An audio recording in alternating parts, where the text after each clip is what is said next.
All right, folks, how's it going? How's it going for the 4th anniversary?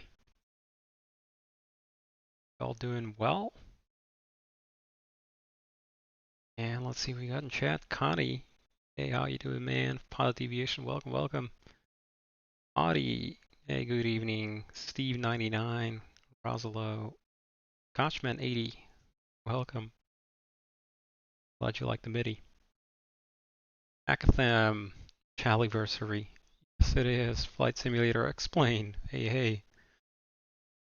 And Reich F16, thanks, man. Thanks, everybody. Hope the stream is going well. You can hear me okay, and the audio is coming through everything. Let me side machine here.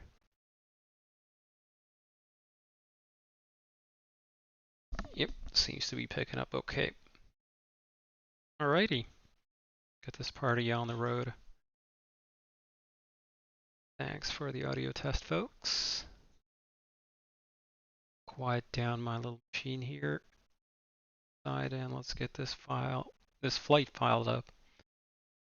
Okay, what do we got? And I want audio in the sim. Do that. How can we help you today? Alrighty. Hey, Airnews 39, welcome. Thanks. Thank you so much.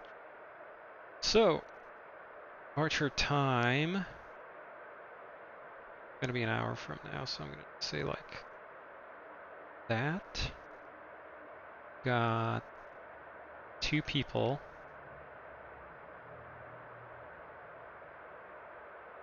Yeah, sure, later, man. We got 12 passengers. Because they're gonna be going full house today.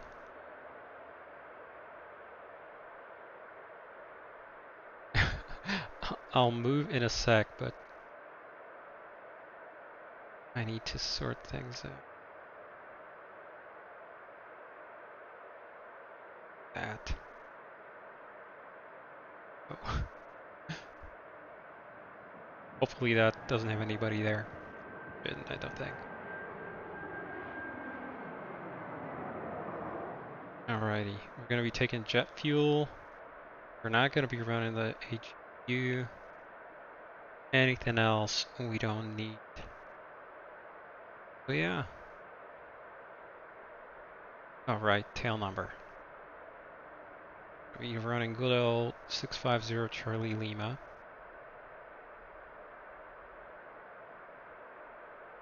Find it.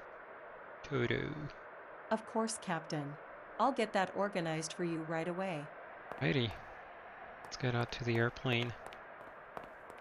Been a while since I've been online.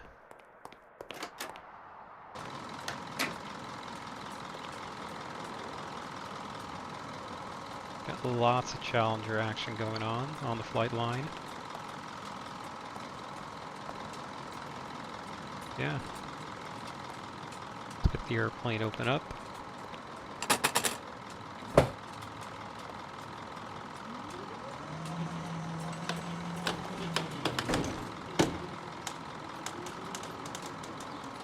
Hey Brenold, how are you? I was already worried. Yep, I understand though. That's all great. Alrighty, airplane's still here. Nothing's fallen off so far, as I can tell. I hope the stream is working okay for you folks. And the visual quality is okay. I'm running on a new GPU, well, new old GPU, but I've gone over to the AMD side, so right now I'm running AMD 6700 XT, so I couldn't use my NVENC encoder. Kind of experimenting with stream settings. It's currently running in software encode mode because I couldn't get hardware encoding to work on short notice. Righty. Nobody crapped in the back. Okie doke. That's all good.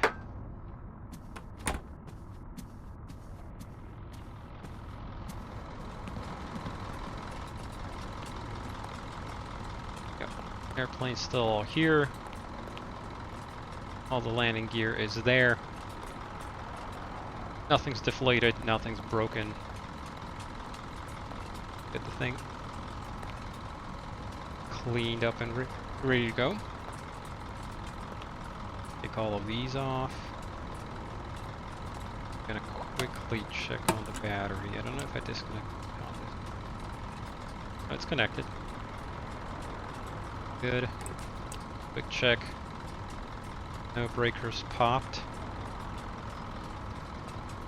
They're all in. That's all looking good.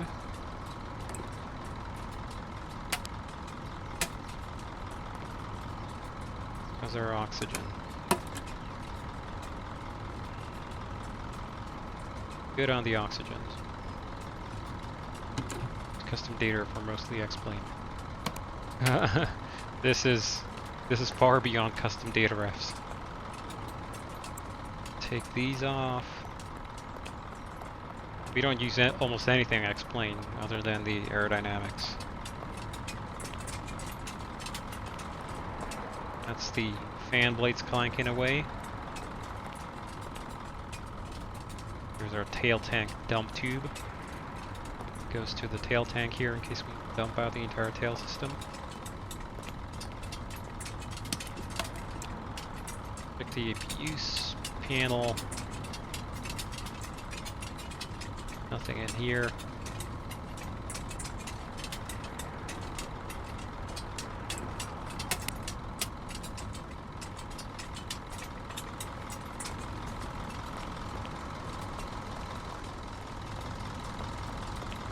So let's remove the left main pin.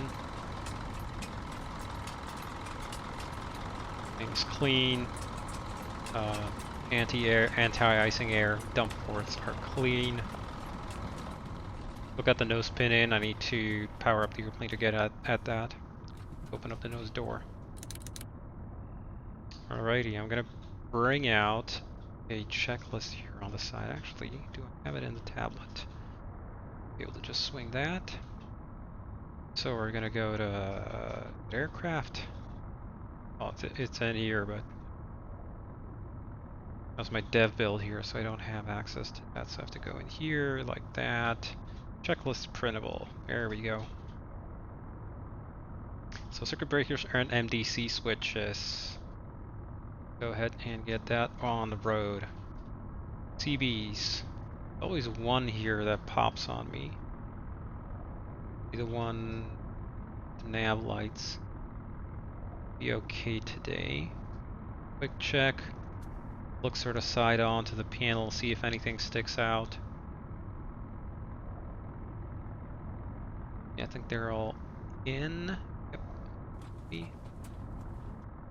MDC switches is back here, so they're currently not simulated. What they do is they switch the avionics over into maintenance mode. Maintenance and diagnostics computer is what that says, MDC. Quick panel down here, nothing popped down here. Nothing in here, and there's one last panel back behind the co-pilot seat. No breakers popped over here either. How do you link something like X keypad? Well, I mean, we do use custom commands. Well, that's how we basically link up input from X-plane. So when somebody does something in X-plane, that's how we normally know that they've done it. Okay, overhead switches are off. Actually, I'm gonna probably bind a switch to ramp the tablet here. Yeah, whatever. So overhead switches, we want to make sure that's on bright. That's all off, off, off, off, off, off, off. ELT is on arm. Everything else over here is in the normal position. Overheads are done. Nose steer is off. Landing gear lever is down. Light spoilers are stowed. Flap lever checks with the outside position. Oh, no, it actually doesn't. It's on 20. What are the wings set to? Wings actually deployed. I recall. It's one of the states that I frequently use. Oh no, it is matched. It is 20 out. So flaps are not going to move, but we're going to retract them once the airplane's powered up. This is one of the states that I use for lots and lots of testing, so that's why I'm going so thoroughly through the power-up checks here, because I literally have no idea what the state the airplane's in. Flaps levers is matched. Gear manual release, that's down here. That's stowed. You know what? I'm gonna make this. I'm gonna give myself a pop-up for the Avitab thing. Toggle tablet. I'm gonna make you control. Right, sure. Yeah. I can refer to it a little bit conveniently. Okay. So flaps lever, gear manual release, ADG manual release. That's important. That's stowed and closed. ADG lamp test. That's the way we check that we've got the batteries connected. So when the lamps turn on, that means the batteries are connected. Logbook and aircraft documentation is down here below that floorboard currently, and logbook would normally also be in, throw it in a box over here. Safety equipment check, that's your fire extinguisher, crash axe, and your emergency light, flashlights there. And external check is completed. Battery master on.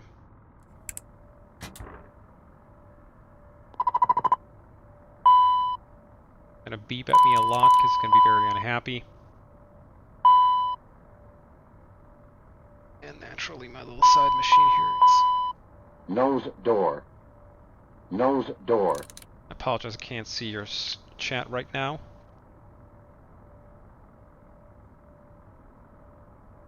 Yep, we're gonna get back on the road here. I just need to reboot my streaming PC. Not my streaming PC, it's more sort of my side PC. I'm gonna get back on the thing soon.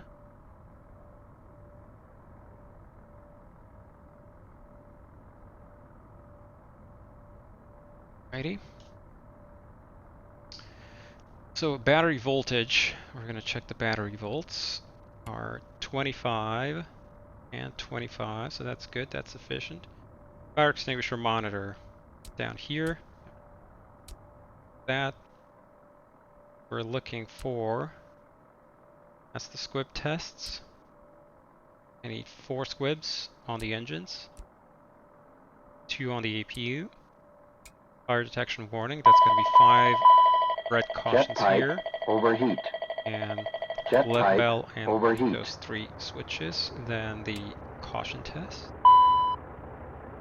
1, 2, 3, 4, 5, 6. Actually 5 fails. And the master caution.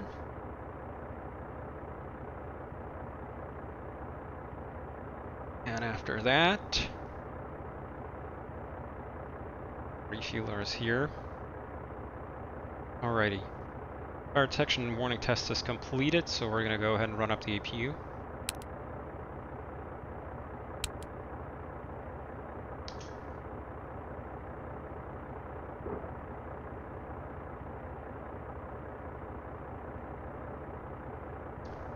Stand by, folks. I just need to log back into Twitch here on my little side machine. Is starting up.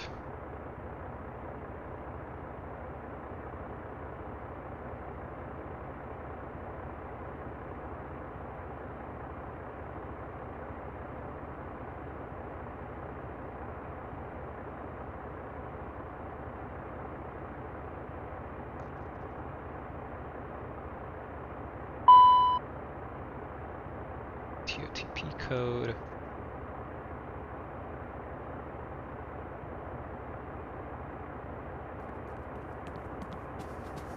All right, Captain. Fuel truck is hooked up. Just let me know how much fuel you need. Alrighty, Or would you I'm like back to in the go satellite. I tanks can see your full chat today? again. Love the energy. Maori, did you like it? Alrighty, so I'm gonna pause the checklist here. APU is available. Take it on the bus. And DC network is looking all good, powered up. The utility buses are currently shed because we got the flaps out, so I'll retract the flaps here. Gonna power the utility buses back on, unshed them. There we go. Alrighty, and then next thing I need to do, what year is your Challenger sim modeled after? What year? Unit full until the fueler is done at your plane before I fuel mine for ultimate realism. Graham, I think you can fuel up. They've got plenty. They probably would have had to bring in. I don't know. I don't know. Hopefully they got enough tenders. Alrighty, so what's my fuel load gonna be? Bring up sim brief for that because I lost that as well during the thing freezing up. Sim Navigraph.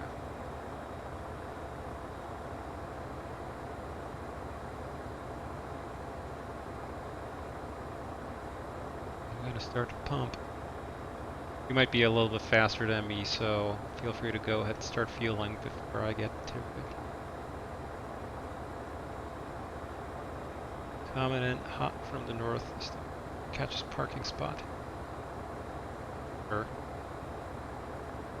Alrighty, so I'm gonna need 13,000 pounds. We got 7.8 on board. And let's do some quick math using a terminal. How do I roll? I need 13,100, give or take, minus 7,800. I need 5,300 pounds. Divide by 6.7. That many gallons, but I need in liters. Like 3,000 liters? No. Doesn't sound right. Oh, actually might be. Yeah, no, it is about right. So, I'm gonna need about 3,000 liters apparently. So, keep about sure. Yeah. Alright, I'm gonna go start up the pump. You go ahead and do that. I'm gonna go in here. Fuel system test. Alright, yeah, I got a bunch already on board.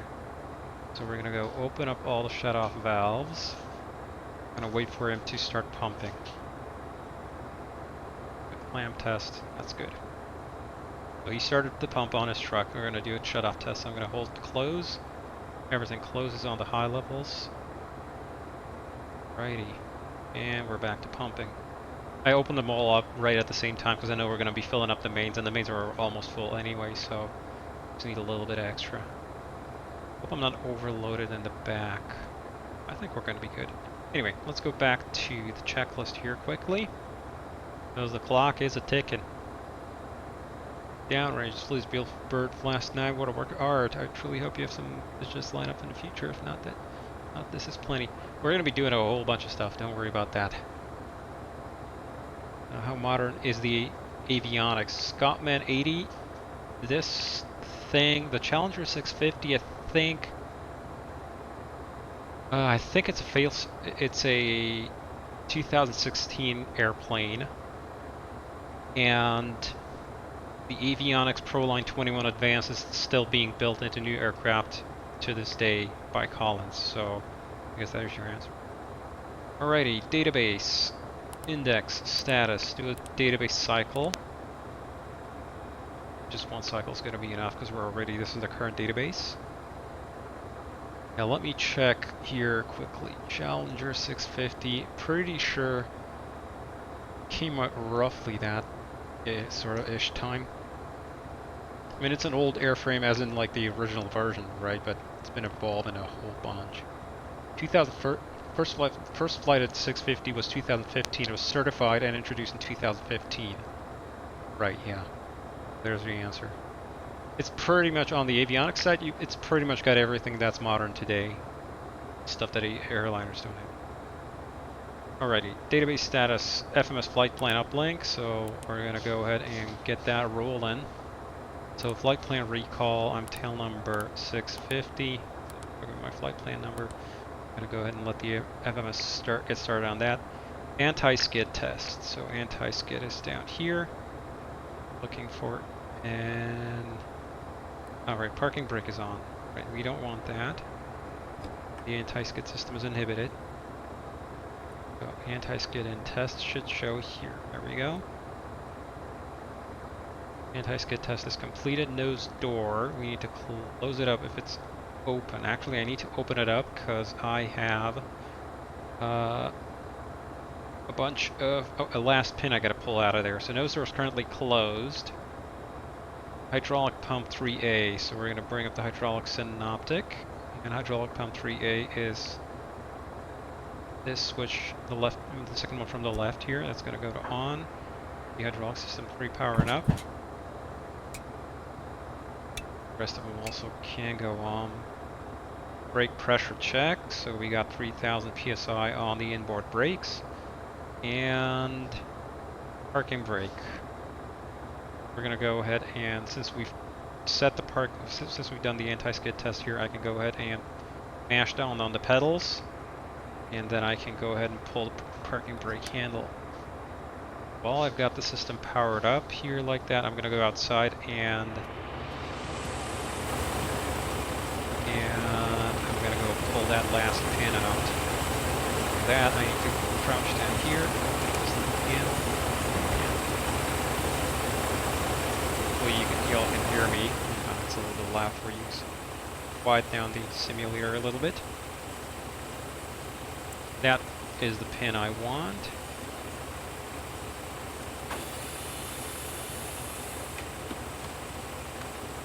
That's taken care of. The last pin is removed, so other than that, we've only got chocks outside. And we've got the parking brake already set, so I can go ahead and pull the chocks as well. There are chocks, we're taking them with us. So this one here, and this one here. And actually, I forgot to turn off some of the lights.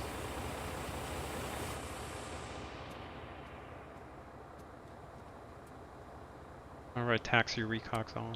I don't want that.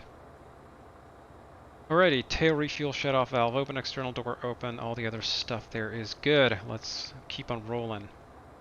Brake pressure check, parking brake is set, nose door is closed, hydraulic panel and pumps.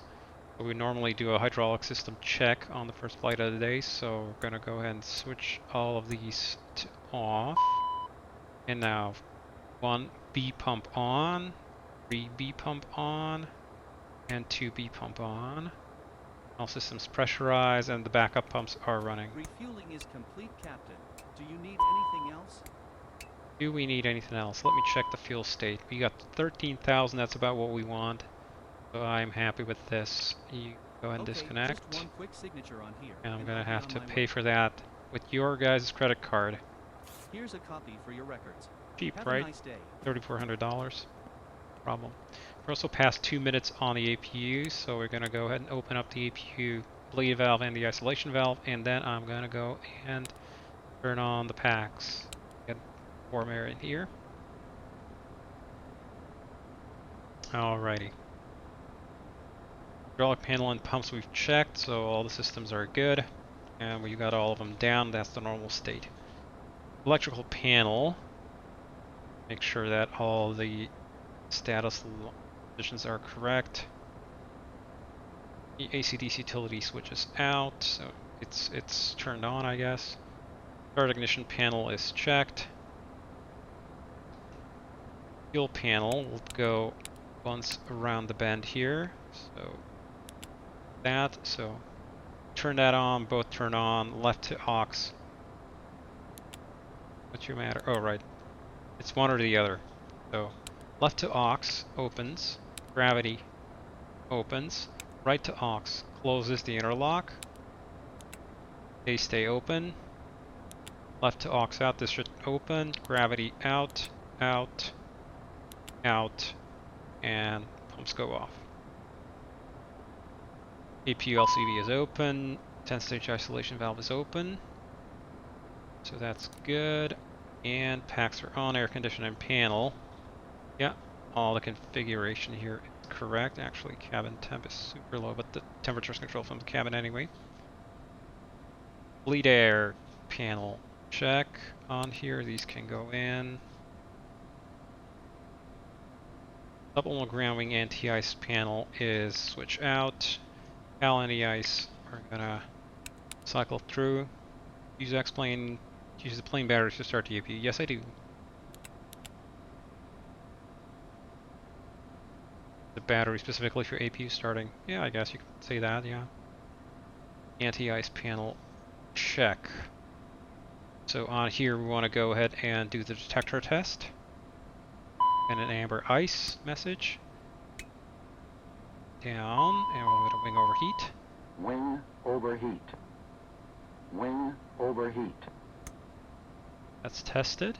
And the windshield heating test. Good. Off. Emergency light test, so we'll go on. Lights are on. Off. Amber message. See lights off. And to arm. Message out. The lights are on. Passenger signs gonna go to on and on. Because we are not refueling anymore. ELT is in the arm position. We do not test that. Flare shield. Test that this button doesn't bind. Switch doesn't bind. Other than that, all is good. Hello from ground, Kanako. Welcome, welcome. Integrated, right. Let's see. Kind of switch some items. Passenger and crew oxygen. So we'll test the crew oxygen on the left. On the right. Check that we've got enough passenger oxygen. Oxygen 1880, that's sufficient for flight. Then we'll check the DCU warning panel. We'll want the oxygen switch here to be normal. Therapeutic oxygen is closed. DCU warning panel will want these two to be guarded. And do a CVR test. Hold for 5 seconds until the lamp comes on. That's a good CVR test. Audio panel. So I'm going to be sitting on the left here, so I'm going to check my audio source. Turning up volume on VHF2. All the other ones I don't really care about right now. These can be off, off, off. Speaker is, sure, we'll leave it on for now. Voices on both. Mic selector is to boom. Switches to normal. Radio transmit is off. Alrighty. SPS system test, so that's going to be looking at these two guys here. I'm going to be just doing an abbreviated test because I don't have that many fingers to do it all. Go, ignition. And let's see. Right, switch release. Alrighty. So SPS is tested. Integrated standby instrument is powered on and looking good. No faults. Lock is reset. EF and ICAS, we got no amber indications, no crossed out indications, nothing missing that should not be missing. And on the EFIS here, no fault flags, no miscompares, just the yaw damper off, that's normal. That's okay. EFIS ICAS main landing gear bay overheats down here. Gear bay overheat. Overheat fail test. That's good. TOS warning switches are out, and we'll do a quick TOS test. Flight slope. Pull up. Bring terrain up here. Wind shear. Wind shear. Wind shear. Terrain. Terrain. Pull up. Also over this one here. I'll also take traffic here and traffic here. TOS warning switches test. Pitch and roll disconnects are pushed in and stowed. Ground spoilers are in auto. Thrust reversers can be armed now. Thrust levers. Let's see, do I go ahead and test them through full range of motion to make sure the cables are in binding. Actually, I have them mapped to my physical throttles here. That's tested. Engine speed switches are normal. Engine vibe check. Checks we got good vibes. Vibrations on the N2s and N1s. Those are separate systems, by the way, so gotta check them that they're both there. Alrighty, oral warning test. That's gonna be like so. That. Tested. Smoke detector test. Good vibes, yes, Steve. Smoke. The Smoke. smoke toilet and baggage bay. Smoke. Mock trims. So that's the difference now that you're gonna be noticing when this build is out. If I just quickly mash this button, nothing happens. And it's gonna give me a little help message here that you need to hold these down. So these are actually need to be held down for a little bit. And then to do the trim test, I'm gonna run the trim up and down all the way.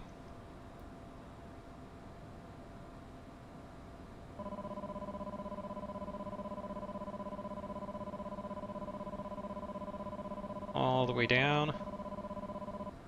Stopped. All the way up.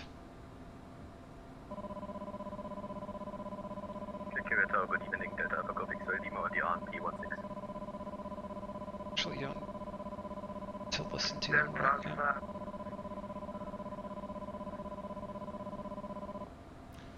Righty. And then I'm gonna go and interrupt the trim from the other control wheel. That's good. I'm gonna do the reverse here. So right side system. Now I'm gonna be operating the right switch here. And just gonna quickly test that I can interrupt the trim from the other side. There's that.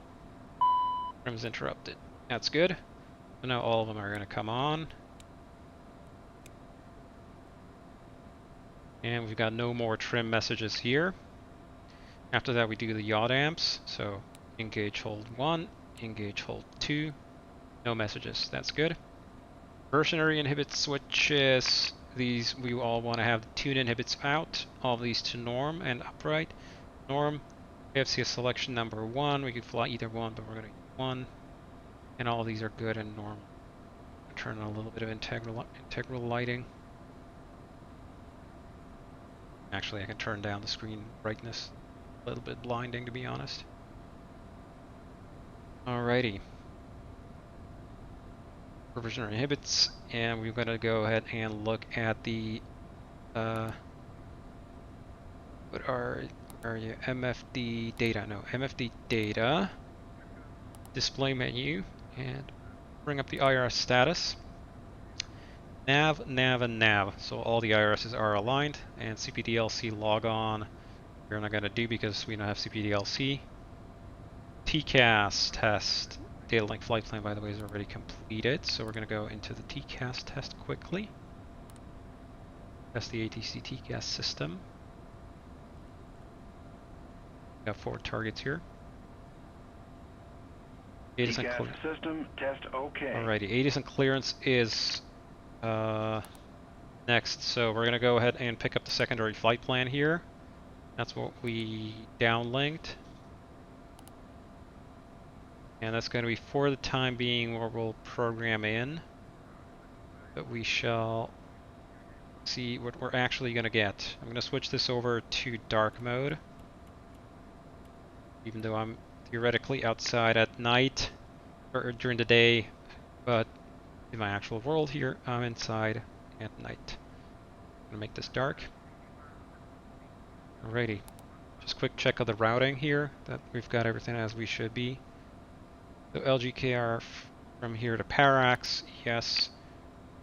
Uniform Mike 600 to TSL, Uniform Mike 603 to Perrin, Uniform Mike 644 to Roland, November 644 to Lagas, Mike 747 to Subut, Tango 923 to Erlev from there direct. Okay, so that's filed. And so we're going to go ahead and request clearance here.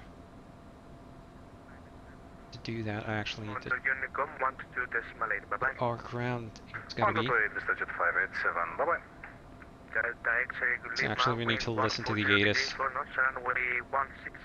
Although we could just request the ATIS here off the data link. Go to index, data link, ATIS, Lima Golf, Kilo Romeo, single departure ATIS. And ground is on 121.705. 121.705. Got the ATIS. What are we looking? Secure airport. ATIS information Golf recorded 1950. Almost an hour old at this point. Expect RMP approach. Runway use 16, transition 65, wind 120 at 9er, so slight crosswind from the right. Visibility 7,000, light rain scattered. At 1200, broken at 2000, broken at 7000, temperature 13, dew point 11. A little bit moist, but nothing too bad. QNH 1009. So let's go ahead and quickly set our QNH over here, and actually I need to switch these over to metric hectopascals. So it's going to be under config, HPA, and 109. Side is passed. 9, and this guy's also going to go to 109. There it is. Minor change bearer units, yes. Alrighty, we've got info Golf. So I'm going to bring up a little writing implement here so I can get down the clearance.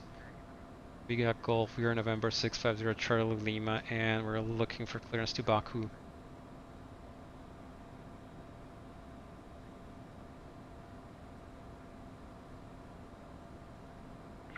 Jeff, flight 22, roger, report your position. Jet flight 22 on stand 4. Roger, Jet flight 22, pushback approved facing north. Which stand are we on actually? Jet flight 22 also had a bugged pushback, but I can do a U-turn and face north. It's fine, you I don't think need like to over do here. 180 turn onto Alpha, Alpha 3 holding point 9816. Alpha and Alpha 3 for 16. Check the, actually, do they have a Jet flight parking 22, will this chart? happen to every aircraft?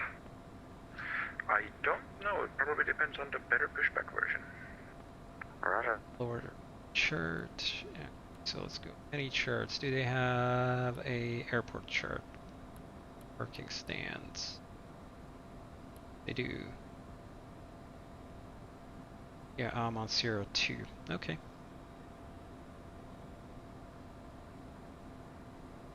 Kikura ground. Good evening. November 650 Charlie Lima with information Golf on Sierra 2 IFR to Baku, please. November 650 Charlie Lima, Vanessa Christian. Kekra information hotel is correct. You're clear to your destination Baku by the Paddocks 1 Bravo departure. Line by Swift level 80 Squawks 2062. Clear to Baku via the Paddocks 1 Bravo departure. Climb via SID, except maintain flight level 80 2062 on the Squawk. And November 650 Charlie Lima. November Charlie Lima, read back correct. Setup is approved. Report ready for taxi. Those are Charlie Lima. Alrighty. So 2062. Gonna go in there, and we'll continue on with our checklist here. So it's gonna be Paddocks 1 Bravo, runway 16, and Arns 1 Bravo. Now, what was the phrasing again? I keep forgetting.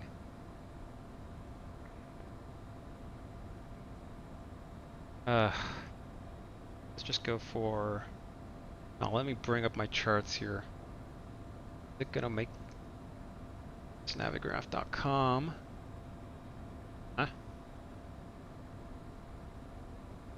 Get to ground. Challenger 501 at November Mike. Information hotel IFR to Baku. Ugh. Right. November 501 November Mike. Kekra ground Lou. Information hotel is current. You're clear to your destination Baku by the Paddocks 1 Bravo departure. Runway How do I 16, get climb by to 6 friendly charts? 80, squawk 2057. Climb to Baku via Parax 1 Bravo, runway 16, climb descent, maintain flight level 80. Parax? And squawk 2057, Challenger 501, November Mike. Firefox here on streaming PC. November Mike, read back correct. Startup approved, report ready for taxi, break, jet flight 22, contact tower 120855. Tower 120855, jet flight 22, thank you very much. Parax. Yep. Okay, now it all makes sense. It's gonna be Para 1B. I wasn't sure if Parn.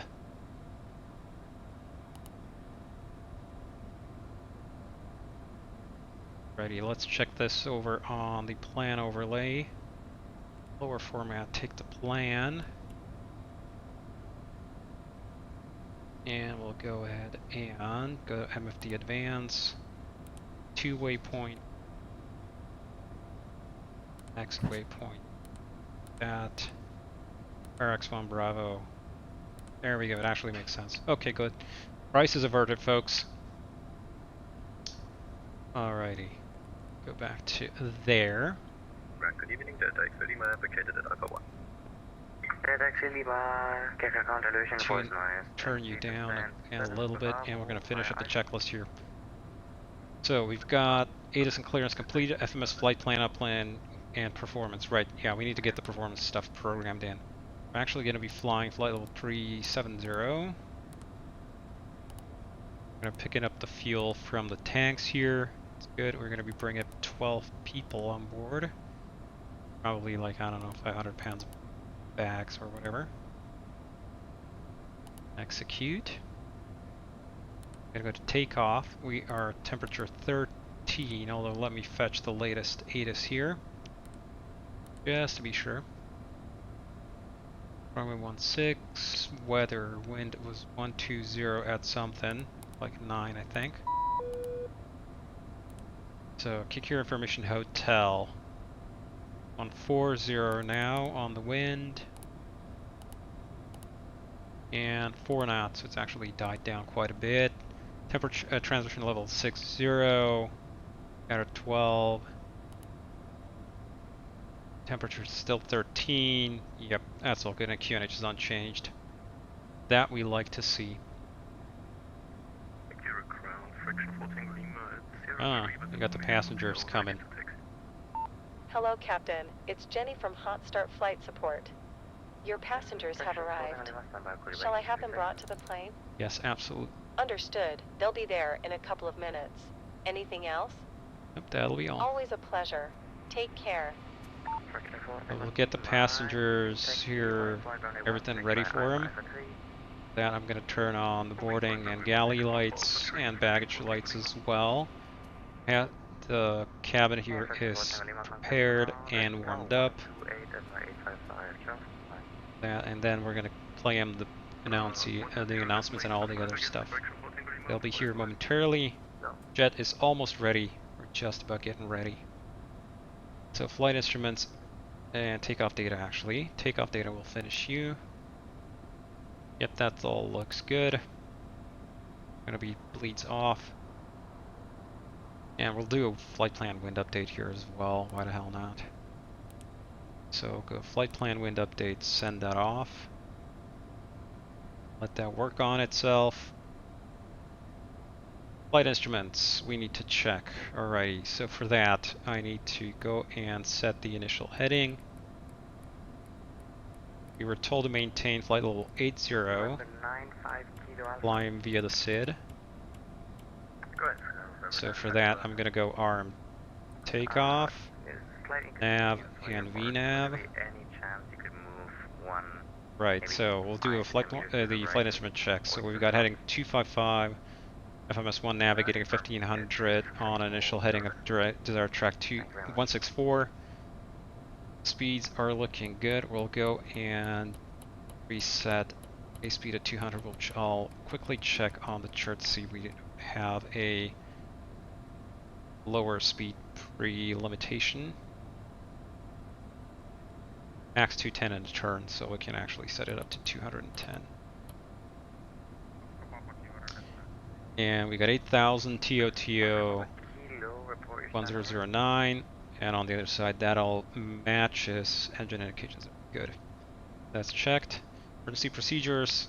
Well, if we have to turn around, there's clear water to the left. Passengers have just arrived. It's train to the right. So if we have to turn around, we're going to be doing left traffic. Visibility is 7 kilometers, so it's enough for VFR. And we'll greet the passengers here. Welcome, welcome, welcome all aboard. Actually going to be taking the heads-up display as well today, or are we? Is it busted? It might be busted. Oh well. No heads-up display for me. Passengers are boarding, so that's all good. Fins, covers, and chocks are completed. Cabin heaters and master seat are all set up. So that checklist completed. So with that out of the way, let's go ahead and do a quick brief on departure.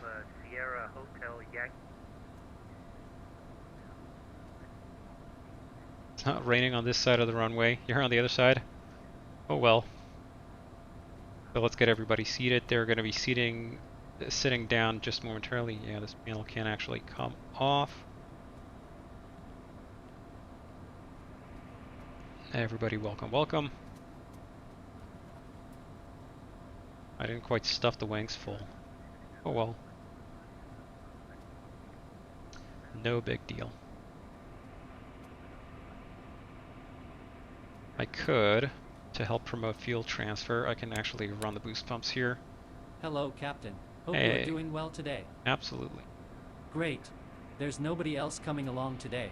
So as far as we're concerned, we're all good to go. Alrighty, everybody sit your asses down, shut up, and don't bother me. We're going to be going rolling in a few minutes. Doors locked. Everybody have yourself some champagne and listen to the announcements. Ladies and gentlemen, if we may please have your attention. Your flight Alrighty, wind data is received. 6:50 for your flight today. We would like to take a moment Execute. to review the safety features of this Challenger 650 aircraft. Alrighty, that's all good. These regulations require passengers to observe the lighted seatbelt and Neat. smoking Sweet. Okay, so I think we're just about ready to go. instructions at all. Let's go do a quick brief on the departure here. Going to be runway 16, Must be secured. and for that, we're going to be heading on a heading of 164 up to 500 feet, at or above 500. Going to be joining a 317 radial into Kikira, which is, oh right there it is actually. ARK 137 is the reciprocal. Yep. Then we'll go and make a turn to the left to 016 at or above 3000 to intercept a radial 061 out of Kikira VOR. Here, Delta 061 Golf. Should be this waypoint here. Actually, no, it's this here. Golf is the 7th letter, so KRK 7 miles. At or above 5500. That checks out. Parax at or above flight level 80. And from there on, it's the rest of our route. Any other notes on here that we need to be concerned about?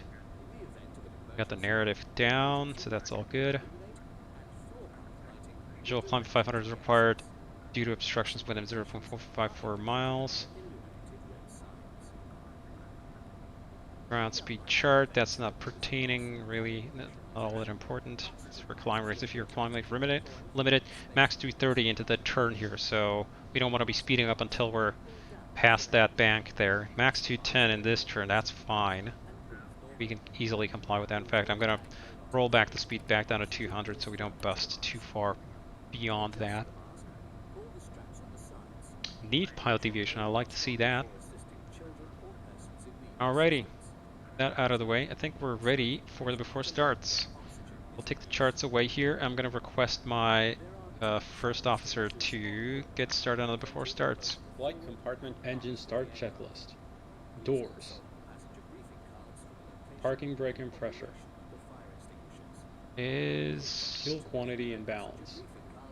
Alright, hang on, I need to... We have this guy. FO assists.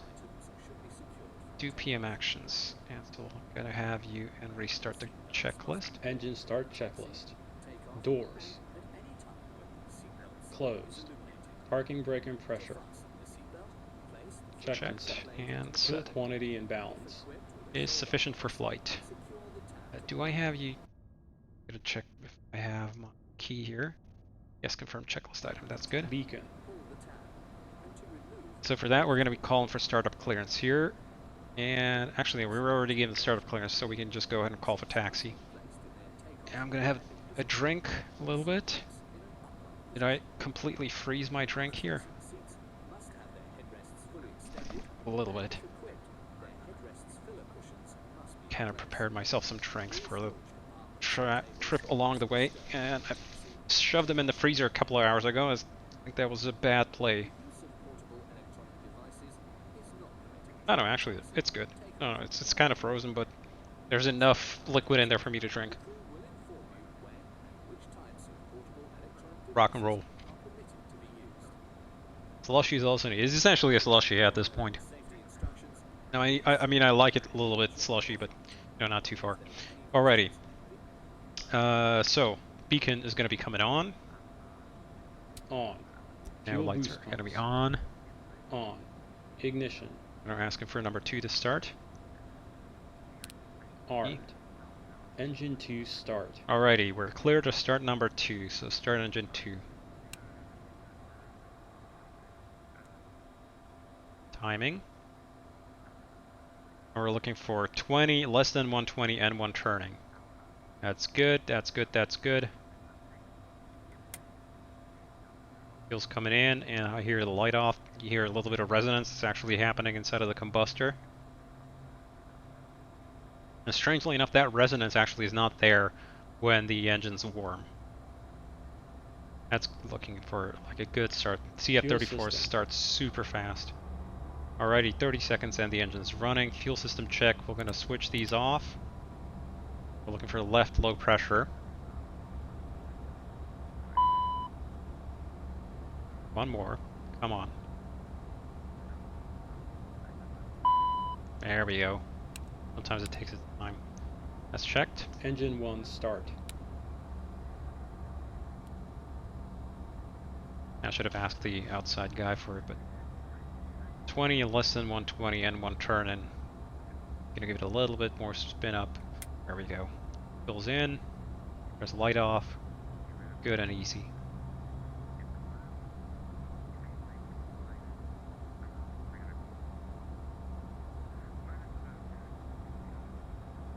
Engine start Nice checklist. low temperature. After start checklist, next. After start checklist. Generator 1 and 2. So we'll got the AC switch display on here. 1 and 2. Checked AC and DC. Powering. Ignition. And Disarmed.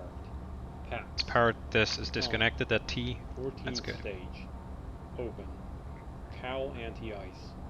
Gonna be coming on. Check 45 seconds. Flight controls. Flight control check. Very, very important. So we'll do a full box around. Check for correct indications here. Rudder. Checked. Ground spoilers. So ground spoilers are going to be out. Full chooch. Checked. Flight spoilers.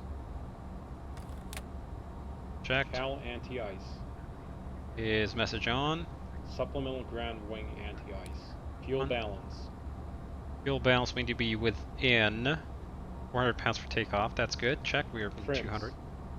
Trims are actually not set correctly. I'm going to be going about 6.2. That's about what I need. I should normally calculate it, but these are neutral and neutral. No steer. Armed. Armed. APR. APR test 1. S1 okay. S2. 2 okay. ADG unit. ADG unit test, so light's gonna come on, 2 seconds later it's gonna go out. That's the auto triggering for the. Supplemental ground wing anti-ice. So we'll wait for this guy to complete. Holy trim setting. I should calculate it actually. But I'm lazy. Well, gonna do it after takeout. What do you say? That's gonna be really useful. After about 2 minutes, this is gonna come on. There's an internal time delay relay. This thing is so friggin' stupid. The supplemental ground wing anti-ice.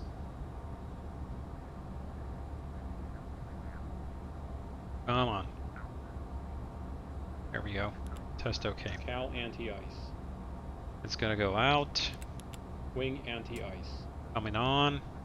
Should Wing heat. anti-ice. It's checked. ATS. Actually, this guy is gonna be N1 TO. ATC TCAS. Alrighty, ATC TCAS is gonna be the Tara. TARA. After start checklist complete. Taxi checklist next. Alrighty. I'm happy. What do you folks say we gotta go and fly some? We're gonna go switch this over to there. Here on the north here, I'm expecting a pretty short taxi, so that's why I'm kind of doing this very, very late. And tower frequency is 120, 1855. Correct, startup approved for quality of pushback, over taxi, break, November 515 Charlie, Tower 120855. 120,855, November 515 Charlie Charlie. Foxtrot Charlie Lima, you ready for taxi?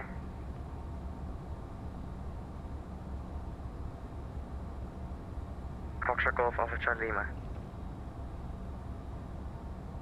That's not me.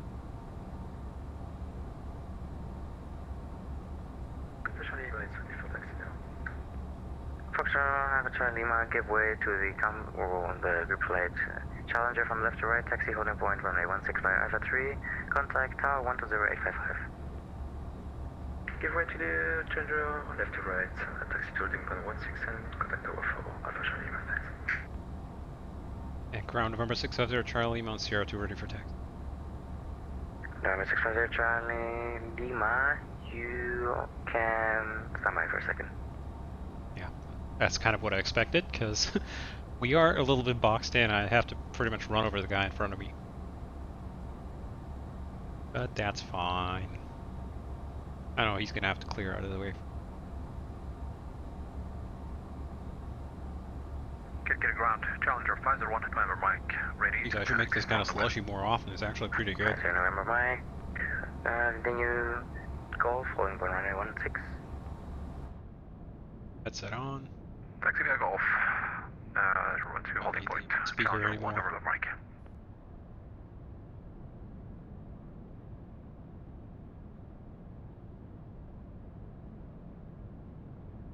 Yeah, it's going to take a while. I'm imagining it'll be a bit of a cluster thing. Kirkira ground, Vista Jet 5581. Very good evening with Information Hotel, PDC 002, requesting startup, stand number 8. Give these guys a little more because we're going to be doing an over water flight. Startup approved, Vista Jet 5581. All stations, India current, QNH 1008. It is QNH, okay. Speaker off. No, currently Tux Pilot doesn't, because I don't think really works. Xpilot really understands that. That's mostly like meant to simulate what the overhead speaker hears in a headliner. But yeah, I don't know if Xpilot allows you to do that. That'd be weird.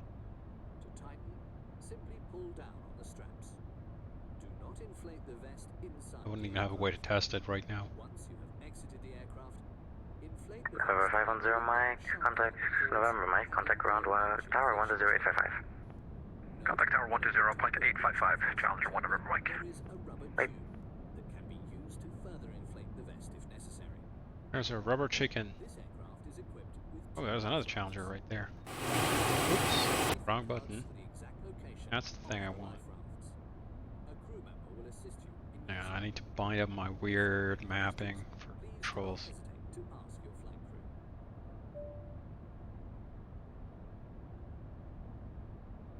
Vertical next to swap between heads and speaker. I mean, that works. Yeah. Delta Yankee, will you be ready for taxi anytime?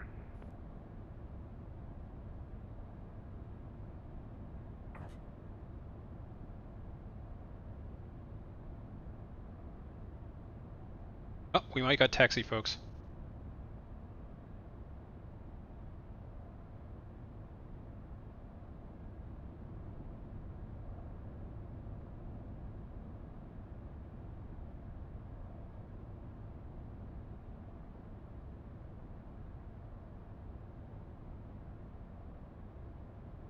We might not.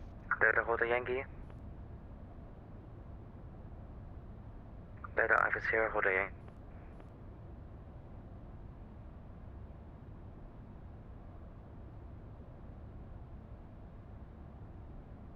November 650 Charlie Lima behind the group flight. Challenger, taxi holding point, run Alpha 3 via 16. Behind the group flight Challenger on our right, I'm assuming, taxi holding point runway 16, November 650 Charlie Lima. And 650 Charlie Lima, tower 120.855. Tower 120.855, Charlie Lima. 5581, Vista Jet 1, you'll be ready for taxi. Lana, now I need to Delta this guy. Hotel Yankee, you called 3 minutes. Intigan, runway 16, clear for takeoff. 16, clip takeoff, no problem, 5 Charlie. Like 5 Charlie, that guy? No, FGAL Ace. Else.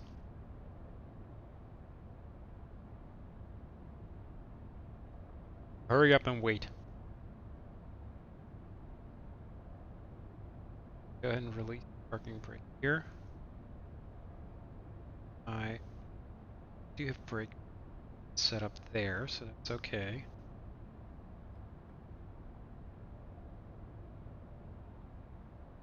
If I could give it a little bit of power here, start moving forward. Golf, actually disregard November 473 Whiskey, line up and wait runway 16. Line up and wait runway 16, November 473 Whiskey.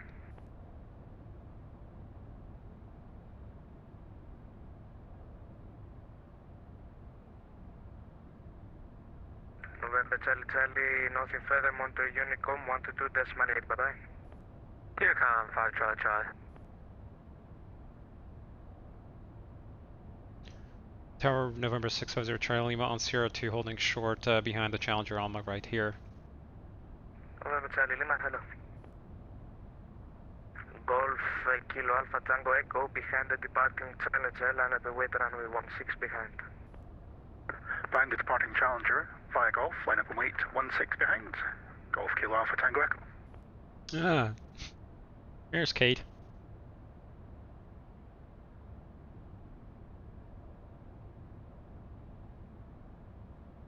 Graham's on the other side, isn't he?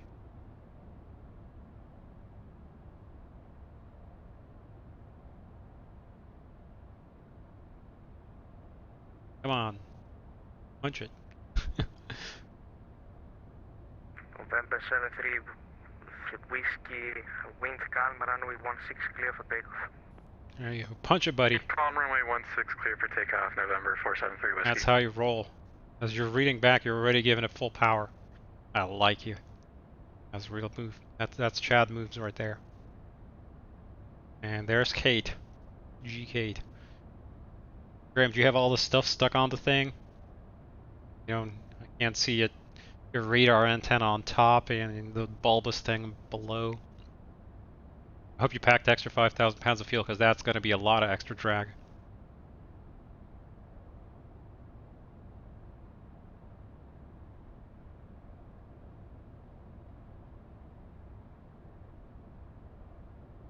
He dropped that off post Baltics. Might be mistaken, yeah. Like going over the Black Sea, that's going to be a little bit.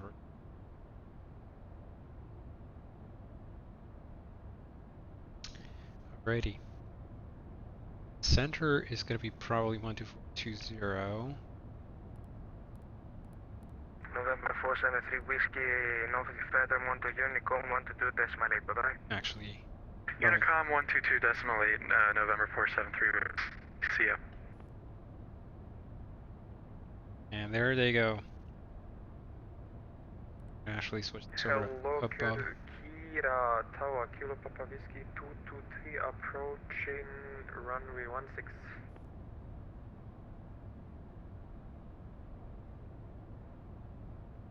Kilo Papa Whiskey 223, hello, report final for runway 16.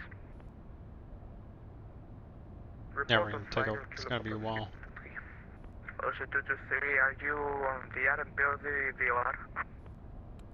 Try and transfer a little bit of fuel into the center here. Can you repeat that, please? Get the balance back in because we're 300 pounds on to the left here. Golf Kilo gonna take a while. Echo, wind calm, runway 16 clear for takeoff. Clear takeoff, runway 16, Golf Kilo Alpha Tango Echo. See if I can get a little bit of fuel transfer balancing in. We're gonna be here for a while in the imbalance from the AP. Burns about 200 pounds an hour, so we've got about a half hour until it's gonna be Kilo Papa Whiskey 223, out of are balance. you on the VOR approach or the RMP?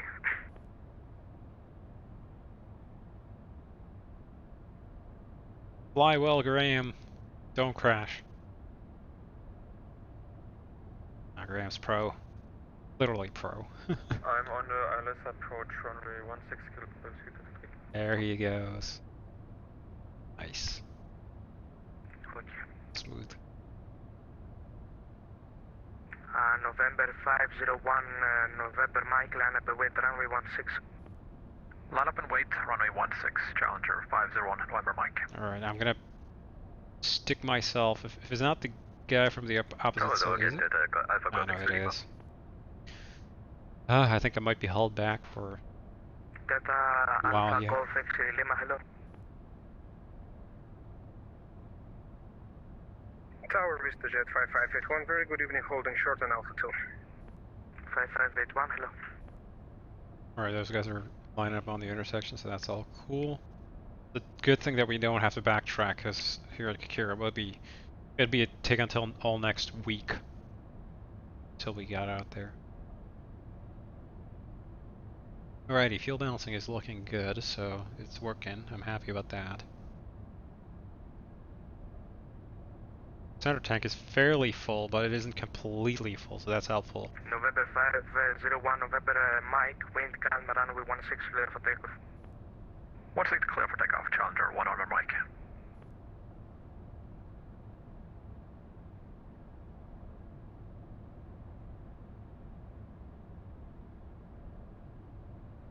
Yeah, he's gonna move. Hopefully then we're good. We're gonna get to go. Oh, sorry, Golf Kilo Alpha Tango Echo, Mondo Unicorn 122.8, bye-bye. Monitor 122.8, Golf Kilo Alpha Tango Echo. Bye now, thanks for the service. See ya. Foxtrot Golf Alpha Kilo, correction, Foxtrot Golf Alpha Charlie Lima, line up away, runway 16. It's our guy here. I'm gonna try and stick myself behind him.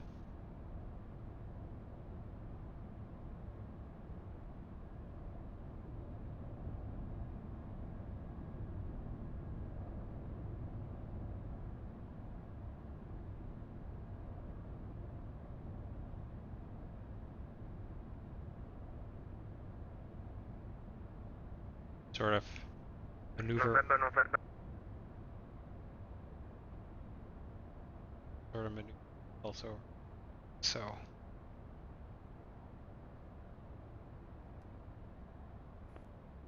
Hopefully, that's gonna be good. Kilo Papa Whiskey 223, reduce to minimum approach speed. Approach 1, minimum approach speed, Kilo Papa Whiskey 223. Out there. See him. Shot the Golf Alpha Charlie Lima, wind calm, runway 16 clear for takeoff. Runway 16 clear for takeoff, Golf Alpha. Let's do the taxi checklist. Taxi lights. On. Wing and cowl anti-ice. Brakes and steering. Checked. Reverse thrust. Check that. Checked. If taxiing the de-ice, flaps. 20. Altimeters. Set and cross-checked. Radar weather. Oh, On. Takeoff briefing. It's reviewed. Taxi checklist complete. Before takeoff checklist next. Alrighty. So this guy's got off clear, so he's gone, so that there's gonna be a landing here probably. He's 3 miles away. Theoretically we could Kilo Papa Whiskey 223, wind calm, runway 16, Yep. clear to land. with the departure there, it's gonna be a little bit tight for us to take off. We could theoretically make it, but that'd be Foxtrot Golf Alpha Charlie Lima, wind correction. Motor Unicom, what to do decimal 8 tonight. Motor Unicom, fix the service scope, Lima. I'm gonna take static vision on. Visit 5581 behind the arriving A320, line up away, runway 16 behind. Behind arriving Okay. aircraft lining up, runway 16 and wait, Mr. Jet 5581.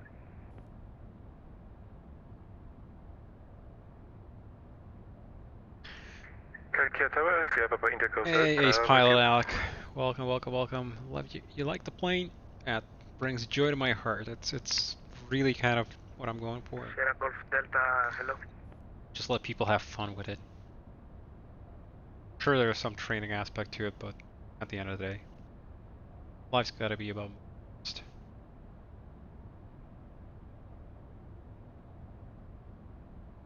How's this guy gonna go? Are you gonna be smacking it in? Their displaced threshold, right? So high up. Although he does seem to be wanting to float it all the way to the, coast. Tower Challenger 95 Alpha's with you, approaching Alpha 3, hold it line. Might just be November Kilo Alpha, hello. might just be a different terrain elevation. That looked extreme floaty. Kilo Papa Whiskey 223, backtrack runway 16, vacate by Alpha 1. Vacate on Alpha 1, Kilo Papa Whiskey 2. Yeah, that's gonna take a while. I'm so glad we don't have to do this for departures, because like I said, we'd be here for a while. Take the chill or the shade here a little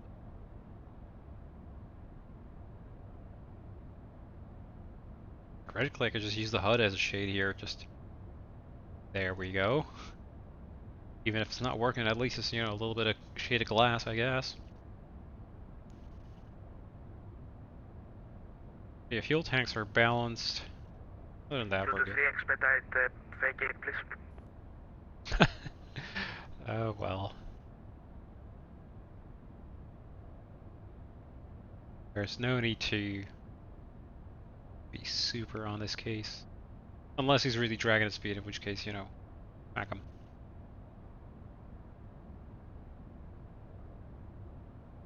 So recently I've been reworking some stuff in the Challenger to make shared cockpit work a lot better. I'm going to show you some of the stuff during the flight. Not going to be much visible because it's mostly sort of hidden changes under the hood about how the mechanism works or the netcode works. A lot of the netcode's been completely rewritten. There's a completely new messaging library, there's a new protocol being used. There's a bunch of server infrastructure. TBM XP12 when? DMK Messiah, good question. I'm still waiting on some new modeling stuff. You saying you don't fly the stable version? I'm shocked. No, no, I'm not. This is my broken little 223, Roger, taxi via Alpha to stand number 7. piece of junk. Taxi via Alpha stand number 7, Kilo Papa Whiskey 223. Pop this up so I can... Visited 55881, wind calm, runway 16, clear for takeoff. Take Clear on for it. takeoff, runway 16, with the jet 5581. Delta Alpha Golf X-ray Lima behind the departing Challenger, line up await runway 16 behind. Yeah, departing Challenger, line up await runway 16 behind, Delta Alpha Golf X-ray Lima. Yep. Quebec Tower, Calispera, Swiss 1821, request IFR to Geneva. We're gonna be here for a... Swiss 1821, hello, I do not have your flight plan. Kilo Papa Whiskey Yeah, that's the cheater build, I guess. Stand by, Easier 1821, crosswind I'm landing, gonna yeah. check for the flight plan, thank you. Intel FX86. It's rewritten. I'm gonna show you during the cruise because we're gonna have like 3 hours of stuff. So don't worry, you're gonna see.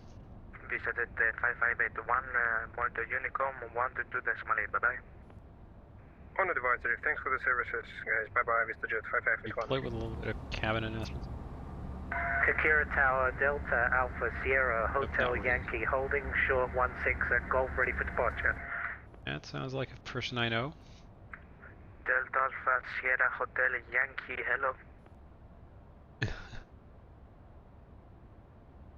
November 650, Charlie Lima behind the departing Challenger, line up and wait runway 16 behind. Yeah, departing Challenger, line up and wait 16 behind, November 650 Charlie Lima. Ready. Kakira Tower, Calispeda, Break is off, but 612, gotta wait for this guy to move.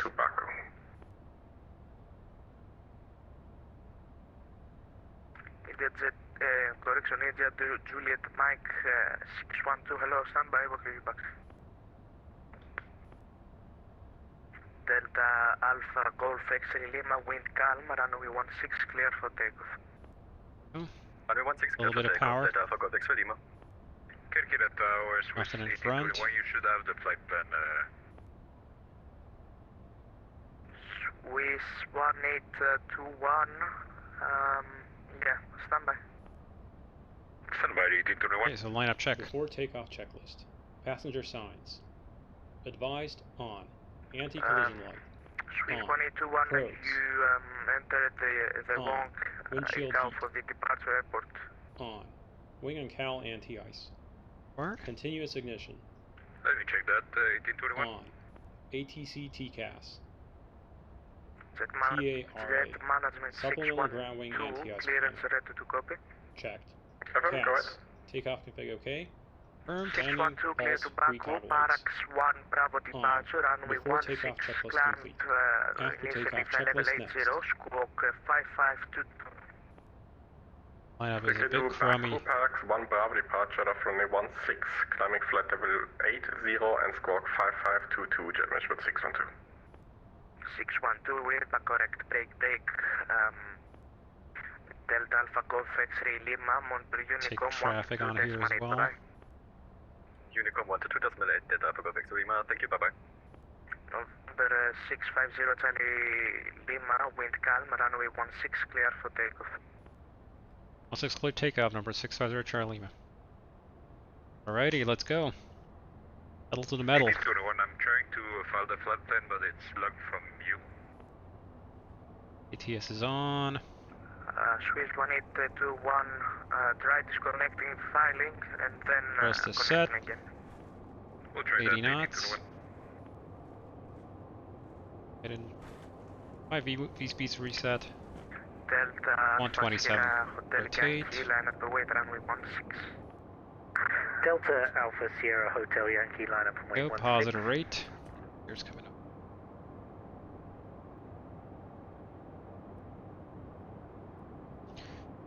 Trim. Nav. 500 feet, turn to the left. November 650 Charlie Lima, nothing further, Montreal Unicom 122.8, bye-bye.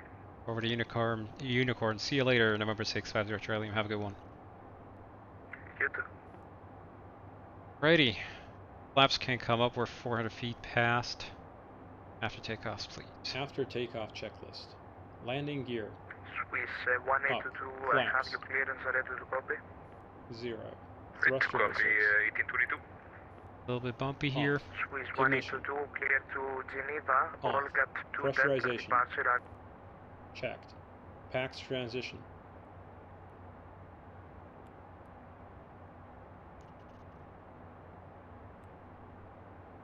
Completed. N1. Climb set. APU generator. Off. APU. Shut down. Passenger signs. And we're going to keep them on for the time being. CAS. Is clear. Ignition on After for the takeoff rain. checklist complete. Righty. We got max 230 until the turn is completed here, so we'll keep that. We're not going to sweat that. You can see the airplane's kind of softly rejoining, so that's pretty normal for how the avionics behaves on and Challenger. Thanks, Conti. Reading yourself the checklist is amazing.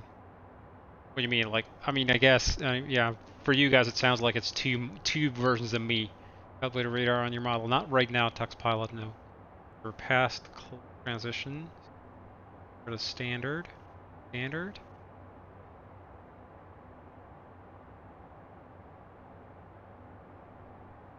Go ahead and get the climb rate up a little bit. 3,500. You got plenty of power remaining here. How's the outside air? Static air temp is +2. A little bit of visible moisture here, but not too bad. I'm not gonna sweat it for the time being. I'm gonna continue on with the climb here. Clear myself up. My final level. We've got VNAV, so we'll comply with any restrictions.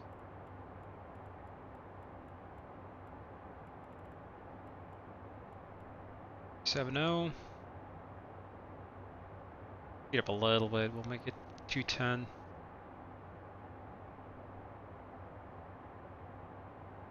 So we got the after takeoffs completed. Rejoined the path nicely and smoothly. So this is kind of behavior of Collins avionics and the path construction. And when it's close to the path, it basically just sort of slowly shimmies over instead of doing like a weird, crazy re-intercept. I'm gonna do a fairly strict one or steep one here. This is a pre-programmed fixed offset turn, fixed angle turn, so it's gonna take that heading that it's trying to get to. You can see right now it's just saying that we're established on the path. That's because this is a heading leg. So it doesn't actually look at any lateral displacement here from the path. It doesn't care. Really all it's trying to do is just hit that turn angle.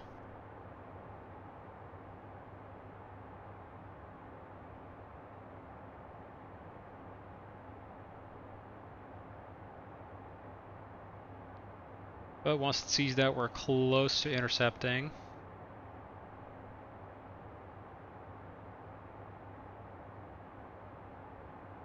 it's gonna level out, and it's gonna immediately reverse turn once we're close to rejoining at a normal rate. It's actually a track leg, not a heading leg, because otherwise we would have put the heading on there. It's actually trying to put the track here, the green donut. Sequence. Alrighty, and once we're past the turn here, I'm going to give speed control to the FMS. Right now it's still 230. Once we pass a beam this turn here, it's going to probably change over to 270.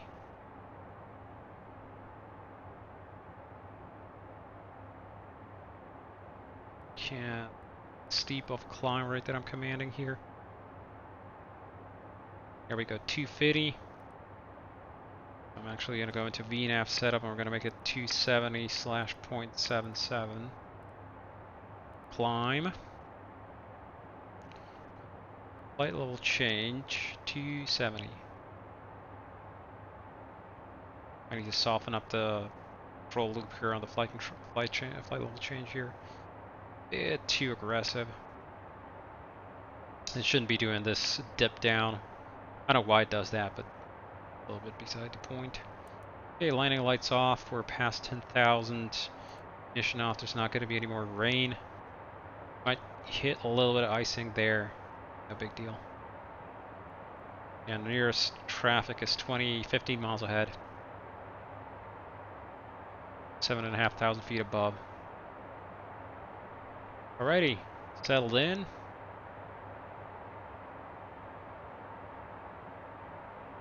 Squawking, got all the other good stuff going.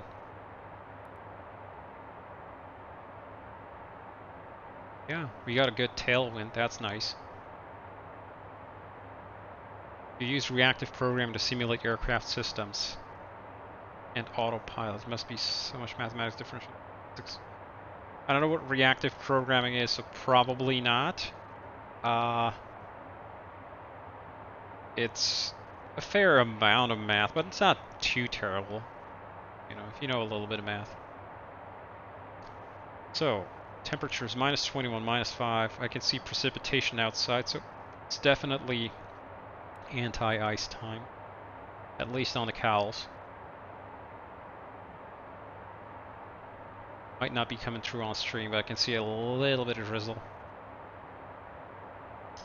And with that, we can go ahead and switch the seats over here to auto. Cal anti-ice is on. And we're gonna go and let the folks in the back know. Here, like this. Post takeoff.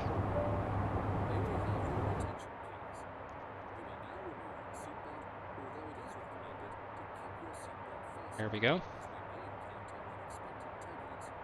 We'll be talking about pipelines and observables, but I don't know what it applies to style of Rust programming.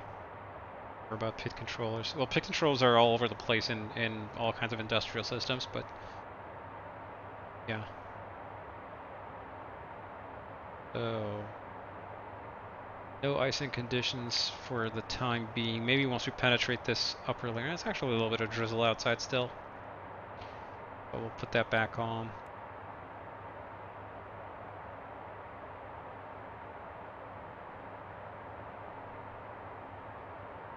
-72, -12 on the TAT, -31. Pretty soon it's going to be below -40 on the static air temperature, at which point there's not really much point to running the anti-ice anymore. I'm going to turn down the displays a little bit more because they're still fairly bright. I don't need them as bright. Stream processing. There's not much stream processing in I don't really know what you mean. You'd have to give me a specific example.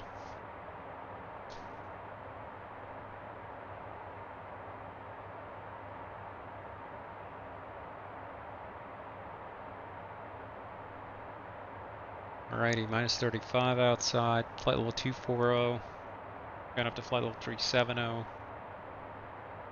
Traffic is still 15 miles ahead, so yeah, we're going to be good.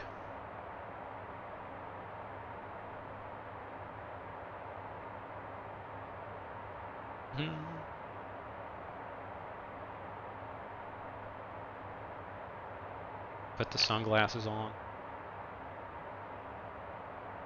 Glasses. Yeah, it doesn't really do anything other than just make everything a little bit darker.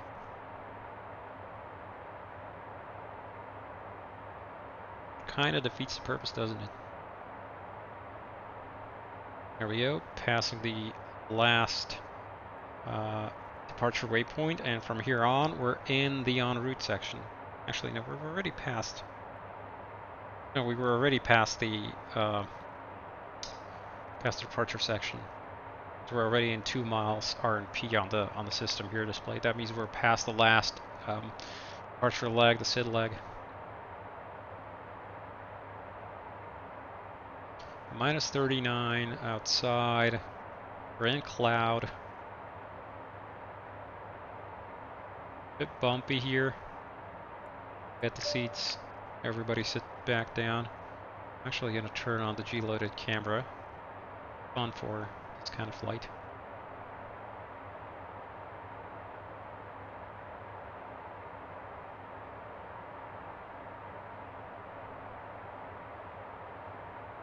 Yep, sit your asses down. We're going to be doing some turbulence penetration here.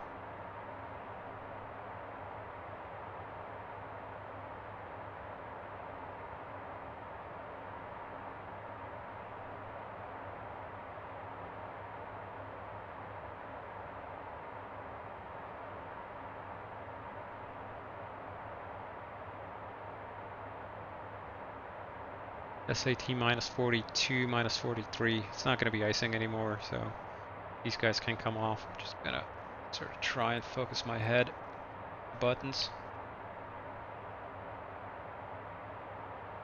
We can obviously keep them in reserve, be ready to mash the anti-ice back on if we need to. 95 knots on the tail. Holy moly. Getting good mileage right now. But the turbulence is letting up a little bit.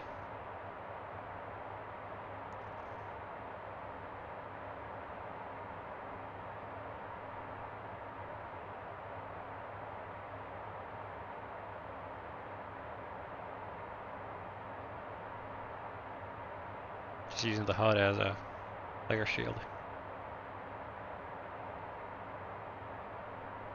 Alrighty, the engines are full chooch here.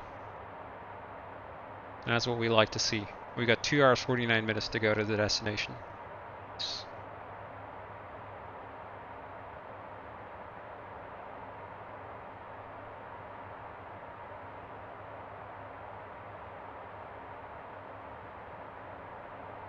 Throw one on there as well.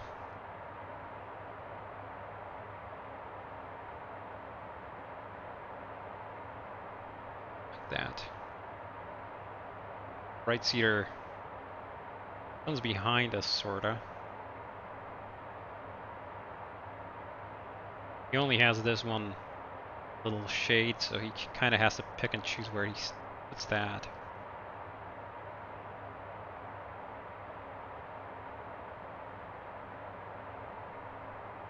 I guess it's time for aviation sunglasses.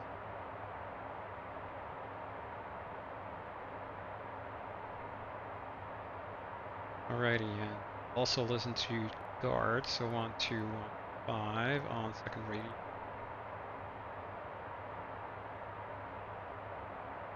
Just in case somebody decides to meow. There's a bunch of traffic up ahead. These guys.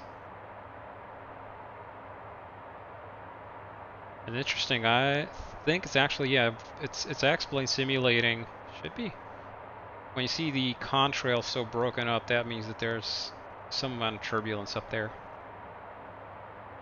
Doesn't like stay a straight line.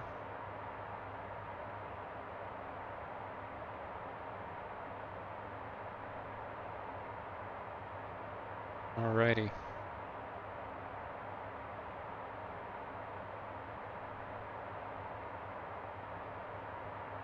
Next waypoint. Top of climb is not too far away anymore. Alrighty, on the right hand side we'll take the checklist away. We're done with the after takeoff, so go like that into the lower menu here. Map symbols, and we'll turn on the geopolitical overlay. You guys gonna increase so we can see as much of the route as possible. I'm also going to turn on the geopolitical overlay over on the left here.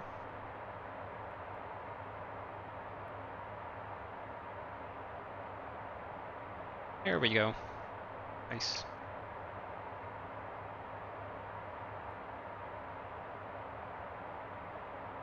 And on the right hand side, I'm going to take this your dev build with the fixed control authority. Cheating. Yeah, a little bit, I know. Yeah, it is. So on the right hand side, I'm going to take this over to an on so we can see our arrival fuel and weight and time.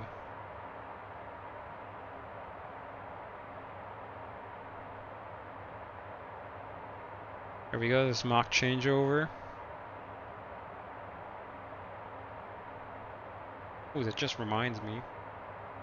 Something I want to change over on my Hoppy, because I think I have my network affiliation set to nothing, which means folks are not going to be able to send me messages, so I got to fix that. My ACARS account. For that I need to turn on this guy. Actually, you know what, I'm going to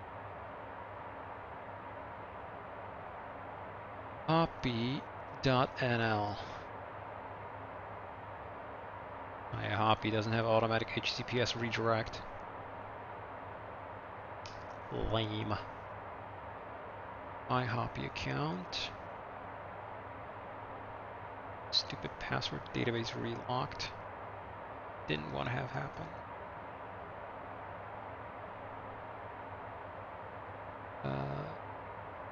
Settings, yeah. Security. Lock databases, no. So I'm copy log on code.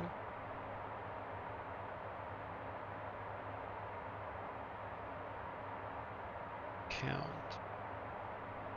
Yes, I need to switch my network affiliation to VATSIM. Good. So now folks can pester me on ACARS.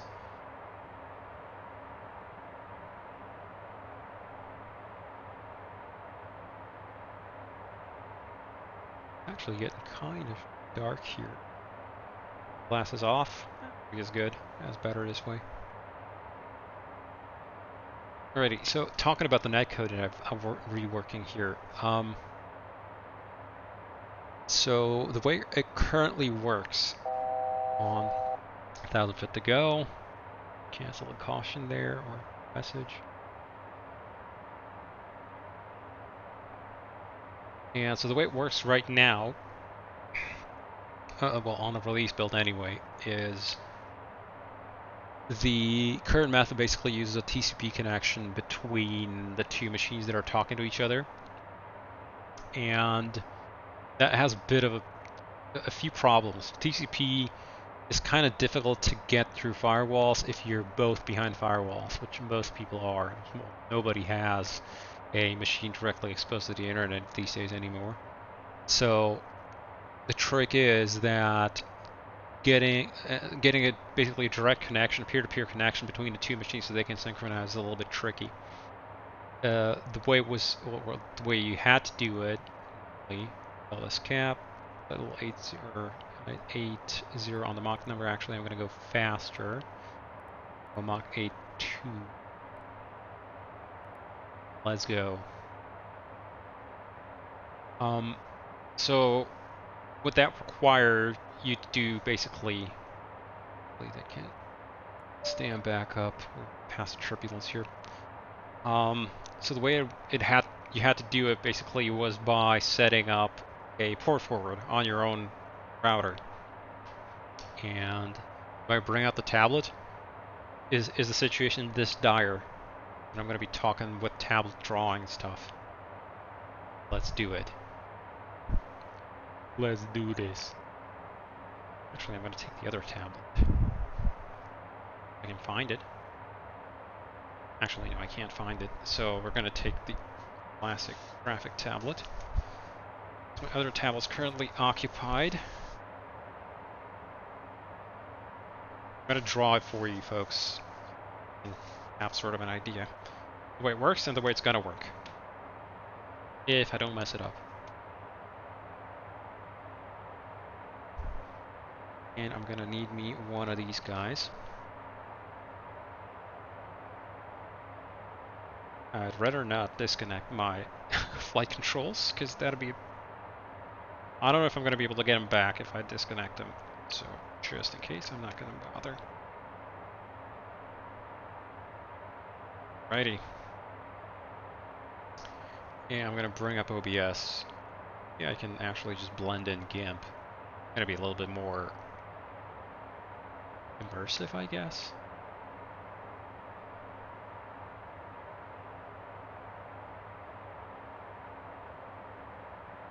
Ourselves an image here.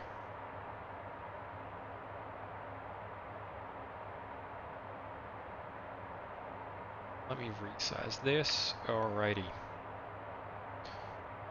gonna have to figure out how to blend in a window.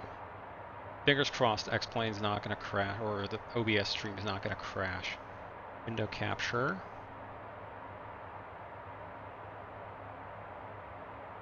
And I want to select GIMP.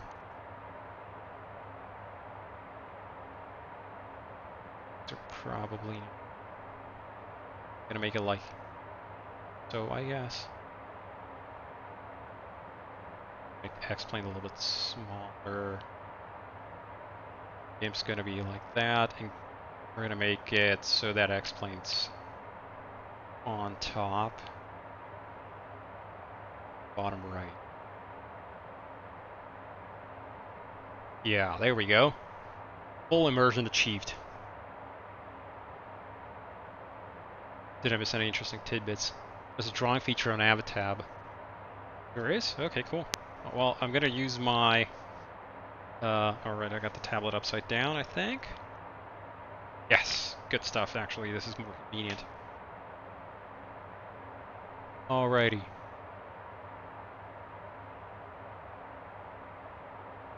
So, I'm gonna bring up some useful color, I guess. So the way it works right now, you'd have two machines, right? One PC. When was the last time that PCs looked like this? Anyway, and the problem is basically that there is a router in between, a rather more of a NAT forwarding firewall, and when you're trying to connect to the other machine has an internal IP address. So on its interface here, and the other guy over on the interface over here, both of you have an internal IP. And the problem is that these are not routable over the internet, right? So here's the internet in between.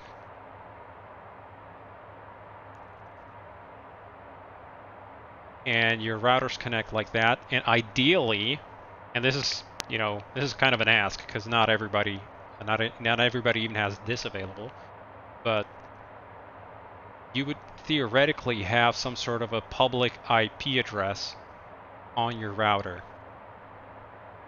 that could be reached over the internet. And the problem is that one of these guys is going to be a host machine. So I'll use a different color for you, I guess.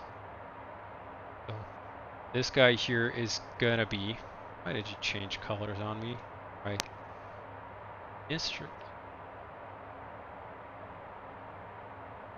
Wow, this is stupid. No, I want to change to blue. Whatever. So here's the host of the session. And the problem is that in order to be able to generate a connection to the host, guest has to basically somehow get through this entire malarkey of stuff and get to this guy. And up until about here, assuming that your network router has a public IP address, we can get about here. But from here on out, we have no way to talk to you. So the way it was typically done is over on the host, you'd set up what's called a port forward, where it would basically take your internal interface, so to speak, and map it onto a portion of the port space on the router, and then any connection to that specific port would get forwarded internally to this machine, and you'd be there, right? You'd be able to, hey, Gross, welcome, and you'd be able to like get to the other machine and set up a connection. That unfortunately is a bit of an ask, because not everybody has the ability to do that. Looking at my flight here, I can't even reach the target speed. Huh. Well, I've kind of put an ask on the airplane to try and make Mach 8.82 at flight level 370, but whatever, we'll do. We'll make do, we'll try. Step our big boots down and see what happens. Anyway, so this is the way it currently works right now, and that's a problem. This doesn't really work too well. And a lot of people have like issues setting up the port forwarding. Even worse, a lot of folks don't have a public IP address. They literally don't have this. Instead, they are, for IT people, yeah, be honest, the shared cockpit networking layer was kind of a hack together, like last moment thing, where I was like, just make something work, and we can figure out a better way to do this later. And that later turned into, well, you know how long it's been out. So the way to resolve it, by the way, a lot of folks here have another firewall layer by their ISP where the public IP address is actually outside, and they have an internal IP address on their own router. So at that point, we have absolutely no way of connecting back to them. So there's going to be a new method to do this. Thanks for making it blue. Very, very thanks. Right, I turn up the opacity on the fill. There we go. So the way to resolve this, or the way it's going to work from here on out, and I already have this thing working. There's going to be a bunch of other stuff in there, but I want to show you like this. So there's going to be 2 machines, and make sure that you can actually see the other machine. I'm going to have to draw it here. There's going to be machine 1, machine 2. One of them is going to be the host, one of them is going to be guest for illustration purposes.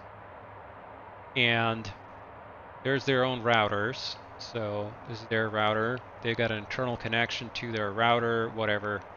All things are fine. That's normal networking. And then there's the internet in there somewhere. But in order to allow you to, and the IP address on here might still be internal, that's fine. The way it's going to work, the new protocol that I've written is running over, not TCP, it's running over UDP. So I have a server on the network. I missed these streams, still watch recording CL16. Congrats for 4 years. Thanks, Quasi. So I have my server here, which is on hot start. And this guy does have a public IP address, because I can guarantee it. That's going to be a fixed known address. And he's going to be serving as a sort of intermediary. But what I don't want to do is I don't want to be forwarding packets between you, because you guys might be, you might be in another part of the world and having to connect to me and then pull data down. That's gonna introduce a bunch of delay, and I don't want to be spinning up servers all over the place, because that's gonna, that's not cheap. Forwarding network traffic. So the way it's gonna work actually is this guy's only gonna serve as what's called a meet server. So what you guys are gonna do, your machine's gonna do. So stun is somewhat like that. Stun is more about network address discovery than about setting up forwarding. Or more about, it's sort of similar to Stun. I know what you mean, IntelliFX. So the new protocol runs over UDP. Or UPP. I want to write UDP. It's actually, for you networking people internally, it's quick. The ICE part of Stun. It's not exactly the ICE protocol. ICE has a whole bunch of stuff in there that I don't need. But it is sort of a custom NAT traversal protocol. So what these guys do is, if this is the host for the session, and this is the guest for the session, the host registers on the hot start server and says, hey, I'm user ID, something, some number, and here is my hello packet. The hot start server sees whatever your external IP address is here, so he will see whatever IP address you came from. And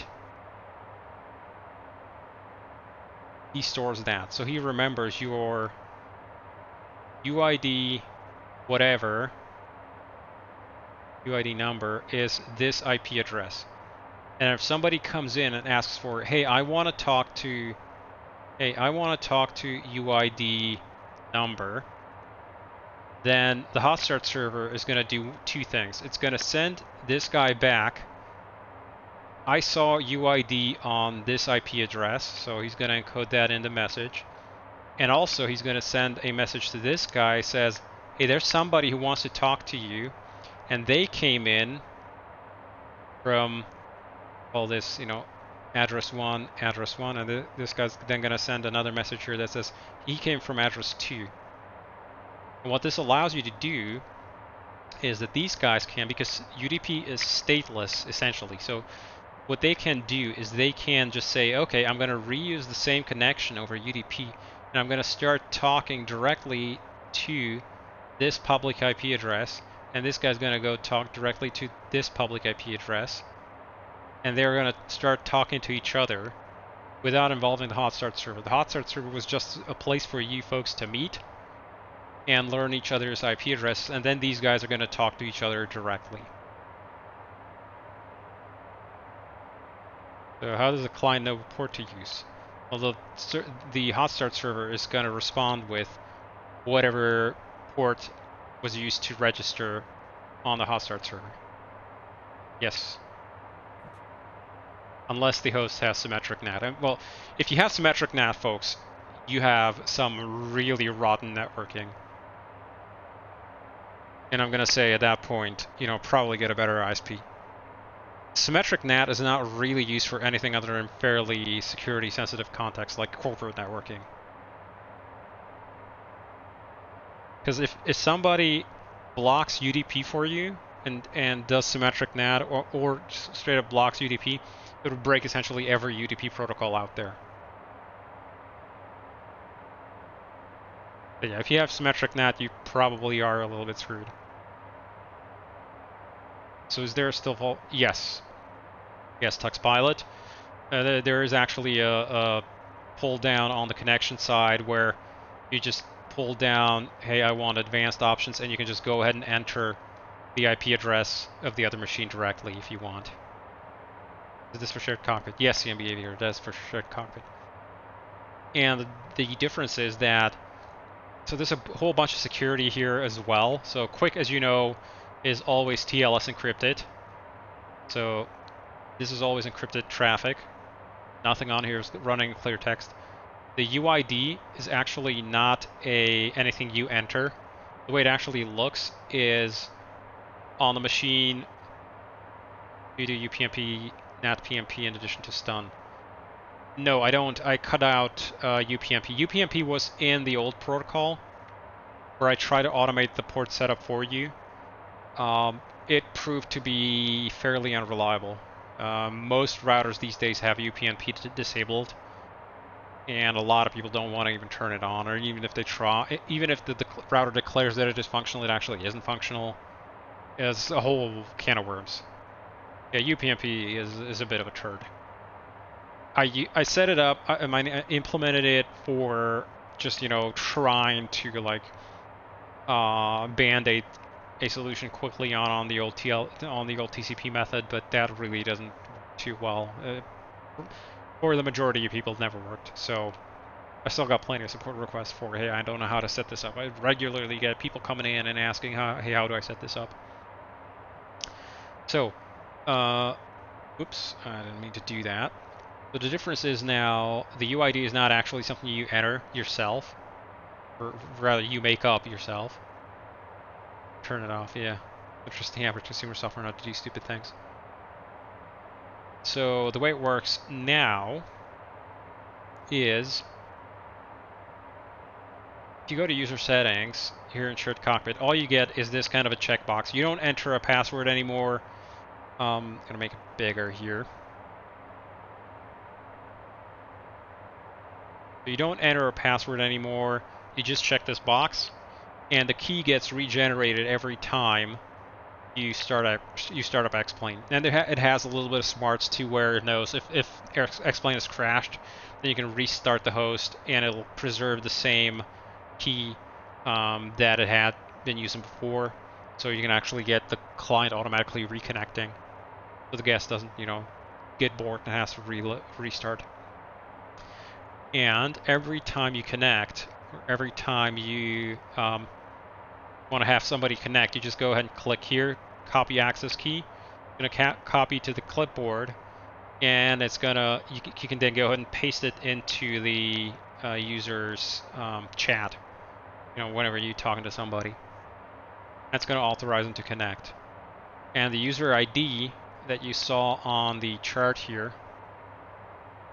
the user ID on here, it's actually it's a hash of the access key, so it's non-reversible. So nobody can ask for your IP address unless they already know the access password, because this UID is generated from that in a one-way fashion.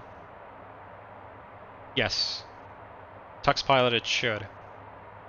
I haven't tested it on Wayland, to be honest, but it should. It's using fairly standard XDG protocols. But I'm going to have to test for on Wayland. But, I mean, worst case, you can go into Shared Cockpit, Manage Guests, and you can just click Show me the access password, and you can just copy it that way. Give me and I'll let you know. I've got Wayland on my end, TuxPilot, don't worry. So that's one way to know.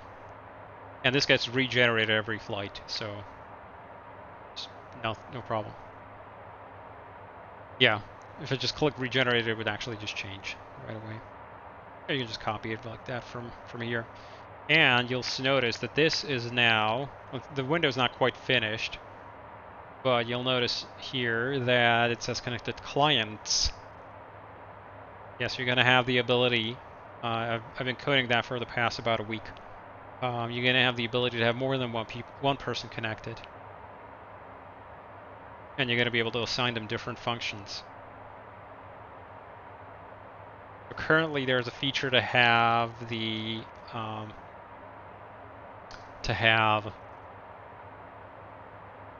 let's see, 4 roles are going to be available at the moment.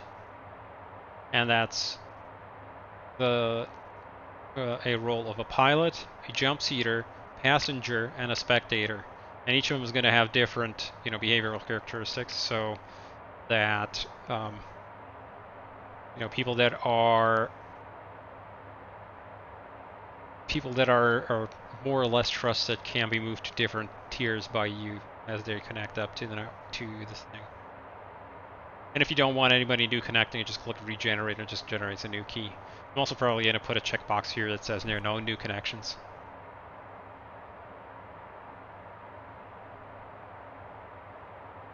Something like that. Nice bumpy ride there, Explain. Thanks.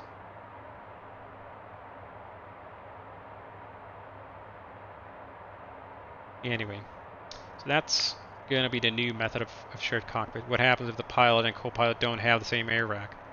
Let's take the version from the host. CMB Aviator, the co-pilot's airplane doesn't actually run.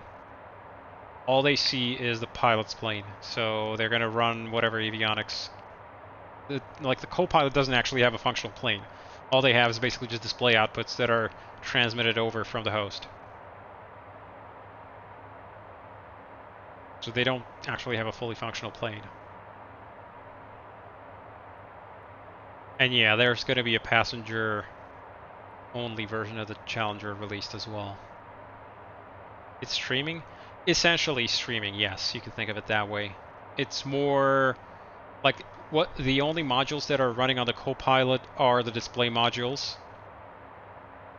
So the avionics on the Challenger are broken up into individual computers like on the real thing. And these are called AFDs, Adaptive Flight Displays.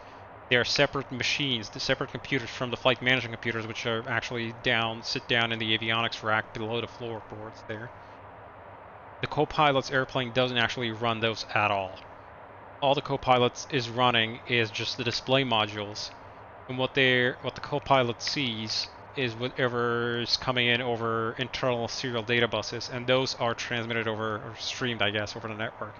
That's what you see on here when you bring up these netlink stats. This A bus line here is what it's transmitting to the client. I mean, right now I don't have anything connected, so it's not showing anything, but that is how that's going to work. It's already working this way. So the netcode that I've changed out is sort of the bottom layer of the network. This is sort of the application layer stuff. That's going to stay the same. So yeah, they are being streamed. So the client sees basically the stuff coming in over the various data buses here, like the various avionics.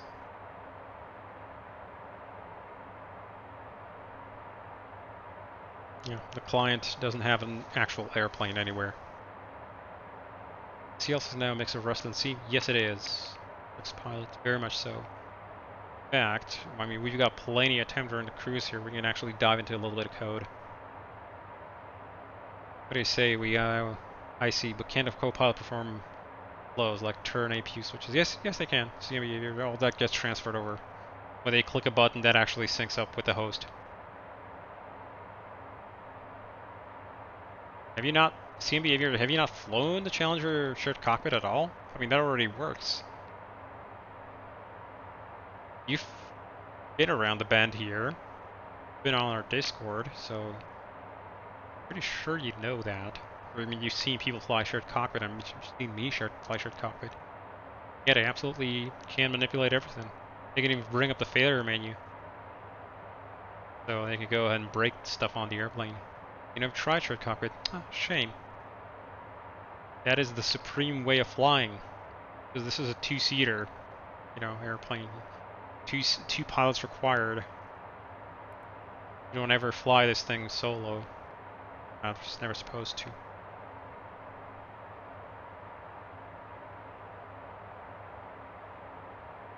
Oh, that's bright.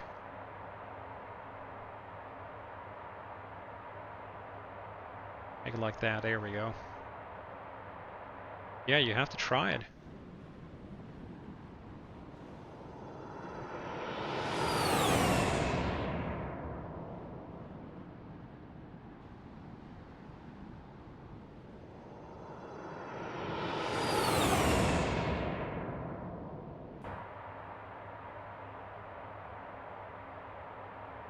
So yeah, you have to try that.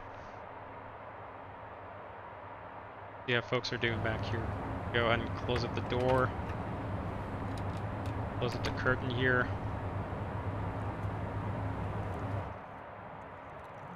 I'm begging for 1.9 also. The A220 is still in development. Yes, it is. More like she's planned for development. It's not like currently being worked on.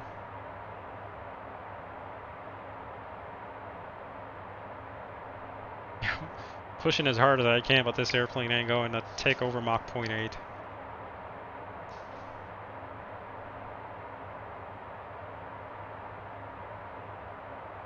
Yeah, I think I might have chosen a flight level that's a little bit too high up. Oh well. At least we're maintaining sort of consistent spacing between aircraft. Yeah, still about 15 miles ahead.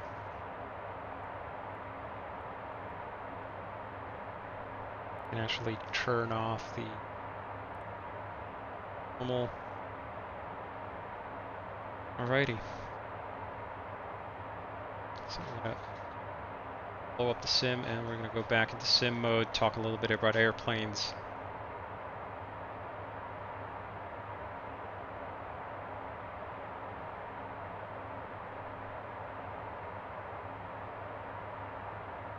How's everybody doing?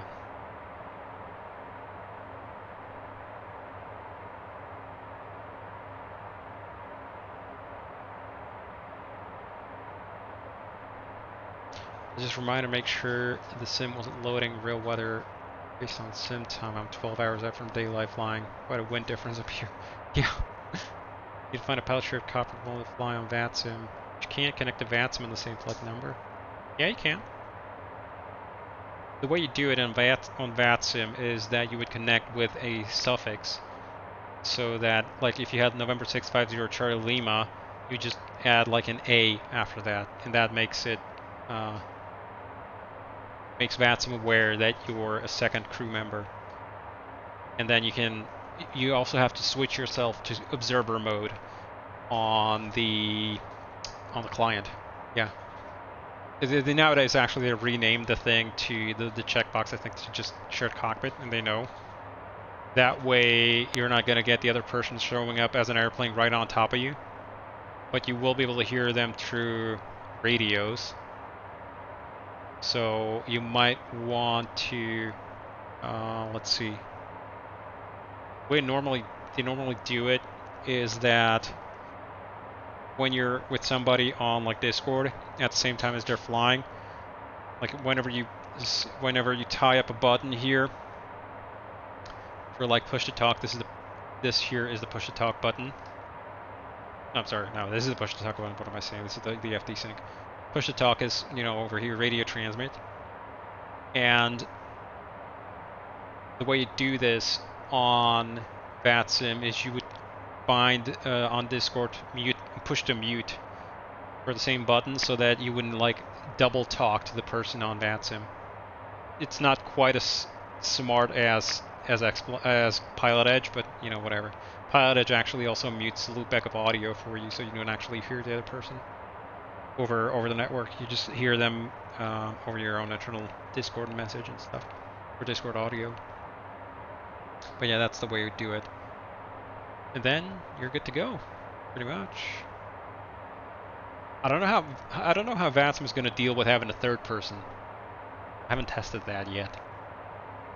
But there's been a lot of people, a bunch of people that have requested that we add the ability to have extra people in the airplane with you. And notably, people have been asking about an instructor. That's going to be the role of the jump seater.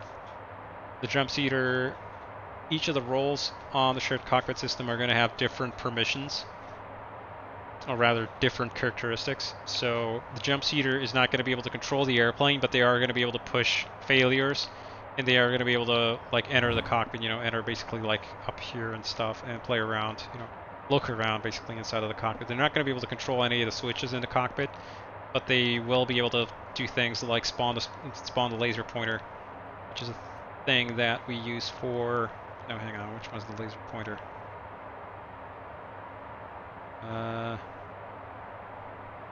Just quickly nip on into settings. Laser. Shift Control L. Oh. Oh no, they don't. It doesn't work on when I'm in solo mode. But I don't have shared cockpit active. Like when there's nobody else connected, the laser pointer doesn't appear. Normally, what it does, it shows the little laser spot under your cursor, and that the other person can see that as well. You do observer mode and co-pilot, instructor, multiple people. Call messages as well. 6. Yeah. Okay, okay, fly guy. I wasn't sure if VATSIM supported that. I know Pilot Edge does, but I've never tested it on VATSIM. It's a good thing that it does. And yeah, the laser pointer is a thing which allows crew members to point at things in the cockpit because you can't see each other's hands. You know, if somebody's trying to point something out. 3 persons on VATSIM, if I remember. Yeah, I mean. Oh, neat. Interesting, Flyconnie.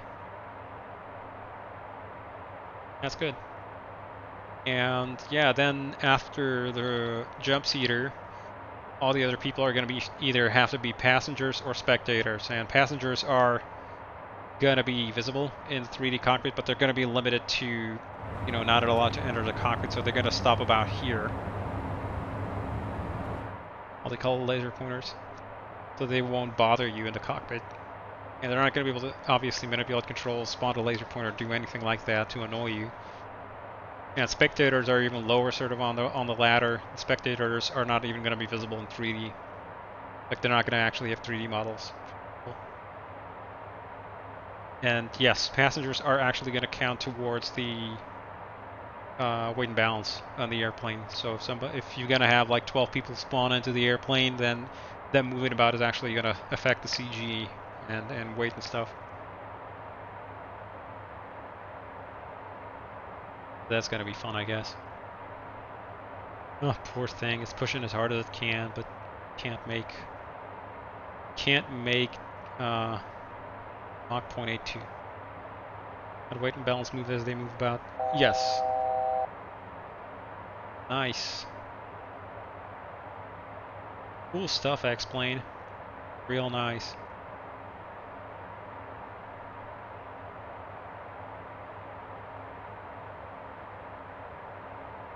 It's barometer in HG or something like that. Yep. That is X-Plane messing about with the barometer current in HG.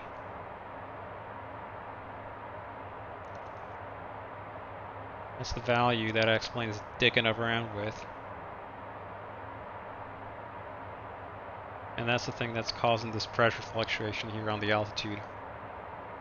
Boost turbos generated a lovely TCAS event. Ah, nice. Real fun. Is there a limit on how many passengers, or could we stuff the entire Discord into a single jet? Levelars 1.9 plane was the main features. What are the main features planned? I mean, it's planned. There's going to be a whole bunch of features. Not sure we have a definitive list right now on what's going to be going in. There's a whole bunch that's already done. XP cruise turbulence. Sorry, I was already at that. Oh, Levelars 99. Yes, there's going to be a limit of 12 passengers because that's basically the passenger limit of the airplane. The number of spectators. Currently, I have the total connection limit set to 32. And that's mostly to prevent an overload of your internet, because you have to, the host basically has to stream position data and some of the avionics updates to everybody so that they can actually like see what's going on the displays, not just have nothing there. They are going to be running a reduced stream set to the passengers and spectators, but it's not going to be free on network performance. And to the Copilot takes about 700, 800 kilobits per second for a single connection. Jump seater is going to essentially have about the same amount of load. Passengers, I haven't tested it yet, so I don't know exactly what the number is going to be, because this is fairly early code. But I'm assuming that 32 connections is going to require at least 10 to 15 megabits per second of streaming. Past the packs that can join contribute, not just the weight and position moving back. Yes. Yes. Yep, Lovenair, they are going to be contributing to that. Big turn.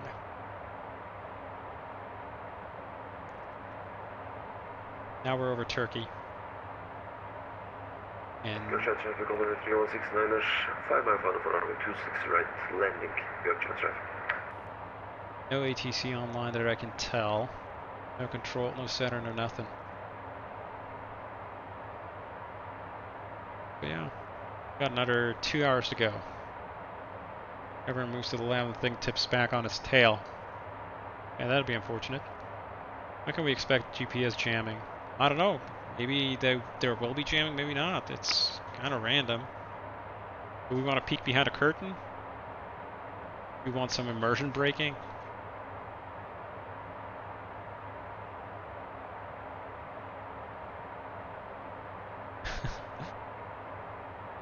Let's see if there are any jammers nearby. Is jamming. Nothing here, nothing right over Istanbul. That's basically where we are, right over Straits of Bosporus, I think.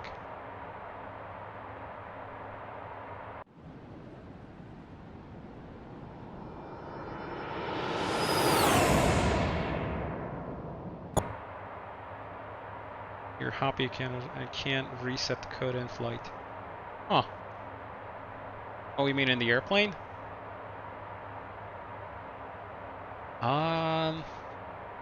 You might be able to, if you're willing to play around with some breakers. Ram, you ready? Is the weather radar working and challenging? Not right now. See, that's to go. If you want to change the code, let's see. I need to check the code. Traffic. Nice.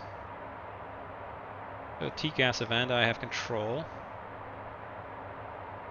Somebody who is only 900 feet. Yeah. They're climbing?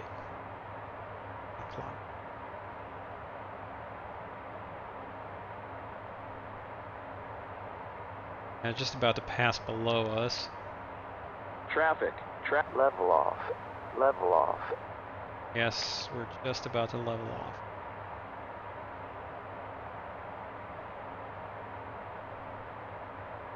Yeah, I know. Of conflict. I think I know which TCAS conflict you're talking about there, Ram. I think I met the same guy. Go in the opposite direction. Neat. So the breaker you probably want to pull. Let me just check the code here so I know for sure. So what you're trying to do is do the hoppy thing.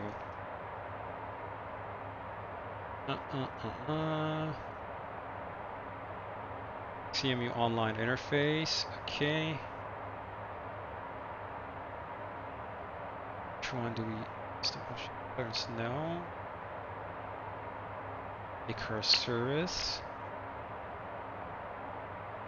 Okay, avionics ABUS module gets CMU. Okay, so it's just the CMU. Okay, no problem. So in that case, what you'll want to pull is the data link breaker. This guy here. So panel 1, row H, breaker number 9. Pull that one, and it should let you set the ID in the user settings interface. Should mess up with the airplane drag in the build. Aren't reaching Mach 0.82. I kind of upped the. I increased my climb rate. I increased my cruise altitude by 2,000 feet versus the planned altitude. I want to go to flight level 370, not 350. It's possible 370 and might not be able to hit Mach 0.82 at this weight. I need to burn off a little bit more fuel. You do a lamp test. There's a Wi-Fi light on the lower left pedal, so is there any functionality for Wi-Fi? Not at this point, no. Ace Pilot. Alec. Because that is basically part of the cabin completion that we didn't really take into account. There's not really all that much documentation about that part.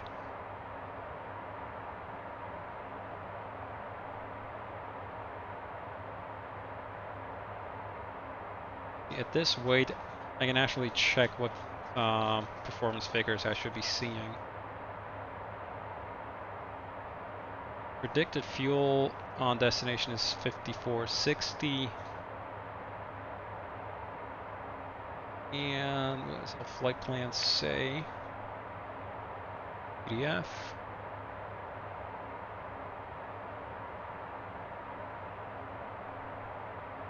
And it predicts, yeah, 5.4, 5400 is predicted landing fuel, so on the flight plan anyway. So that actually kind of checks out.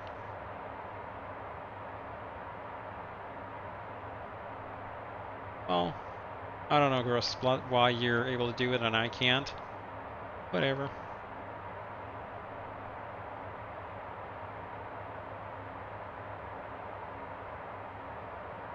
Let's have a look at the docks here. There.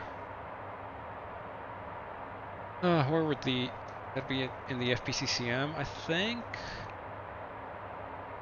Flight plan cruise control manual. How do I change speed from manual to automatically full enter?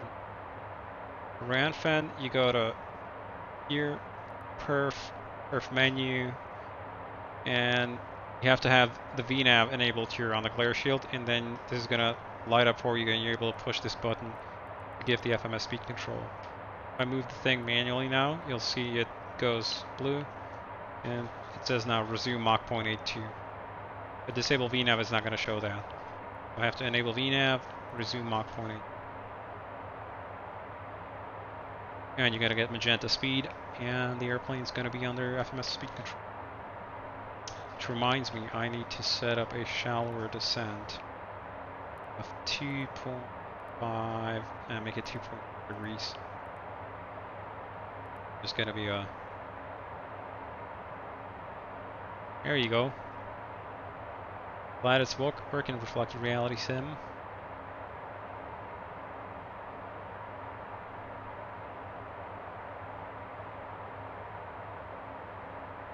Oh, I want to fix my broken HUD. Yeah, let's fix the broken. Not broken, maybe it's buggy. Nice. Let's see, go to the texture browser. Render targets, lit panel. Not this one. Oh, I know. I think I know why it's not. Oh, never mind. Wow! That's real cool, explain. How, like, it must take, sent you a message waiting for a SATCOM. This must take, like, extra effort to fuck up from explain. Like, how can you not implement a gradual filter for sea level pressure? Like, it's not hard.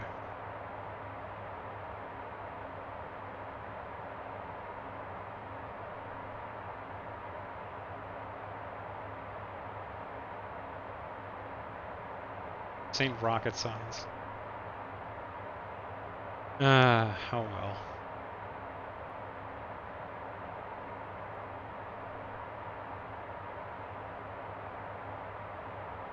I don't like it. Me neither, yeah. That's annoying.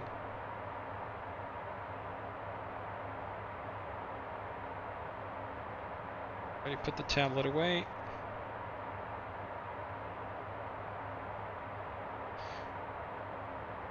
I might even open source the meat server code, because I don't like magic or anything in there.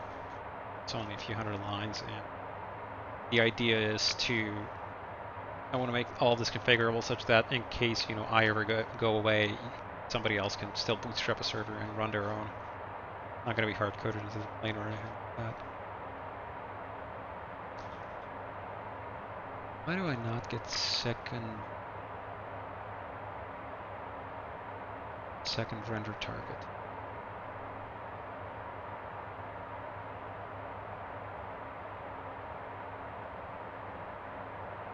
Whatever. Heads-up display is not going to be operative.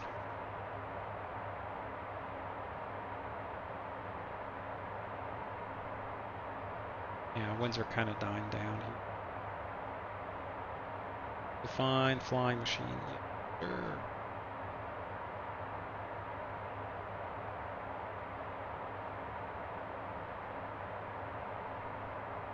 Strange that it's not retrieved my message yet.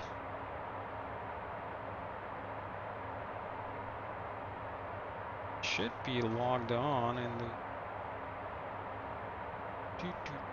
Let's go ahead and have a jump around in here. Technical status. VHF is no link, but we do have SATCOM, POA com.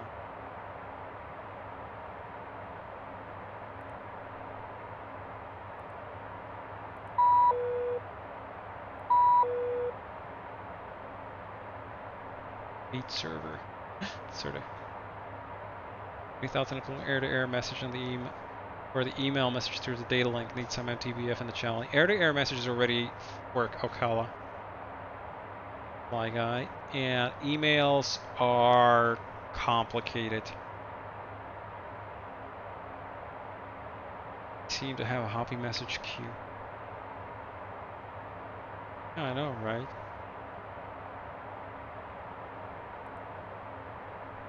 Definitely that.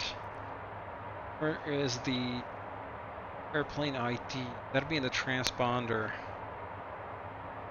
I have to go in here. I have November 650CL.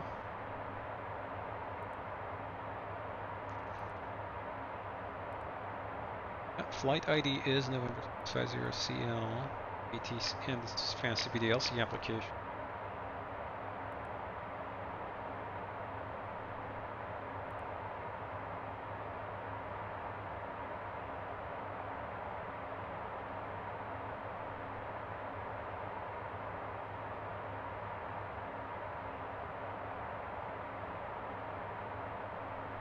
Look over on SATCOM message. It should be on Inmarsat. We are locked on. The airplane is tracking Inmarsat. Problems.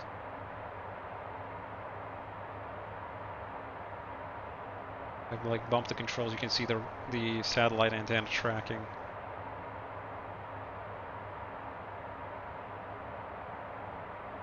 Give it a little bit of a nudge here, nudge there, like that.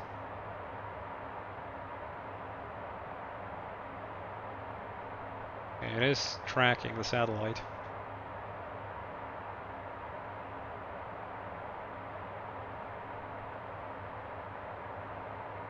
Satellite I4AF4.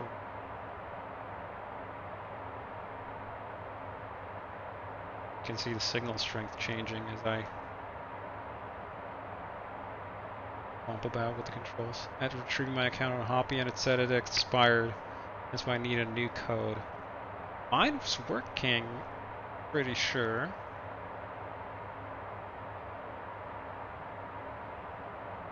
So if I go and... Yeah, you sent me a telex message and it was relayed. There might be somebody else on the network with November 650 Charlie Lima, you know. There's that possibility. What I can do is I can change my network affiliation to nothing. And then we might have more luck. Standby 1. That. We might have been messaging somebody else. That happens. Sometimes people do log on as me. As my ID. Copy. And they basically then intercept my messages. Not a big deal. Nothing there. But it said relayed on the list, so I don't fucking.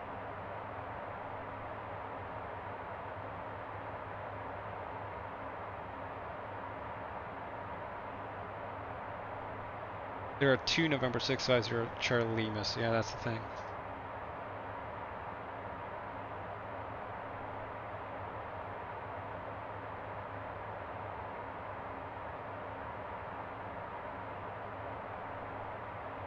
Yeah, well that's me now, the one with the network none. So if you now send me a message, I might be able to receive it.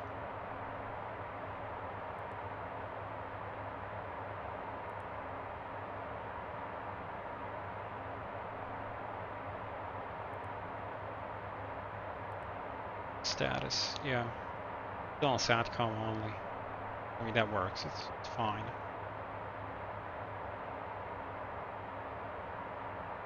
Well, theoretically, we should be able to receive VHF if there's a nearby station. Could have a look at VHF data link.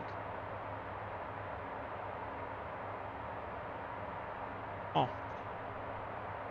No nearby stations.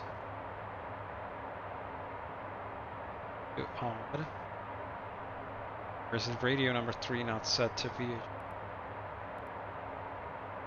Go in here. Aha! Unit needs to be switched over to data. Right. Now, better clean them.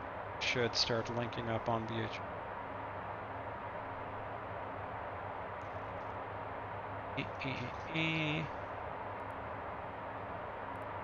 Data link. Link status. Yeah, it's scanning.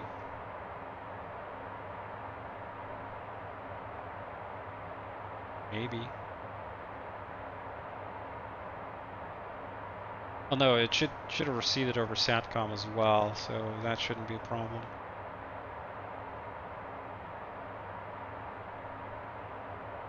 I guess you can try and send me a message now, Graham. Might be able to see that. You got to change your network affiliation to none so that we'd be able to message to each other. As there's a chance that there's another November 650 Charlie Lima impersonator. Not going to be able to do anything about that. What if, I wonder, I don't remember if I did that. If I go in here and change my light ID to November 655 Charlie Lima, might be better to do it in November 655 Charlie. I'll do this on a real airplane, that'd be bad. Let's see if it finds me on the list of active stations. Stations online. Yet. Once I start polling with the new ID, it should start pulling it in. Yeah, November 655 Charlie Lee. So hopefully it'll start polling with the new ID now. BOA scan, ATM scan.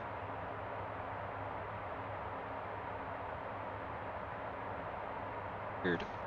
I don't know, it's just receiving some stations. Weird that this is not showing anything.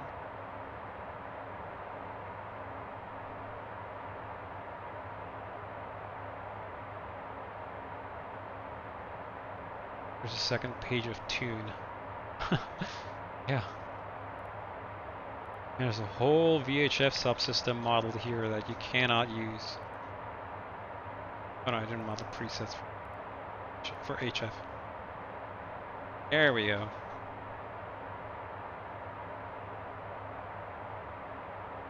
So, BOA scan, ATM scan is still scanning. I think the level's fairly low. Radio is basically walking through all the frequencies that it knows. Different stations on the same frequency. No, it's more like different stations. Something from 59HS. Yeah, I am sure. I am on the NUN network. But you're on VATSIM, that's the problem. So let me see if I can get something from Graham.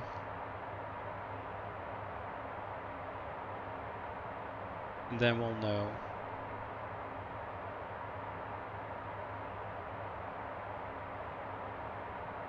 Did you send it to me on the VATSIM affiliation? A-cards worked around stations share the same frequency. Yeah, it's not a problem.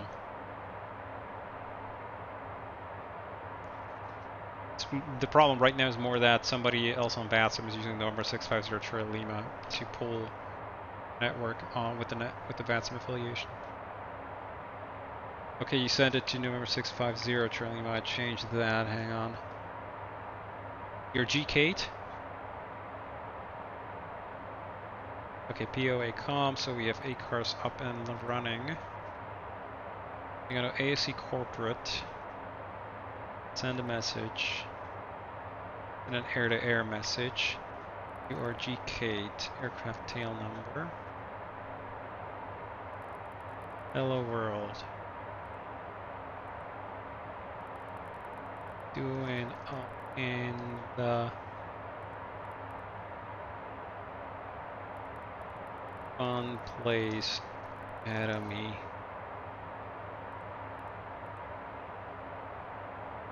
I have a question mark. And November 55CL.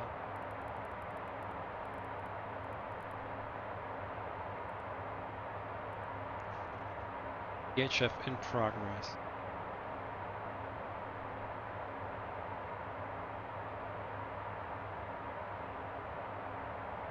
It says currently that you're not online on the G-Kate. No, you still are network affiliation VATSIM. That's why it's not receiving it.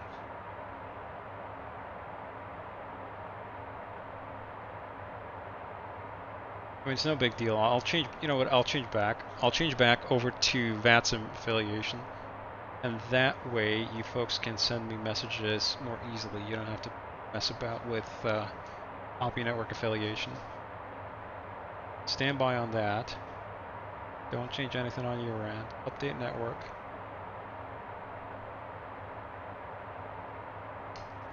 And try this again. Message text is still there.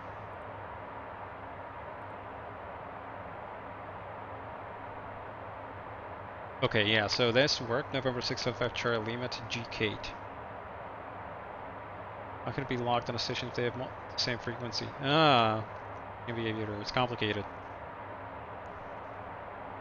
Now maybe it'll actually deliver some of the messages for me. It might get pulled.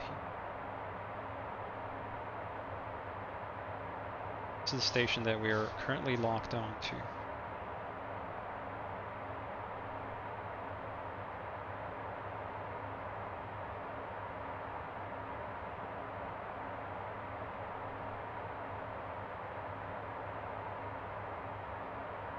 So, to avoid interference in CMB Aviator, the way it's working typically for these kinds of systems is they use what's called time sharing, where yes, the frequency is the same, but not everybody's talking on it all the time. So the system basically multiplexes the frequency that way. Everybody sort of gets a brief transmit period, and they try and coordinate with each other to not scream over each other. It's essentially similar to how old school Ethernet worked.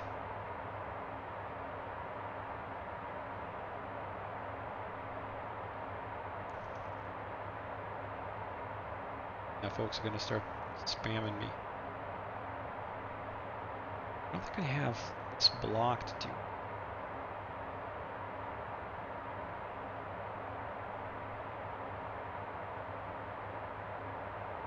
Definitely am online.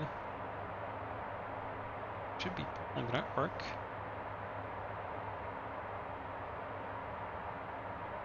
Yeah, it is set in the sim. In fact, that's why you're seeing me. I see myself being online. F5CL. Didn't change my. I think it's actually Hoppy not being happy that I'm changing IDs. Let me try something different here. What if I change to that? See if it'll find November 651 CL now in the list of active stations. It shows up on VATSIM, it might work. Just give me a sec. The log is relayed while you were logged in that you never seem to receive the sim. There's only one registration in the log. Aquafunkel wants to boot you up. It's because I'm not sure if there isn't another station with November 650 Charlie Lima that is receiving those. And the list only shows, I think it's, aha, see?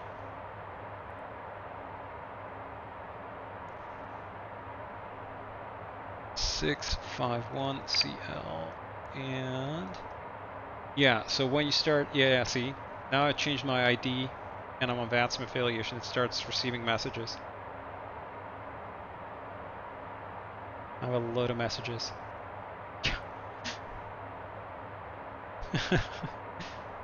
Thanks, Mattner. Glad you like it.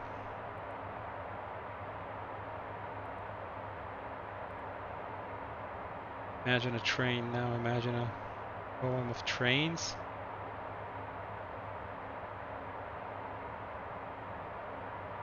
Could be older than the long shows. Yep. Anyway, now it works. So I guess folks spam away or something. Please don't, murder my machine. But yeah, that's seems to be working now. I was probably just clashing with somebody else, or it got somehow stuck. I don't know. Hoppy's weird.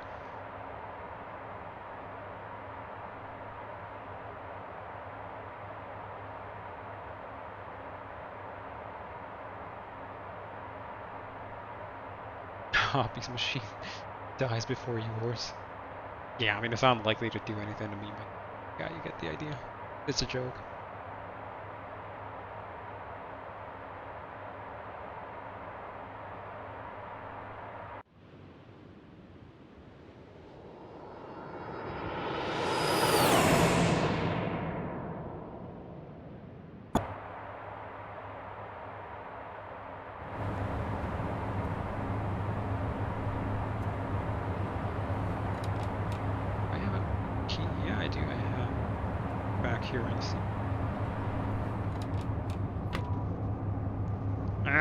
Somebody's spamming me.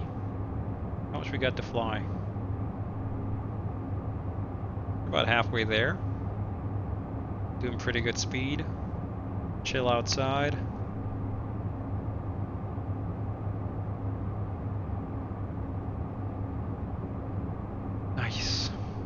stuff.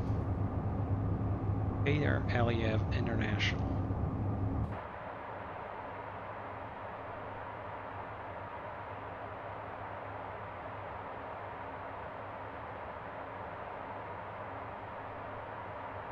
Right, so we got another message here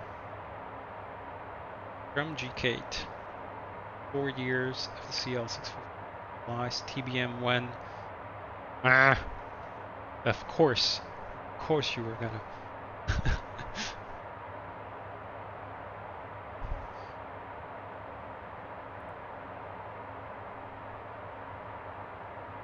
We're gonna antagonize and ask that.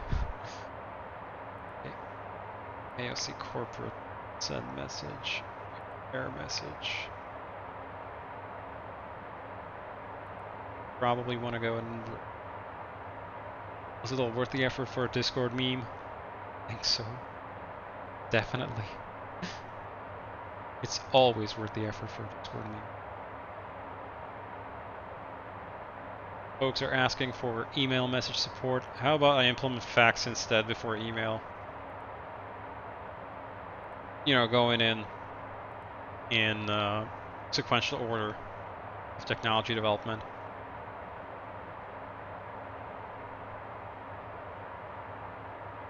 And require a hardware modem. Yes, of course. You gotta hook it up over a 4-pin connector. 8221 tunks. TBM for XP12. TBM for XP9.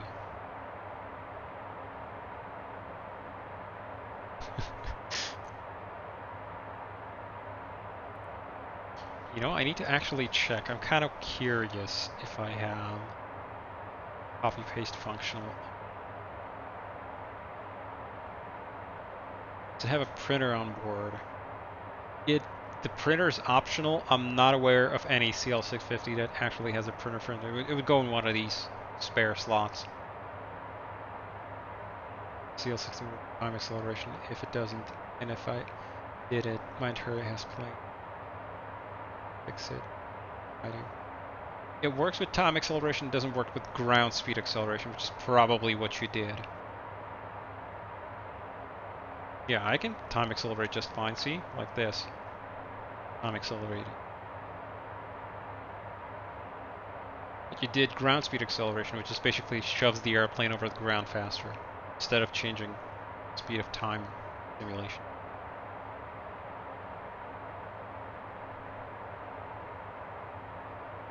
How can you fix it? Nah. Naughty. Go up here into CL650 study INS realign IRUs immediately. Click that. That'll get you back up and running. VOR navigation. I mean, that'd be the cruel answer.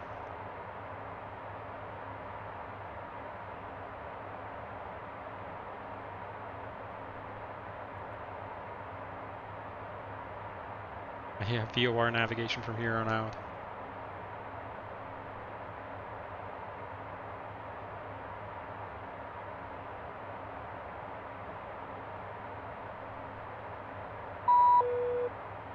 And another one. Hit link message. Floodgates are open, boys. Yeah. I guess they are.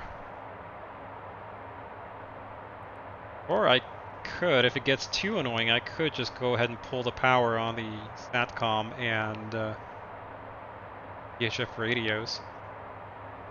Literally just take VHF radio 3 out of data mode and no more turn off the SATCOM unit. Easy enough to do, demonstrate. I'll roll this over to there, push radio to enter the radio menu, or I could just do it through the CDU as well. Over here, just switch this over to voice. That gets rid of that part. For the satellite units, it's a little bit more complicated because you have to go and you basically have to turn off both SDUs, satellite data units. And so SDU status, SDU number 1 is active, but UPS, where's SATCOM antenna? No, not that one. Got where the SATCOM unit number 1 is. It's over on this panel, isn't it? Now remember, it's somewhere here.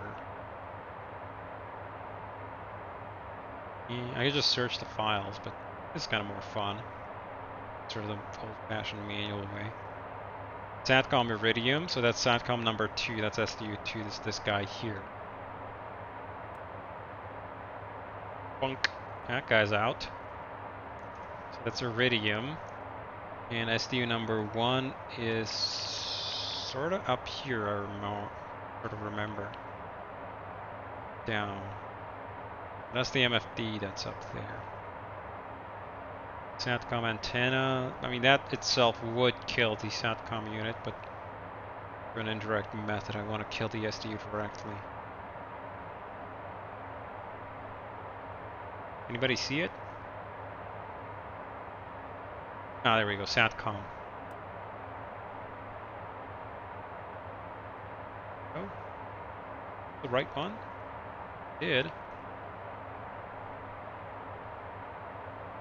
Okay, let's try the SATCOM antenna. Oh no, it was already dead. Just took a while. I think. You know, it was already dead, I think. Push you back in.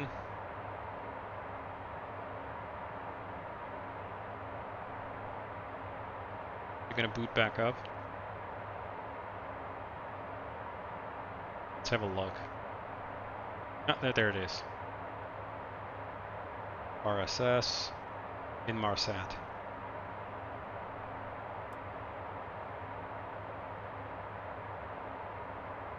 Probably took a while to shut down. There we go. Inmarsat is down, and yeah, now the SDU is noticed. A check field destination message on my FMC. Is that normal?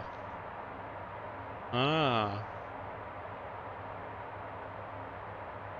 Well, if you have to check the fuel on your destination, it probably means check your performance. What does it say? What fuel status you're going to arrive with? You can either see it here displayed, or if you go into perf, into actually under index progress, what does it say your arrival fuel is going to be?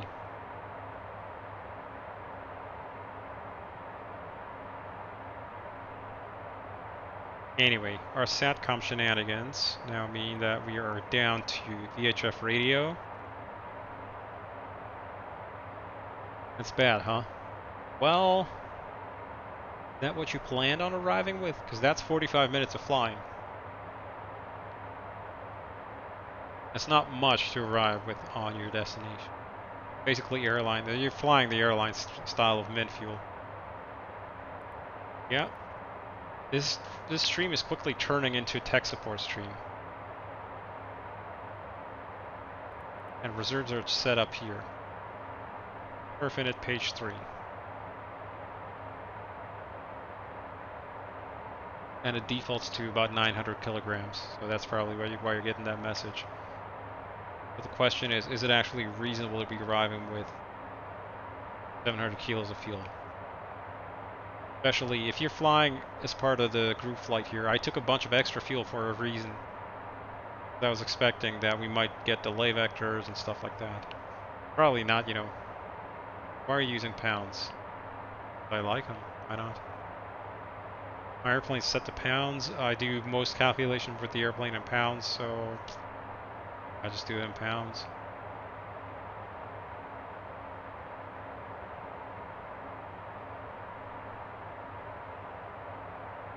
It's so easy for me to remember that it's 20,000 pounds that goes roughly in the tanks. Get a tech support, bring out the rust. Bring out the rust, yeah. That'd be sexy. Everybody's gonna drop off like dead. Why the hell not? Put this up here. It's up here. Other like that. We got to go to top of drop. That advisory is an hour away. So we got maybe half an hour to dig around and code. Or why not? Index, progress. Yeah, this is sort of the information that we need.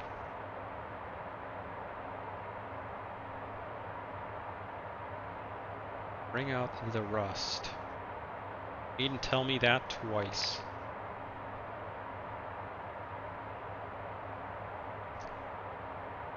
A cup of tea, please. One more cup of tea, please. I just requested some more drink. Alrighty. So with that in mind, go ahead and play around with this stream. Some more window capture.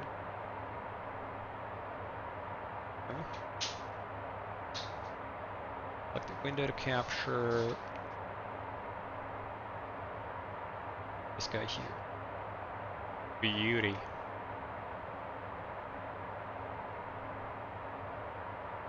Here we go. That looks great. Down one below X-plane. X-plane I'm going to resize so that it's sort of in the corner, I guess. Yes, we're going to... Subsystems did you rewrite in Rust? The new net code. There's not, you know, I'm not of the policy that I want to be rewriting stuff in Rust. That's typically not all that conducive. So, here's some of the new shared cockpit stuff.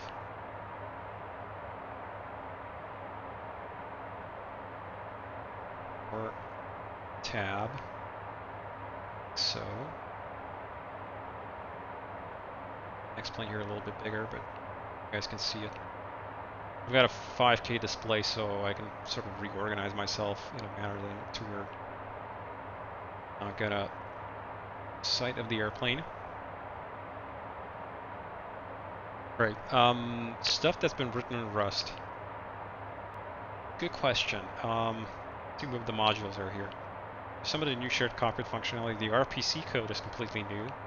That's written in Rust. So the RPC systems RS RPC. So what this is it allows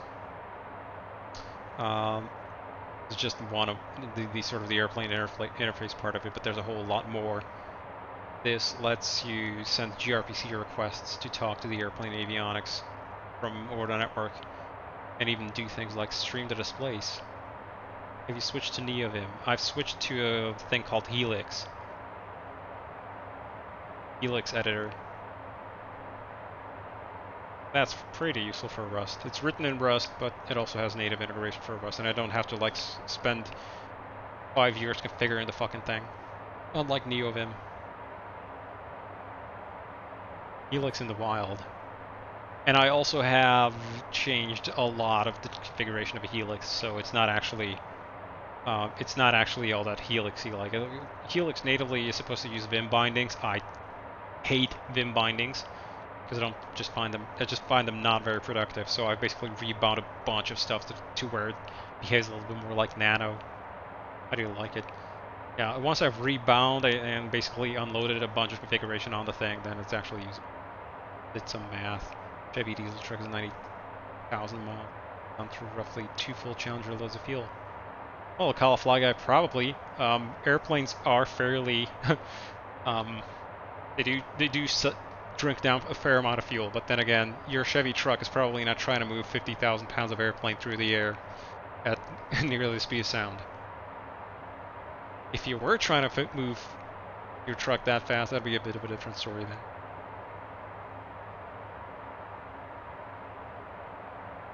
So memory can't do it. Imagine a Chevy truck flying through the air at half the speed of sound. That'd be amazing. It probably wouldn't look like a truck for very much longer after that, but That's something for, I don't know, like a Mythbusters episode to where they blow up a car or something. See, FKME. I say it every time I see a fuel bill. Yeah. We only had to load up 3,000 liters of fuel this time because I was already fairly.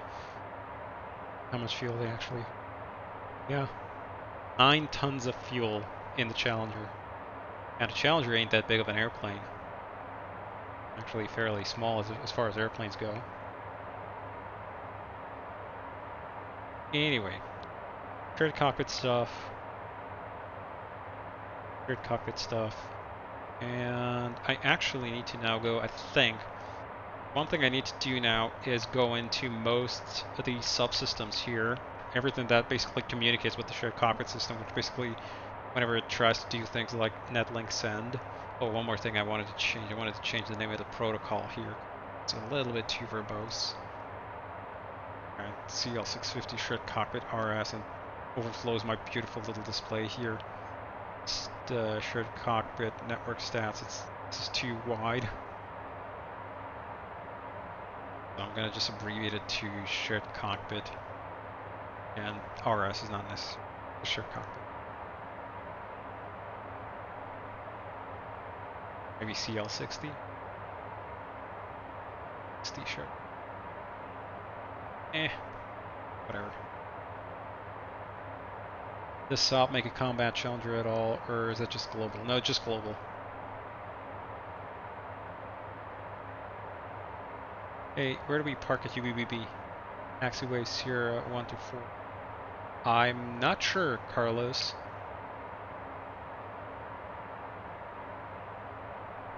Good question. That's a problem we'll tackle when we get closer, I guess. UB Murray 220 just came in chat. May 7 day. TBM is going to be sooner than the A220, much sooner. Goran is basically working on finishing up the 3D stuff there. Every time I see netlink, I think of the one in the Linux kernel. Yeah, that's a different kind of netlink. Thank you. Get it? I'm gonna put my keyboard away, I don't need it.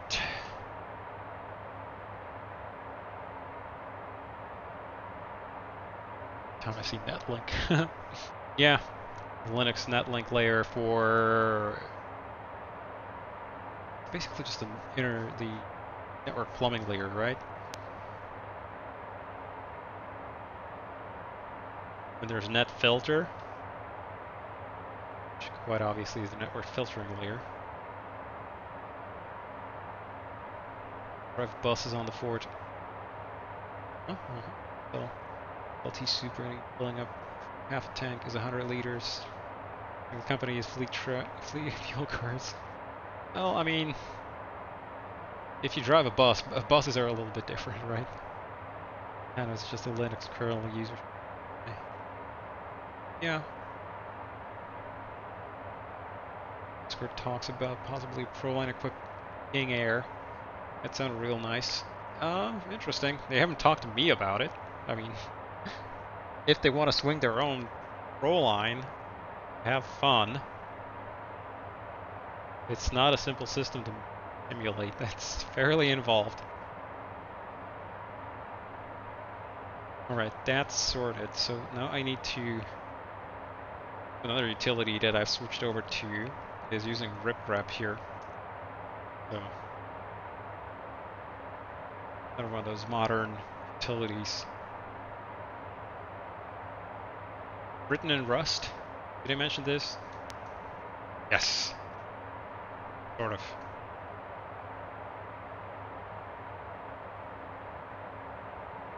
But yeah, I switched over to riprap for a lot of searching because it's shorter than writing grep. And also it's a whole hell of a lot faster. And it lets me... These are all the sites that I'm going to have to fix up. Or not just that, I'm going to have to check The send part is one thing that I'm going to have to check, and then there's going to be another part to where I'm going to have to check all the receiving, which is message received notifications. So all of these guys. These are all the sites that I'm going to have to review all the messages that can come in. A220? What about A220 JP88?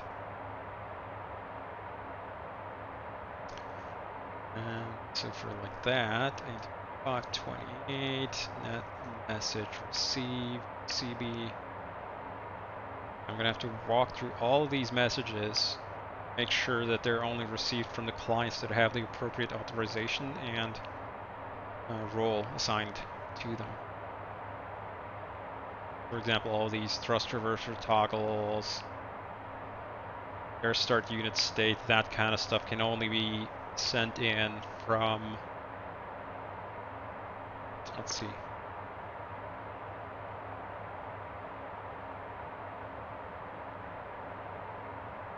use state. That has to be, we have radar online. Huh.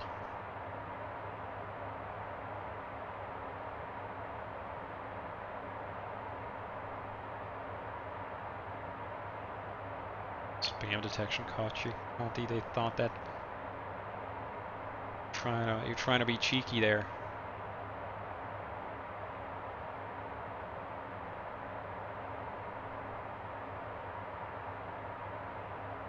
That message seal status. This, for instance, control status.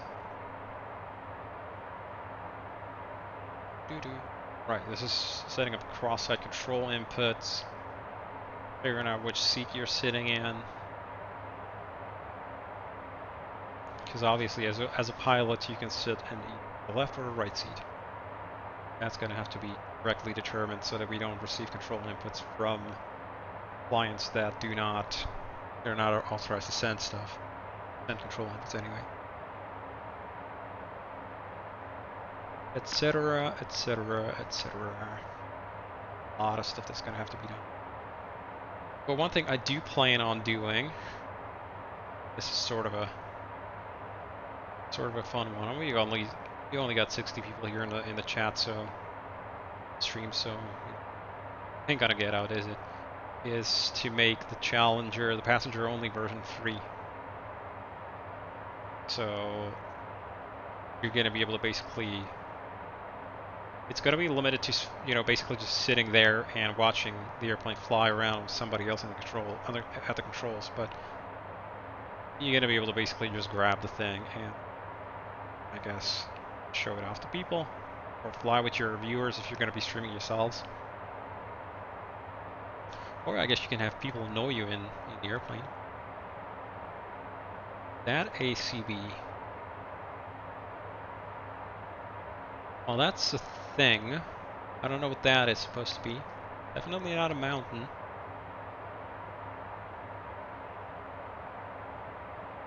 That is definitely a very strange cloud construct right there.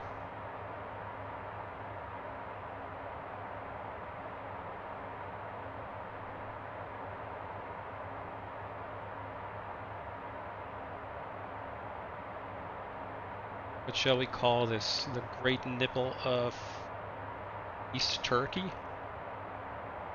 I don't know, we're getting into Georgia soon. But this seems to be right over the water.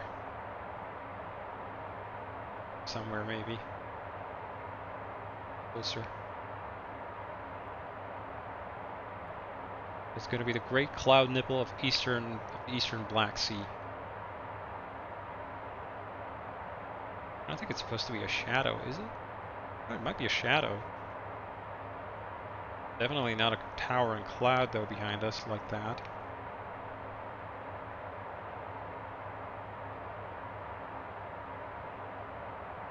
Might be a second layer of clouds. I don't know what X-Plane's doing there. It's very excited. Yeah, definitely very, very excited.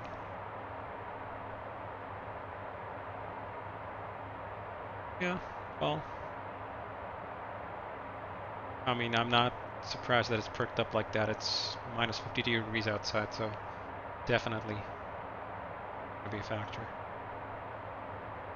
UBB approach. So we've got radar approach. What are folks using for descent here?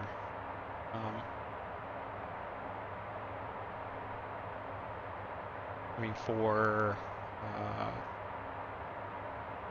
arrivals. Airlab 1 Hotel, ILS 35. Well, that was fast. Good to know. Still got an hour to go. 500 miles. I guess we can enter that. It's a point merge arrival.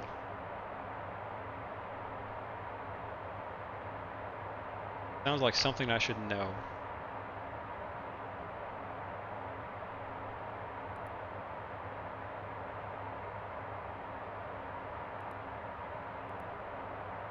Urlev on hotel. Shoot over to plan mode.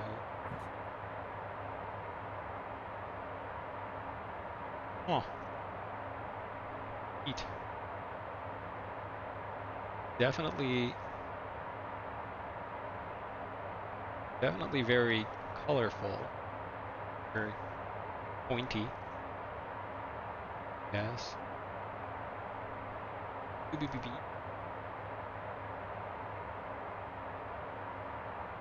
could use. Let's use the thing here. Just gonna use the pop-up tablet. Do I have charts set up? Not that. Spiders?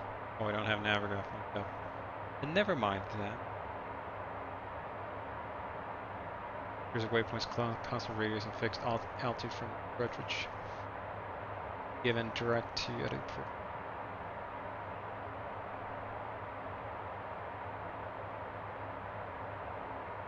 So let's have a look-see. Chart.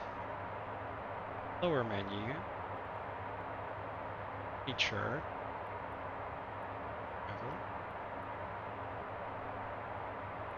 Urlev. Box. Okay, there we go. 1H. That looks familiar.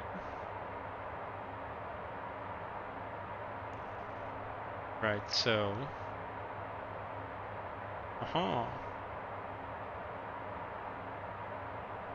Got a sweet shortcut. Huh.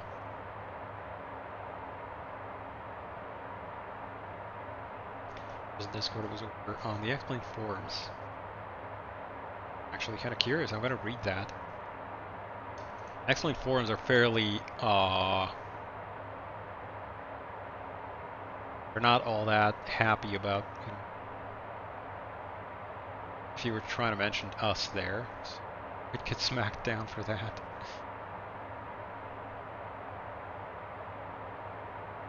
So,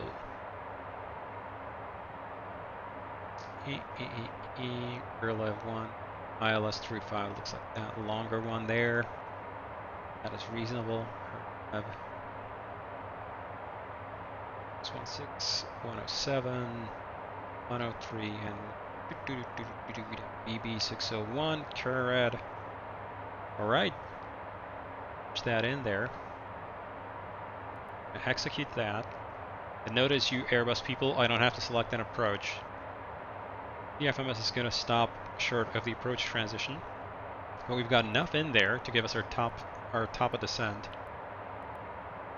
Because you'll notice, air 2000 or above, BB601, 7000 hard constraint. So now we should have TOD, top of descent, 40 minutes away, 333 miles. Actually going to shallow out the descent a little bit more, because that's going to give me leeway to let the controller mess around with our path. And take a shortcut if I have to. Different start for every runway. Could be The FMS does have the ability to disambiguate. When stars are uniquely associated, they have approach transitions, and when stars are designed in such a way that they have approach transitions to specific runways, then selecting a different approach will actually filter out stars that do not apply to that runway. So I guess there's some value in selecting the approach first, but at the same time, it's really not conducive to how things work in the US, especially because there you might have to select the star long before you even know what the approach is going to be. But what we can do here, go ahead and use our advanced data link stuff. Go request UPP, and we'll do repeated, so start auto updating, and we'll go ahead and request. That's going to give us continuous updates.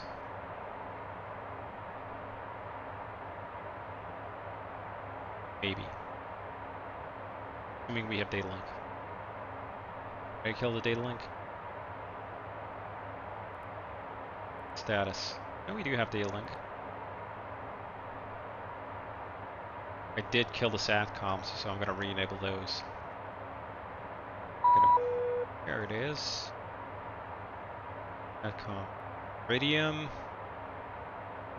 And Inmarsat was up here. Where?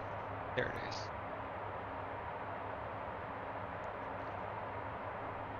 Righty.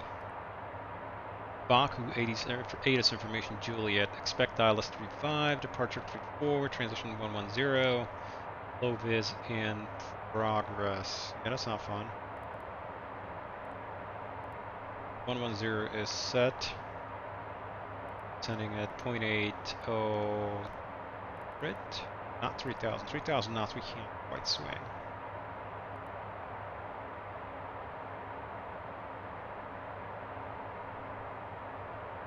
Alrighty. Baku, just Juliet, blah blah blah, low vis. That's why I packed in a bunch of, like, I put extra 3,000 pounds of fuel in the airplane just for shenanigans. I expect there might be go-arounds. Oh. Now, this has me confused. Low visibility procedures in progress. Cav OK. Cav OK is 5,000 foot ceilings. Right? I remember that right from my training. 5,000 or higher ceiling. So what gives?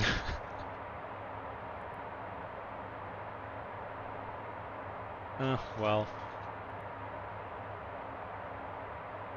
Yeah, they don't give a flight visibility reading because of that. Well, I guess that's one way to solve if you don't have a visibility meter functional. Just say, hey, it's always low visibility. Who cares if it's like 10 kilometers plus?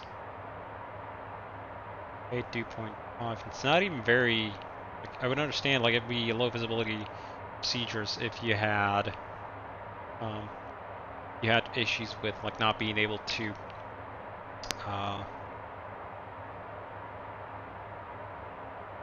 I would understand you'd have low visibility if you had, like, a low spread, right? You'd have mist and stuff, but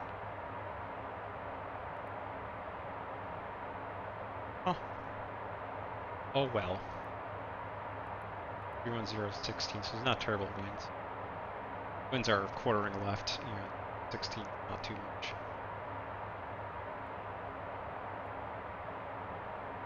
Oh well. Guys here on TCAS display.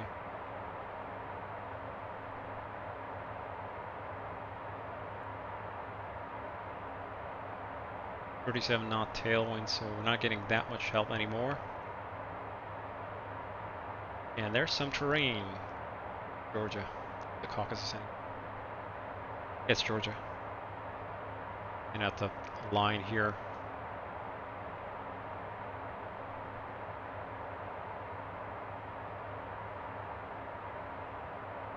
So yeah.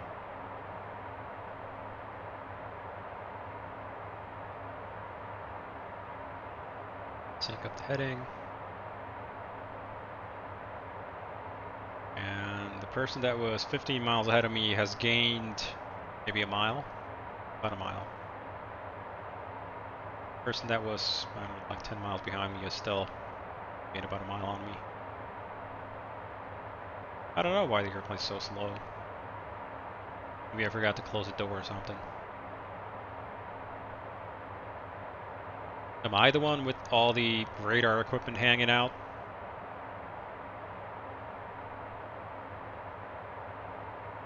To be honest though, I made this build about 10 minutes before I started the stream, so I might be completely broken. So who knows? I'm glad it's working as well as it is. 7290 predicted landing fuel. 3910. It's with the ring here. Before that was 5500 or whatever. It's about 500 pounds less than our flight plan, but the flight plan, I don't think it counted for the arrival. No, the flight plan was Erlev direct. So it didn't know about this delay thing here. That's probably going to cost us about 500 pounds of fuel. Before that, it was without all that. How do you acceptance test builds? Acceptance test builds. And I make builds and then I send it out to people to test. Usually that's the way it works before these stuff. There isn't like an automated test harness that runs. That's a little bit impractical.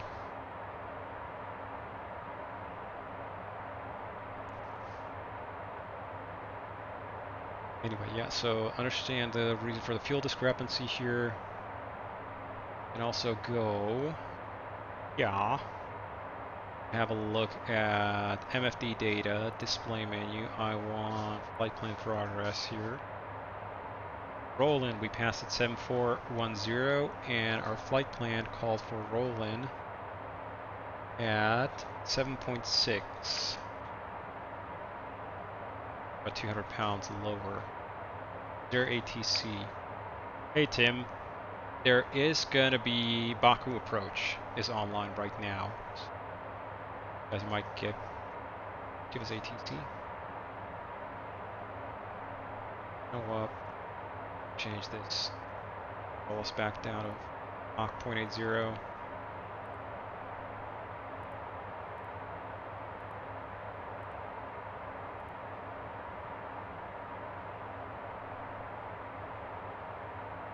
Maybe that'll save a little bit of fuel. Engines don't start trying to push us up through Mach 0.805. Not much.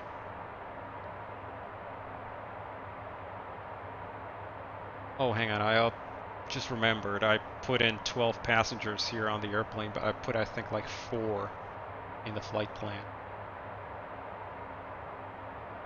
No, I put 12 people in the passenger, in the flight plan as well. I don't know why it's so thirsty. Whatever. I'm paddling as fast as I can. Trying to catch up to the tail end of the group. Oh well, Caulifly guy, don't worry.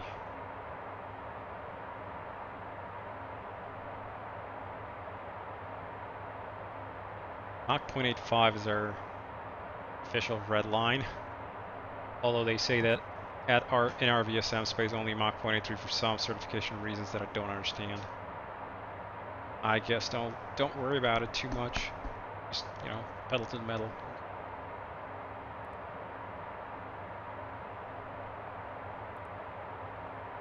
How's summary? No. How's report? That's the one I was looking for.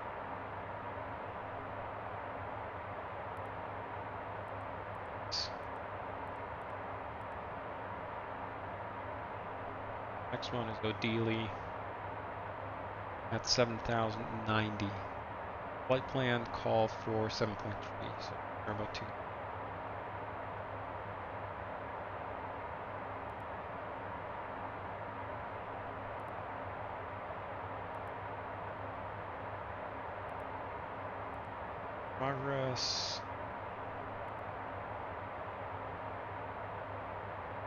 Alright, this is actually a much...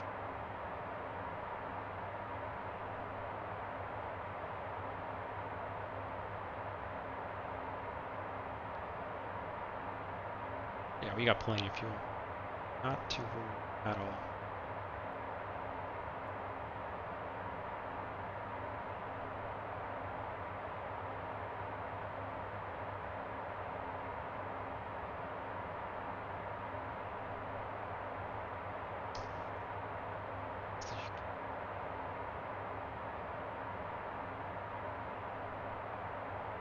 How's everybody doing back here?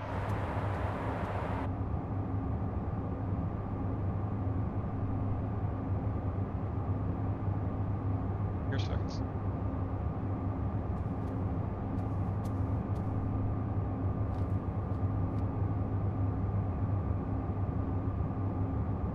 Make these fun. Play around them again. The cabin completion was kind of done last minute. Mostly focused on what we're going to be actually dealing with stuff up front. On this part of the map, I was in an A10C. Spicy.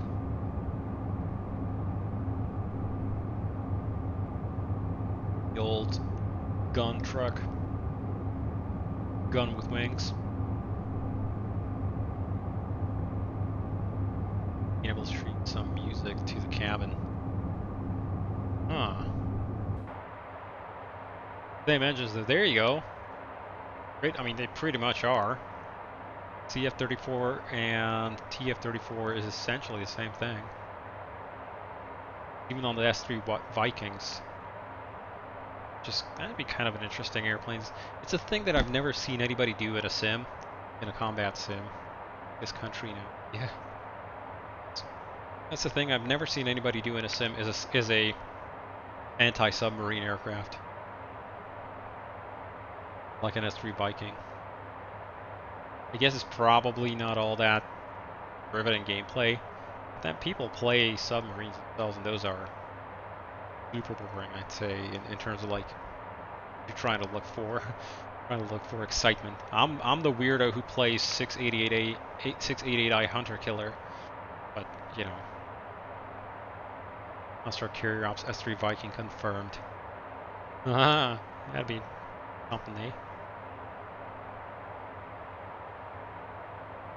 If you folks know 688i Hunter Killer, that's a crusty old game.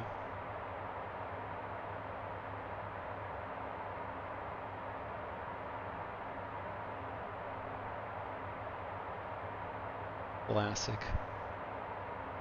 When I played an even older DOS, I played an even older DOS game that was about the SSN-21 Seawolf. That was 320 by 200. Definitely very chunky pixels there. Not flying E2 Hawkeye in DCS for missions, given a chance. On E2 Hawkeye, though, is admittedly about as exciting as flying a tanker, which is basically just flying around in a holding pattern for 5 or 6 hours, then you land.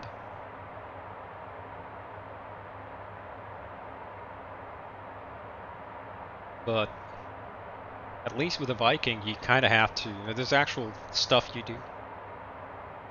You need to ascend, you need to descend, you need to operate the sono buoys, you need to operate the magnetic anomaly detector, you need to chase after contacts, possibly deploy weapons. You know, it has radar, it has surface search radar, it has the ability to drop torpedoes or fire harpoons, that kind of stuff. So it has actually some gameplay to it, unlike an E2 Hawkeye.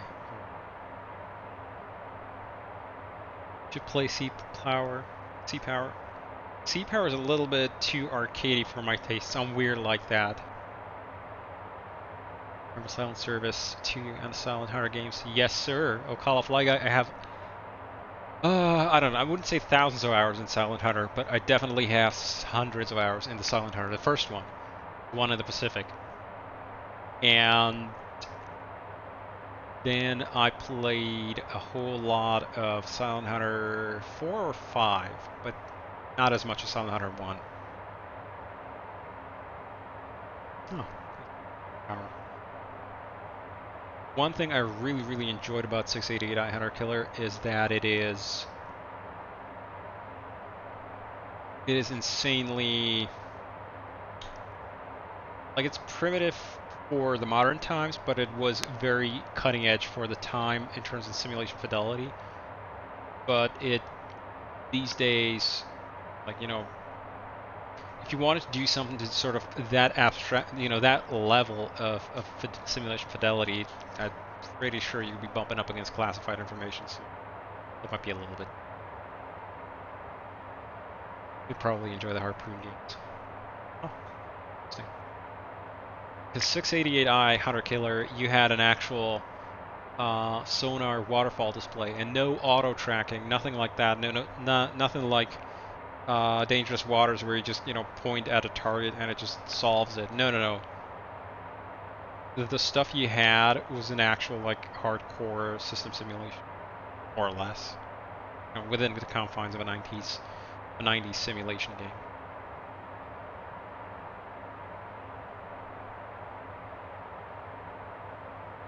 And you could absolutely spend hours tracking targets with that sonar display in 688i Hunter Killer. Do things like phase analysis on the frequency and stuff like that. I don't think that there was much ocean dynamics simulated, so nothing much like, you know, ocean ducts and that kind of stuff. But well, to a degree. I have to get back into the game. Yes, it's James's, yeah. Yep, Ocala Fly Guy, that's exactly those guys that did it. James's Combat Simulations. If you click on the link I posted up there, it'll tell you.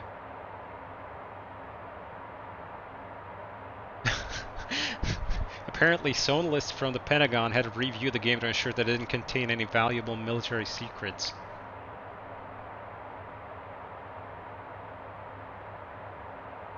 So, yeah. I mean, that doesn't really mean much, right? But it might have been at least a little bit of a concern during development, because Janes does travel in this kind of information. What we got to top of descent? 21 minutes. Time to start briefing the approaches, folks. Still ILS 35 on the approach. And no radar, no GPS jamming being encountered, so that's a positive. We were close. This is us. That's a GPS jamming station, but it was in northern Turkey. And we flew past that at a fairly sizable distance, so fortunately we didn't get there, but could have been spicy. NSS control. Okay, yeah, we got good stuff. We are in navigation mode.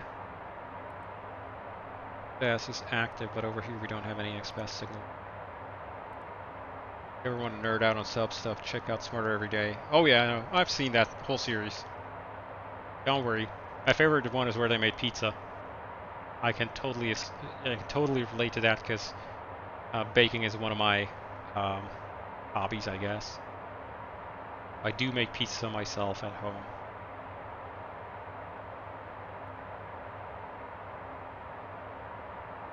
I would be definitely all over that.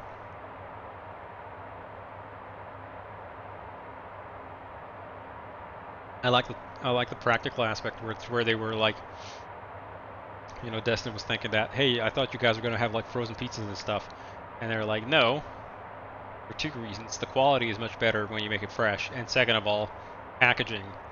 It's much more spatially efficient to have just raw flour and a bunch of yeast, and you basically just then bring the water and you proof up the pizza right then and there.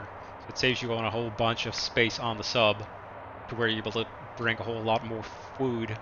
The primary time limiting factor for a sub to operate is how much fuel you can stuff in there for the people to operate. The nuclear reactor doesn't care. It'll run fine for years. Just, you know, you gotta keep the people fed.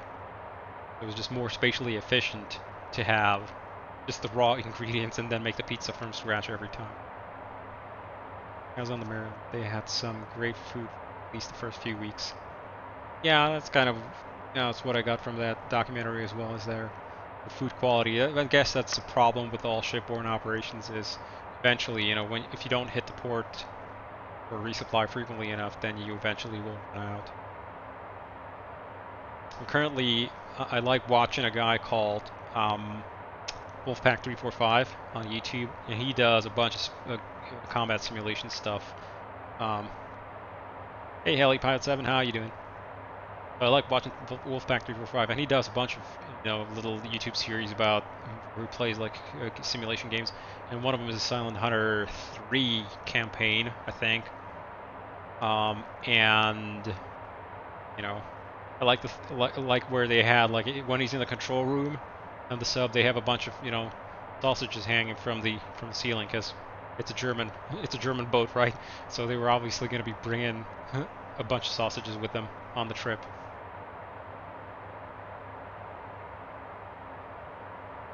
Anyway, let's go and brief the approach before I get, you know, back here and start yapping about stupid stuff. We're going to be ILS 35 via vectors. Go to legs, check the legs. You got nice continuous legs all the way down to Karad. Karad, we'll just go and close up the discontinuity here.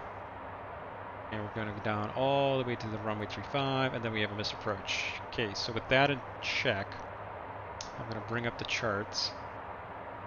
And on here, I'm going to review the approach sequencing. We've already reviewed the arrival, so up to Karad we know we're good. Up to 2,000 we're above. At Karad is actually planning exactly 2,000 Karad because that's basically an ILS approach point. And from there, BB 800, so we'll switch this over to the approach charts.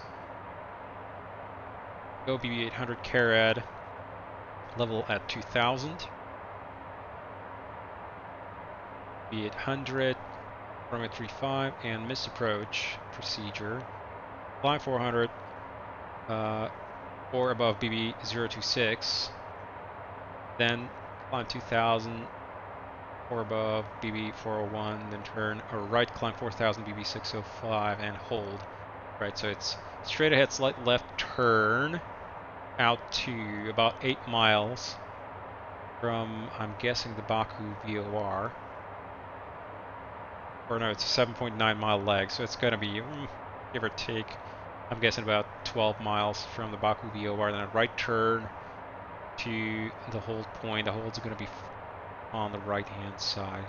That's BB026, checks out 400 or above, 401, 2000 or above, and 4000 is BB605. And then hold. I'm going to hold here. I'm going to switch you to ICAO hold speeds. That's going to be 210. Right, okay. 601, direct right turns 174. No, left turns 174 inbound. Yeah, that checks out. A lot of Star Wars sequel droid waypoints. Yeah. Alright. Gonna be one middle leg here. That's good. So we checked the leg sequencing. Let's check the arrival data here. So ILS 35. 353 on the final course, 109.3 on frequency, and final descent is a 3-degree slope.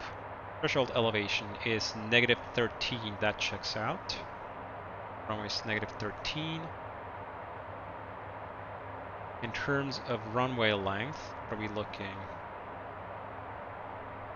Runway 35. It's 3,200 meters, 10,500 feet. Linear runway, so it's absolutely no problem. Where are folks going to be parking? Not quite sure where you park here. Lower menu, let's go ahead and change this over to the airport chart. Parking stands. This is cargo, cargo. That looks very airline type. Yeah, this looks very airline, very airline. If I had to guess, it's probably going to be on the other side of the airport. It's going to be over here somewhere, right? Apron Delta or Apron Echo? Detail C parking stands. Okay. Parking stand, stand coordinates.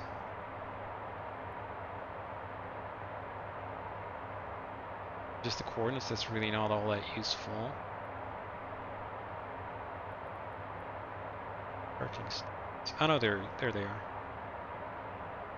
Yeah, definitely, this looks more like our kind of stuff. So this is probably Apron Delta is where we're going. It's going to be a bit tricky to get there because it's right off the approach end of the runway. So I'm assuming if we can't swing it, Hotel 2 to vacate, would be slamming on the brakes. Yeah, S2. Be slamming on the brakes. Hotel 1 sounds like a good vacate point. Then like so, backtrack hotel. Gonna have to cross 3-5, so that's gonna be a bit of a clusterfuck when everybody's from landing on there. Oh well. Fun times. New ATIS. Information Lima. Expect ILS approach 3-5, departure 3-4, transition level 110, weather wind 320 at 16. Knots visibility greater than 10. Clouds scattered 5,000, 57,000. That smells like a typo. No, 570 meters. Oh, that's interesting. Oh, we're gonna have to switch over to metric. Well, let's prepare that just in case we need it. Big. And we'll prepare for metric altitudes. Alrighty. Go back to the chart and let's have a look at the approach chart. In terms of minimums, training and landing, ILS, ALS out, all the other conditions don't apply to us. 500 feet, 550 meters visibility required. We are Baku control. gonna have an issue there. You just called on Unicom, which is so. Barrowman's 190. 190. This guy's really up my tailpipe. He's only about 5 miles behind me. Above.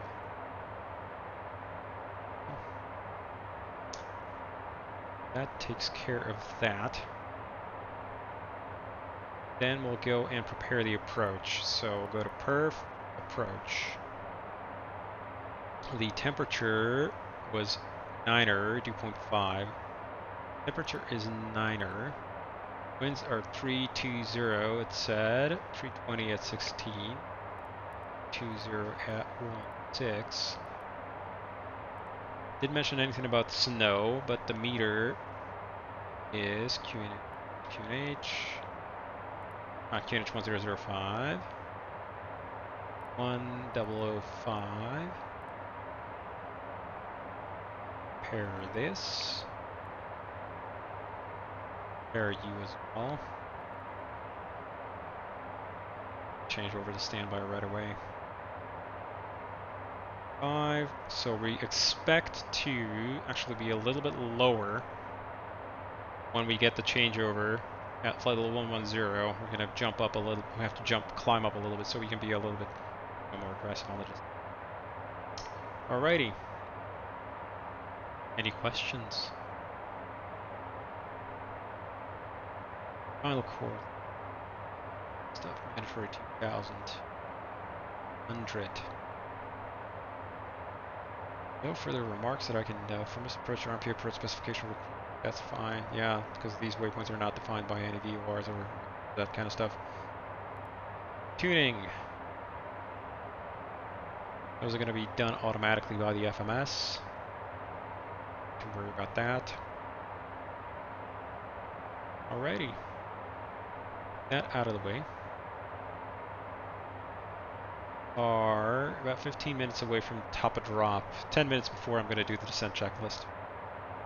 One more thing, pressurization. Pretty much sea level landing.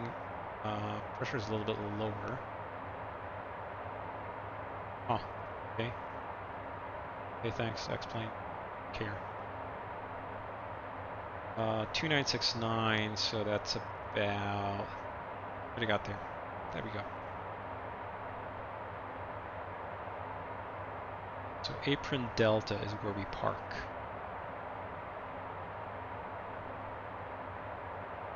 Taxi airport. Apron Delta. Sweet. Alrighty. Anything spicy I should know about in terms of the approach, folks, that have already started, commenced, and that kind of stuff? Graham's probably down there already sipping tea.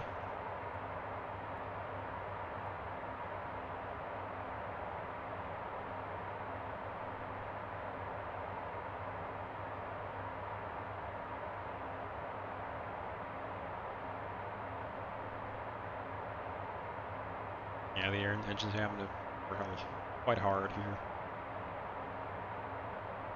What's this terminal on the chart is the FBO building. Terminal on the chart is the... You mean on the parking chart? Oh yeah, that. Yeah, that makes sense. It'd be probably typically these kinds of, wouldn't you call it an FBO, SU Business Aviation? Okay. GA terminal, I guess, is one way to look at it.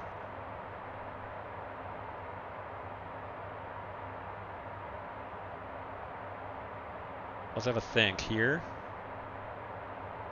Go and do the fix info trick. So we'll go and go UBBB.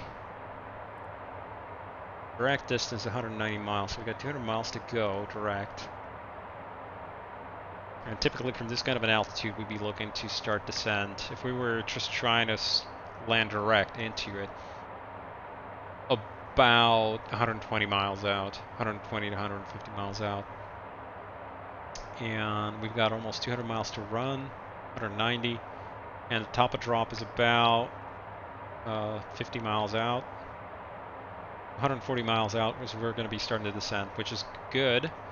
I've set it up to a fairly shallow descent here, so set it up so that we do a 2.1 degree, 2.2 degree descent.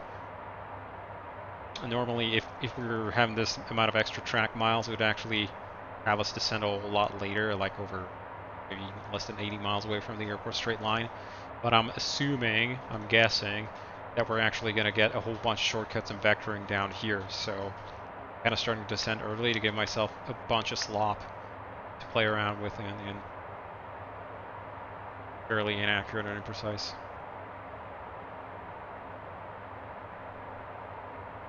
Just so I don't have to regret my life's choices.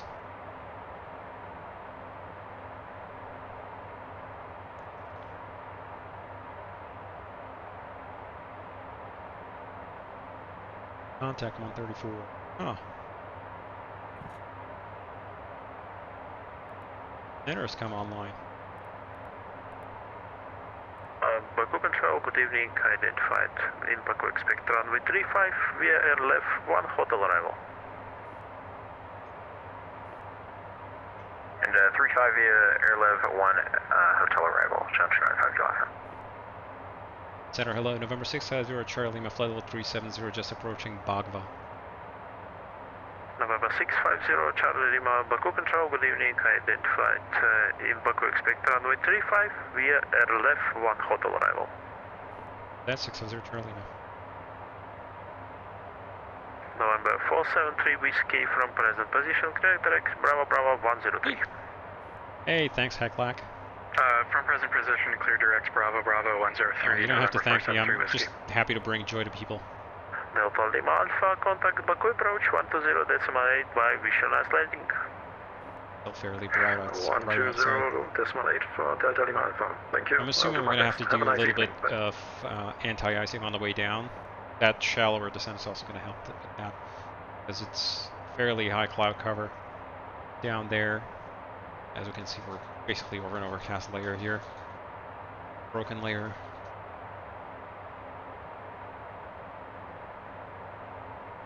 You got about 6 minutes to go, so let's start with the descent checklist. Descent checklist. Shoulder harness. Yes. Are you guys harnessed up? Passenger signs. We're going to be keeping them on auto for now. Pressurization. November 650 Charlie Lima from present position, clear direct air left. Direct air left, November 650 Charlie Lima. Charlie.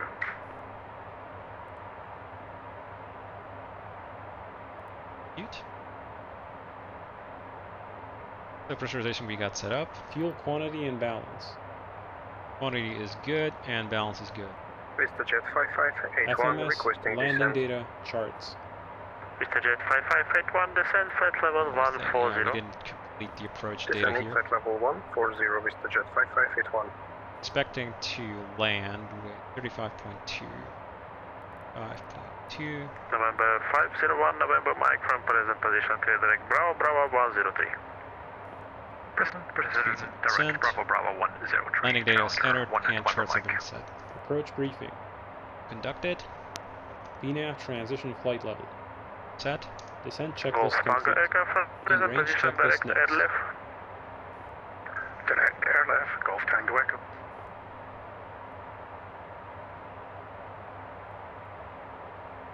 Oh, you must be closer than I thought, Graham. I thought you were already pretty much within the approach or something. You're getting vectored around, but interesting.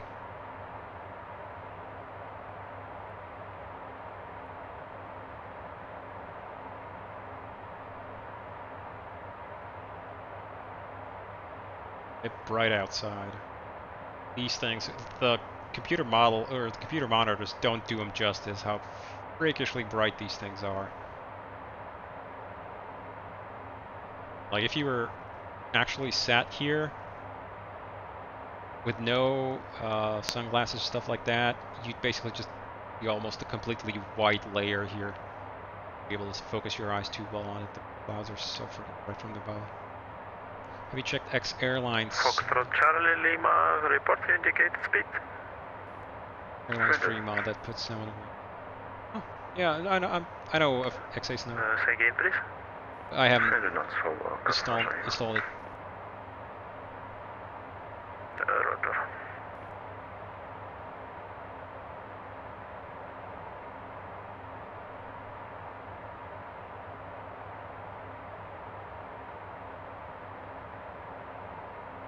It's landed on the oceans, can't join for the pictures. Foxtrot Charlie Lima, reduce speed 2 for correction 280 knots.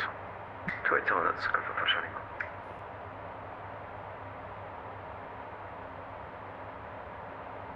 Already got a minute to go to the top of descent.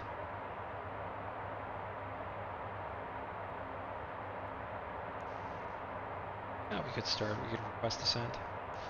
November 473 Whiskey, contact back approach 120 decimal 8 by and wish you a nice landing. Approach on 120.8 November 473 Whiskey, see ya. And November 650 Charlie, you might request descent.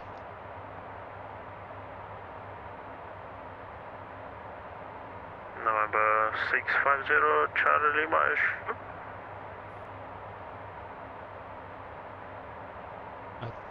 And that. Again for November 650 Charlie, please.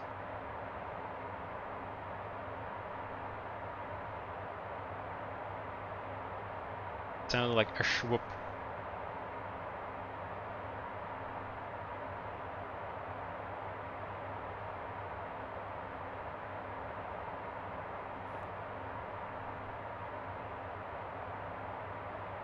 Foxtrot Charlie Lima from present position, clear direct Bravo Bravo 103. Clear direct Bravo 103, confirm for Charlie Lima. Golf Tango aircraft from present position, clear direct Bravo Bravo 103. Direct Bravo Bravo 103, Golf Tango Echo. November 501, November Mike from correction. Contact Baku approach 120 decimal 8 by and wish you a nice landing. 120 decimal 8, and have a nice evening, Challenger. 1 November Mike. Thank you, you too.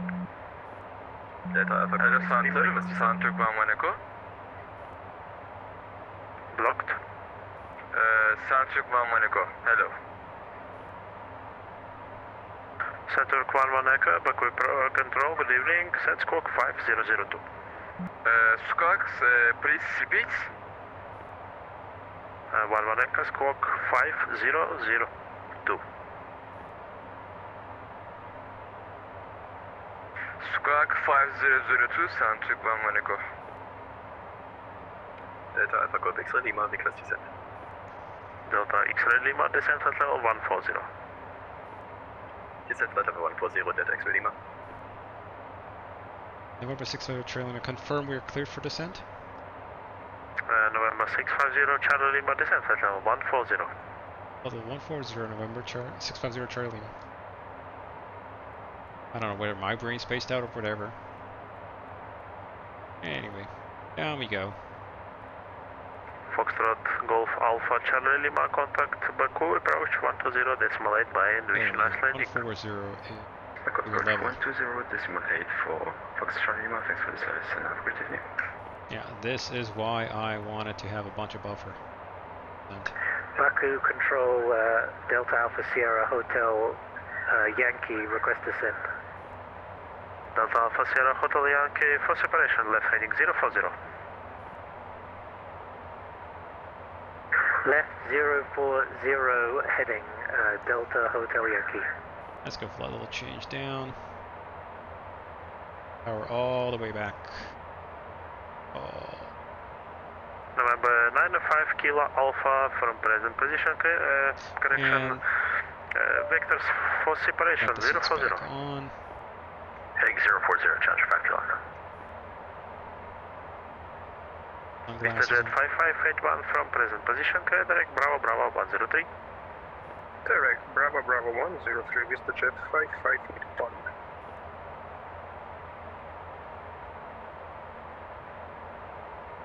Should be able to catch up to that problem. The only reason why I didn't like to do a VNAV direct is because this is a range constraint. Theoretically, I could make it a hard constraint. When you do a vertical direct to, this actually changes into a fixed constraint, and I don't want to do that yet. I'm gonna let it be a keyhole. Theoretically, I could adjust the angle. Jet management 612, vectors for separation, left heading 040. Left 040 for separation, jet management 602.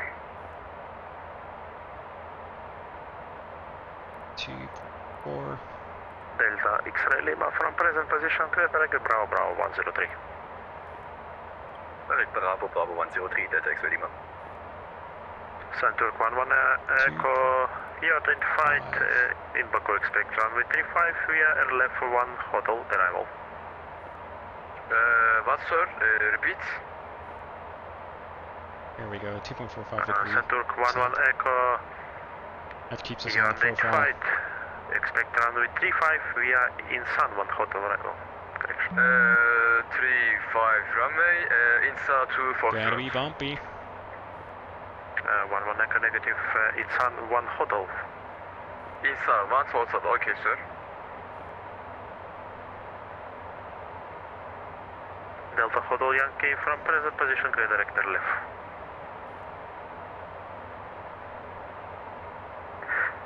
Direct airleft, Delta Hotel Yankee.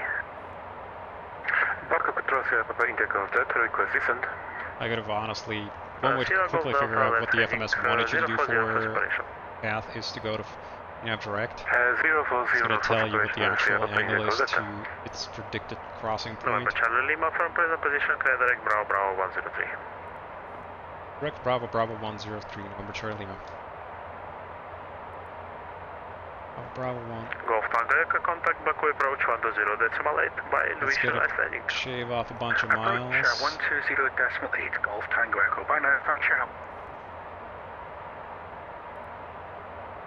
And expects us 2.6. Baku Center, good evening. Challenger Walker 5326 is 10 miles northwest of Baku, play level 390. No need to Walker 5326, Baku Control, good evening. Set Squawk 5003. It's going to shallow out here and 5003, back on Challenger Walker profile. 5326. Delta Hotel Yankee from present position, direct Bravo, Bravo 103. Thanks that we're gonna re-intercept here. Given a TOD.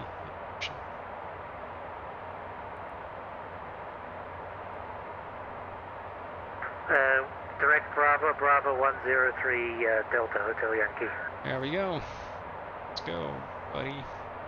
And Delta Hotel Yankee descent at level 360. Descending 360, flight level Delta Hotel Yankee. LV path capture. Nice. Wanna see? Delta X-Ray Lima, reduce speed to 60 knots. Speed 260, Delta X-Ray Lima. Outside air temp -40. Getting into possibly icing conditions. There.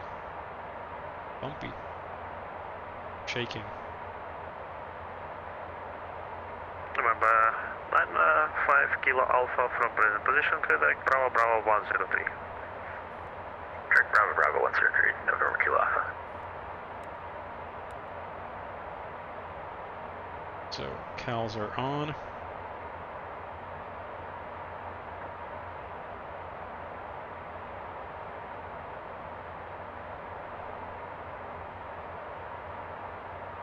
Let's blame the announcement here for landing.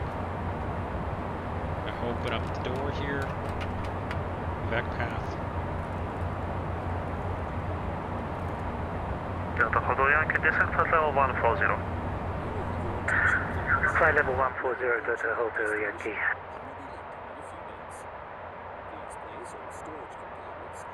Few minutes, about 20 minutes, but you know, close enough.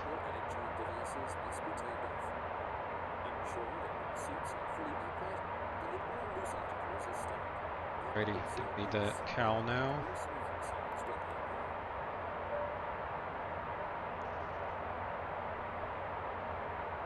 Mr. Jet 5581 from Next check was going to be in range, so with that, Clear direct, we're going to wait until Bravo about 10,000 feet. Mr. Jet 5581. It's about the right time to start before the in-range checks. Got plenty of time. It's going to take another 10 minutes until we get in there.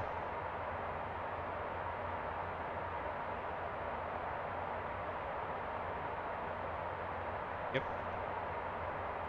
Bunch of shortcuts here. Actually, the overfly waypoint.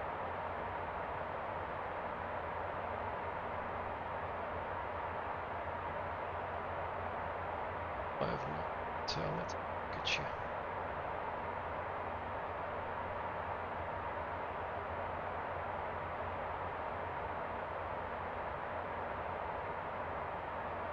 Throttle. Yeah, these are overfly waypoints. When it gave me direct, the FMS now wants to overfly it and then rejoin. A bit weird, but whatever. Mr. Jet 5581, contact Baku approach 120, decimal 8 bind, wish you nice landing. 120, decimal 8. Спасибо вам большое за контроль, вы лучший. Доброй ночи, Mr. Jet 5581. Спасибо вам за полет, всего доброго.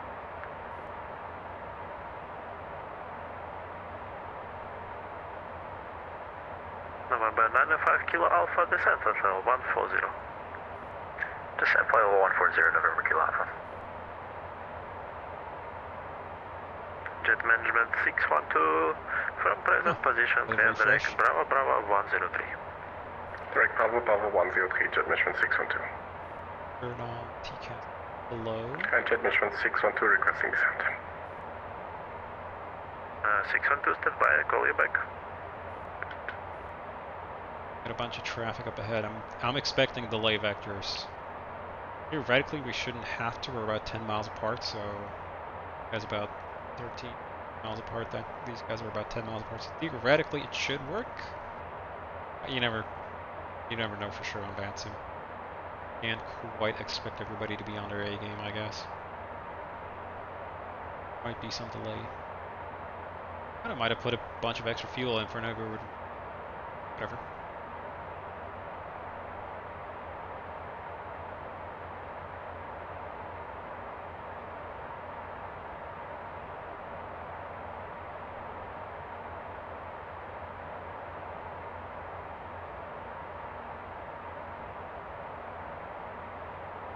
Did a land with 5.2. We were expecting previously flight plans at 5.4.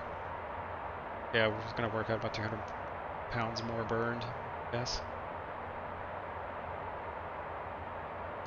A normal variation, to be honest. That unusual. Bunch of haze. Yeah, this is pretty typical weather.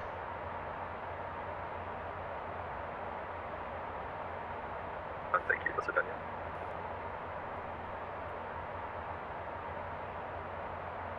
Jet management 612, descent flight level 140. Descending flight level 140, jet management 612. Catching up to the AM, actually. Sierra Gold Delta from present position, clear direct Bravo Bravo 103 and descent flight level 140. Direct Bravo 103 and descent flight level 140, Sierra Papa India Golf Delta. It's 280. I don't take up all the rest of my slop with the other guy there.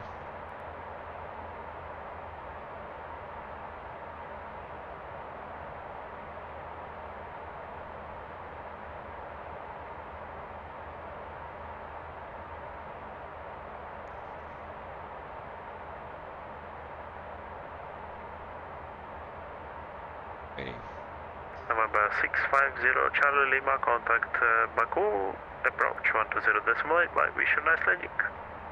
0.8, have a good one. November 6. Thank you. Yes, Alpha Papa, clear to land? Delta Alpha Papa, firm runway 35, clear to land, wind 320 degrees, 16 knots. Runway 35, clear to land, Delta Alpha Papa. Approach, good evening, November 650 Charlie Lima, passing 165, descending 140, information lead. Number 650 Charlie Lima, Baku approach, flow descent to flight level 110. Descent, flight level 110, number 650 Charlie Lima. November Mike, direct current descent to 2,000 feet. Direct current down to transition altitude, transition level. A little bit of lighting here. Dark.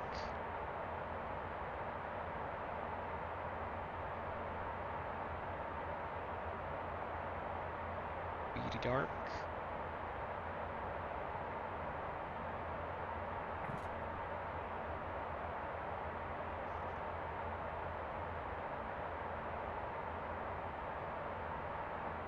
Landed on the ocean.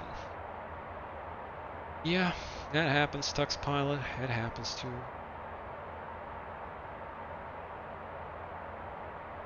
Weather's cleared up though. It's a little bit hazy, but unless it's gonna be, unless we actually see a cloud we're flying into, I'm not gonna be turning on the air. No need for it. What do you folks think? Approach number Charlie, request to cross to get the apron Delta.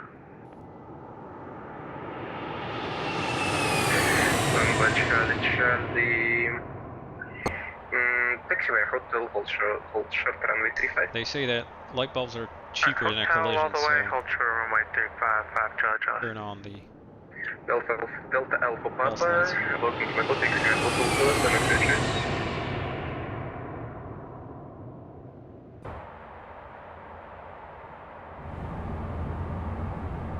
Taxi Alpha to stand off shore, Delta Alpha Papa. Delta Lima Alpha, runway 35, clear to land, wind 30 degrees, 16 knots. Runway 35, clear to land, Delta Lima.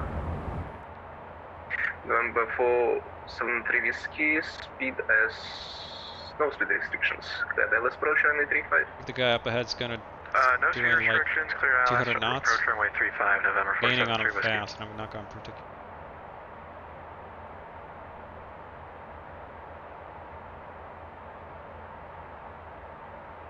I'm gonna slow down all the way.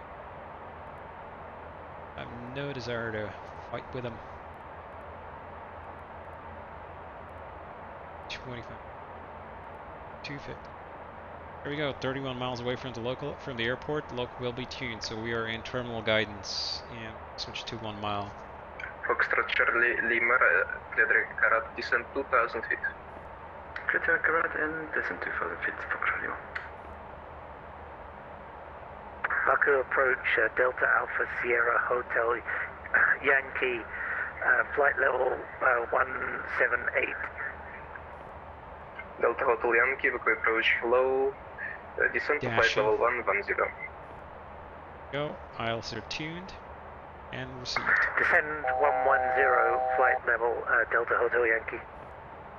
Delta X-ray Lima, speed established descent on cancel level restrictions, descent 7000 feet QNH 1005.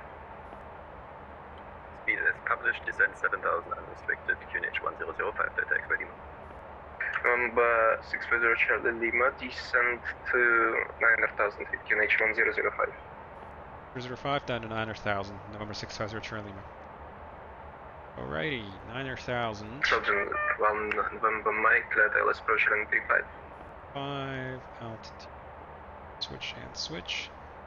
Children 1 November Mike, let LS approach running 35. Depart from the VNF profile too far, so Challenger 1 November Mike. let's remain in path mode. Number Charlie, holding short, 35 hotel, ready to cross.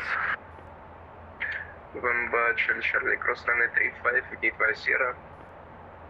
That's runway 35, taxi via Sierra, number Charlie. Delta Lima Alpha, welcome to Baku Swift. Hotel Kilo Center Futures. Hotel and Kilo Delta Lima Alpha, thank you very much. Hey, County. Charlie Lima, clear LS approach runway 35. Yeah, thanks, man. Thanks for participating. Good flight. Awesome. I hope it wasn't too early for you. Baku approach, Challenger 905 Kilo Alpha, flight level 196, descending 140. Challenger 905 Kilo Alpha, approach. Start the in-range checks. Information Lima, descent to flight level 110. Descent flight level 110 and information Lima on board, Challenger 5 Kilo. Reset, cross-check. November Avionics. 650 Charlie Lima, descent to 7,000 feet. Down to 7,000 feet, November 650 Charlie Lima. Okay, 7K. Golf Tango, clear direct Karat, 50 modes are suitable. External lights. Karat, descend altitude 2,000 feet, Golf Tango Echo. N1 target. Yeah, we'll set the target 290. Set.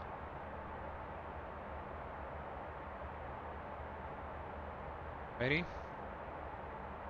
Oh, my sim was going to crash there. I don't know what happened. Right now, the first officer is waiting for the EP to start up and warm up.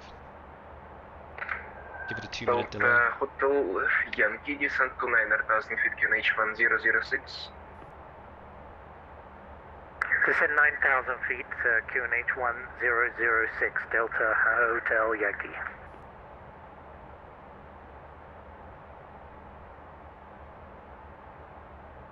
Ability is... yeah. Bit meh.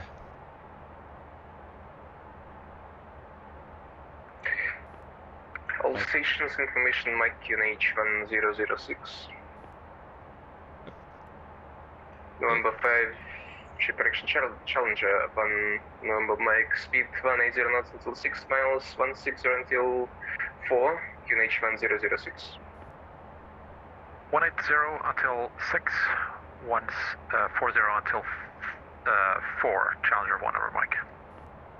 And approach November 473 Whiskey, just want to verify we're clear to land runway 35. Number 473 Whiskey from clear land runway 35 in 32016 knots. Clear land runway 35, November 473 Whiskey. Seated for the actual landing here. Baku approach, good evening. Jet management 612, flight level 181, descending 140, info Mike, speed 250. So. What station calling call sign only? Jet management 612, India Juliet Mike 612.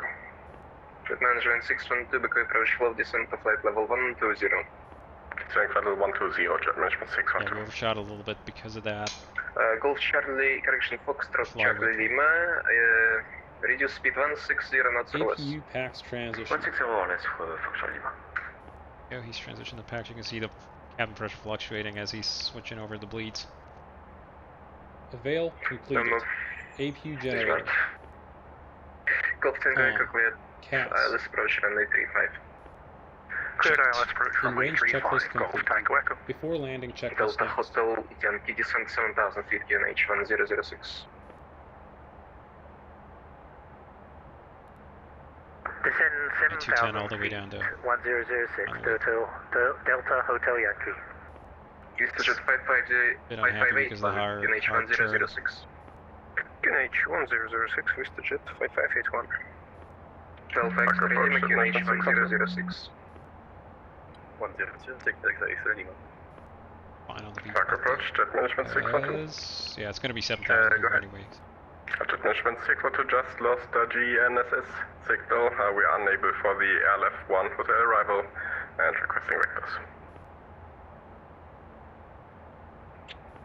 Jet Management 612, Level 1 copy. hotel is not Present heading, GNSS mandatory. descend flight level 110. Present heading, descending level 110, Jet Management 612. And November 473 Whiskey vacated Hotel 1 going to the Delta apron.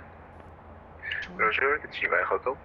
No, PR now. Hotel, November 473 required.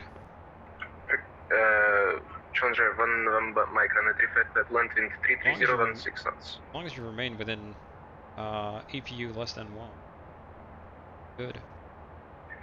Challenger 1 November Mike Runway 35 at land wind 320 degrees 16 knots. 35, clear land, Challenger 501, November Mike.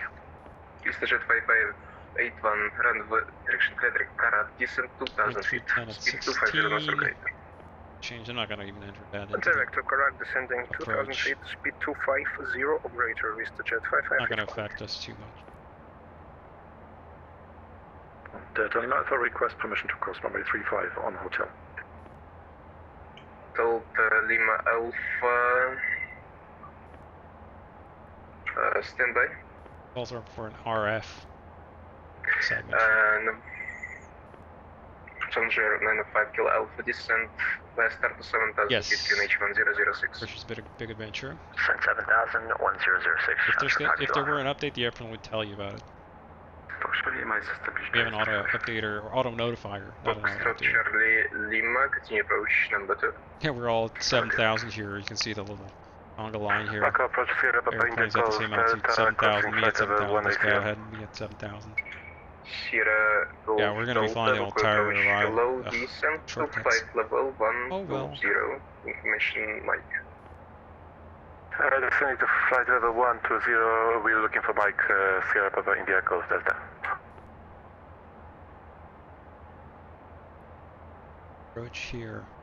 Delta Lima Alpha behind driving, Challenger across runway 35 behind. We're underlining Challenger cross runway 35 behind. Delta Lima Alpha. Which is a big adventure. I'd buy our products. I Delta guess. Lima Alpha taxi by Sierra. The only it's the reasonable way to do it. 27 I don't want to receive money for Taxiway nothing. Sierra, Or get something in return. Sierra 7, I think. Delta Lima Alpha. Just in the future. Lower this. Thanks, Can't Roger. move my head quite as easily in a real airplane. Delta X-ray Lima, clear direct Karat, descent 2,000 feet. Direct Karat is at 2,000 feet, Delta X-ray Lima. 23 knots. Hell. Jet management 612, turn right, heading 180, reduce speed to minimum clean, or FM minimum. Flight heading 180, minimum clean speed, Jet Management 612. Foxtrot Charlie Lima, runway 35 flat, land wind 320 degrees 16 knots. Return runway 35, Foxtrot Charlie Lima. Okay. Blinking away on the pulse lights here. Sorry for not talking too much, guys, because Jet 5581, there's just not runway much 35 happening right now. flat, We're just sort of slowly going around a circle Clear here. Tyler's approach, runway 35. And yeah, EasterJet eventually, 5581. hopefully, we're gonna do something. Water, Baku's over somewhere in the haze. There's somebody. EasterJet 5581, can we get lower than 250 knots? Jet 5581, reduce now to 30 knots. 230 knots, EasterJet 5581. Challenger 1, November Mike, clear on Hotel 1. Challenger 1 November Mike, you need apron Delta. Affirmative, apron Delta, Challenger 1, November Mike. 1 November Mike, Roger, taxiway hotel. Taxiway Hotel, Challenger 1, November Mike. November 473 Whiskey by driving traffic, cross runway 35 behind. Let's hope I don't screw up the landing here. Only guys, because everybody so far is doing excellent. Gonna be, I don't want to be standing out as the only weirdo. Stuff up.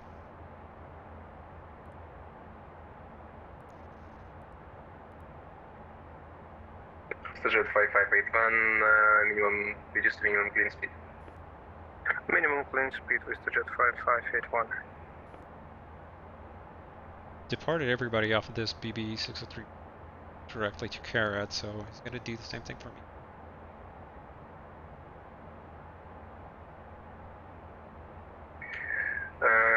Jet management 612, turn left heading 130. Left heading 130, jet management 612. Yeah, I'm gonna be the last. Management 612, descend 7,000 feet, QNH 1006. Descending 7,000 feet, QNH 1006, jet management 612. Number 610, Charlie Lima, clear direct Carrot, descend 2,000 feet. Direct Carrot down to 2,000 feet, number 610, Charlie. Actually, Lima vacated at hotel 1. I suspect it. Correction. Foxtrot, Charlie Lima, Roger, taxi by hotel. Down 2K. Fox Lima. Have to power levers all the way down. Actually, we don't need to descend that steep. Golf Tango Echo, 2 miles. Golf Tango Echo, runway 35, clear to land, wind 330 degrees, 16 knots. Clear to land, runway 35, Golf Tango Echo. At about 1,000 feet a minute. Delta X-ray Lima, clear ILS approach, runway 35. Yeah, that's coach 135. I'm basically just aiming for Carrot direct. Go. Carrot is expected at 2,000, so I'm just gonna go for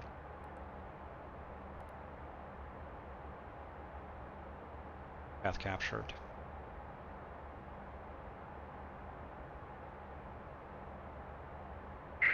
Vista Jet 5581, no speed restrictions. Sweet. No speed restrictions, Vista 5581. Ready. I bought it when it came out, and I'm not a fan of paying for updates except in your case you're suspicious. Oh man. Sierra Golf Delta descent. That's kind of embarrassing to be honest. But 1006. get the sentiment. Defense 6,000 feet, QNH 1006, Max Sierra Indigo transition. Delta. In range checks complete. Sierra Golf Delta negative descent 7,000 feet. 7,000 feet, Sierra Papa Indigo Delta. Yeah. Pretty much. Go. There's us on the chart. Match is about what we had with the pre-approach. I want to right, but yep, so far so good. Carrot 2,000.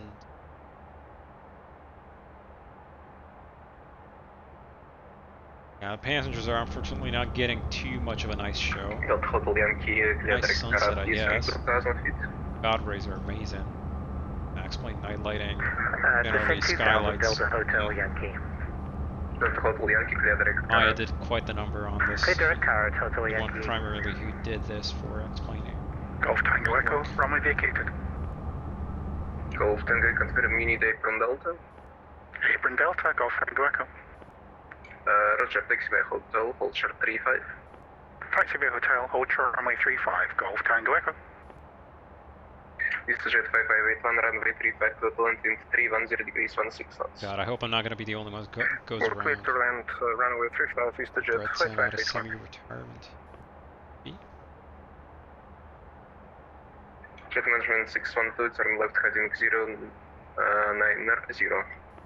Left heading 090, jet management 612. Righty. Actually gonna start slowing down before we hit that BB 800 waypoint to 180. Just as we pass Carrot here. Roll speed down to 2180. Start rolling some flaps. So far I'm saving the fuel.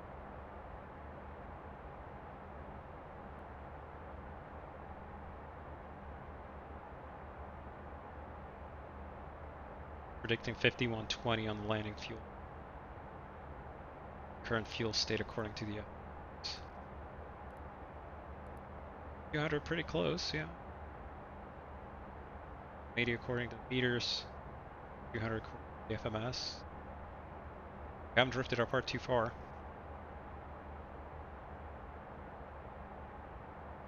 Challenger 1 November Mike behind arriving Challenger. Cross runway 35 behind. Behind the arriving Challenger. Cross 35 at hotel. Challenger 1 over Mike. This is working out great. Everybody's nice. Challenger 650 Charlie Lima, clear tail approach runway 35. Cleared ILS 35, November 650 Lima.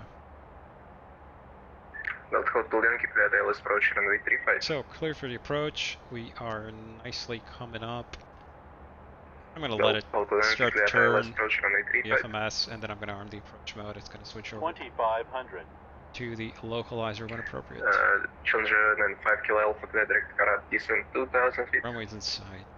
Direct Karad, descent 2000 feet, Challenger 5 Kilo Alpha. Still haven't received the clearance to land, so that's go. One arrival ahead of us. Gas. Person just landing. Foxtrot Charlie Lima, cross runway 35, expedite. Turn. Expedite crossing runway 35, Foxtrot Lima. Got capturing 2000 here. Let's come back to 180. Approach. Delta Hotel Yankee, clear tail approach localizer via Alt S cap. 180 flaps 20. Delta Hotel Yankee, approach. Clear approach ILS 35 Delta Hotel Yankee.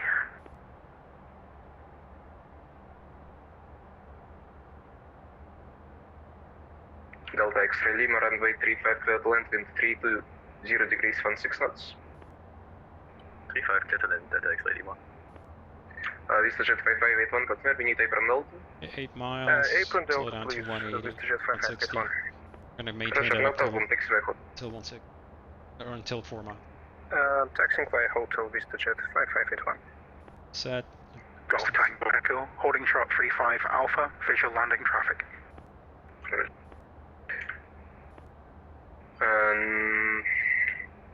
Challenger 5 Kilo Alpha, clear tail approach runway 35.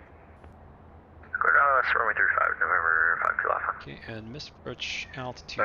Jet management 612, turn left heading 020. Left 020, jet management 612. 2000 actually. Center Ground Monaco, hello with you. Center Ground Monaco, back approach, hello, descent flight level 110. Okay, gears coming. Flaps 30. Center Ground Monaco, descent flight level 110. Golf Tango Echo, behind arriving traffic, coast runway 35. Landing gear lever. Find and landing Challenger. Down indicator. Via Alpha, No cross runway steer. 35 behind Golf Tango Echo. Arc centered clear. Anti-skid. Arrival ahead of us, he's just about on threshold. Armed tested. Passenger signs. Yep. On. Wing cal anti-ice. Not required. Continuous ignition. On. Thrust reversers. Armed. Spoilers. Miles. Stowed auto. Flaps. Okay. It's 4. Baku approach, good evening. Challenger Walker 5326, flight level 230, descending 140. 127 on the approach speed. 326, Baku approach float, turn left heading 120, descent flight level 110. Left 120 Set. down to flight level Pass. 110, Checked. Walker Before 5326. landing checklist complete. After landing Golf checklist Tango next. Echo, runway vacated. Thanks for the service. Bye-bye. 1000. Checked. Stable.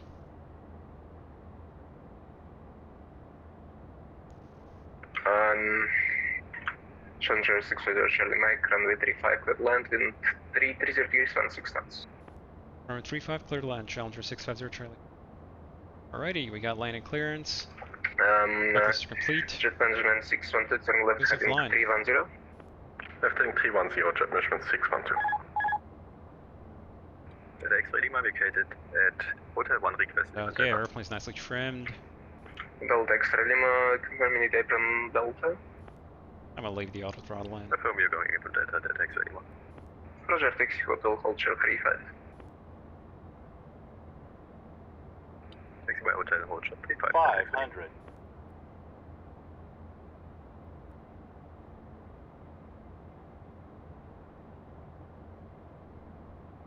I'm kind of bouncing with my eyes here between outside and PFD. Jet management 612 Right about on the descent to number. 2000 feet. Descending 2000 and we're able to proceed to Karat, jet management 612. Jet management 612, Roger, clear direct Karat, resume our navigation. Direct to Karat or navigation, jet management 612. To the left. Minimums. High. 100. Well. Jet 5581, Ross, runway 35. 30. 20. Crossing runway 35, Yeah. Jet 5581.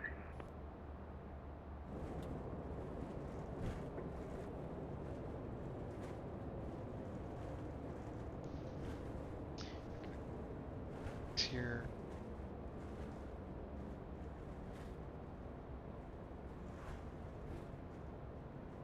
Still to about here. Charts.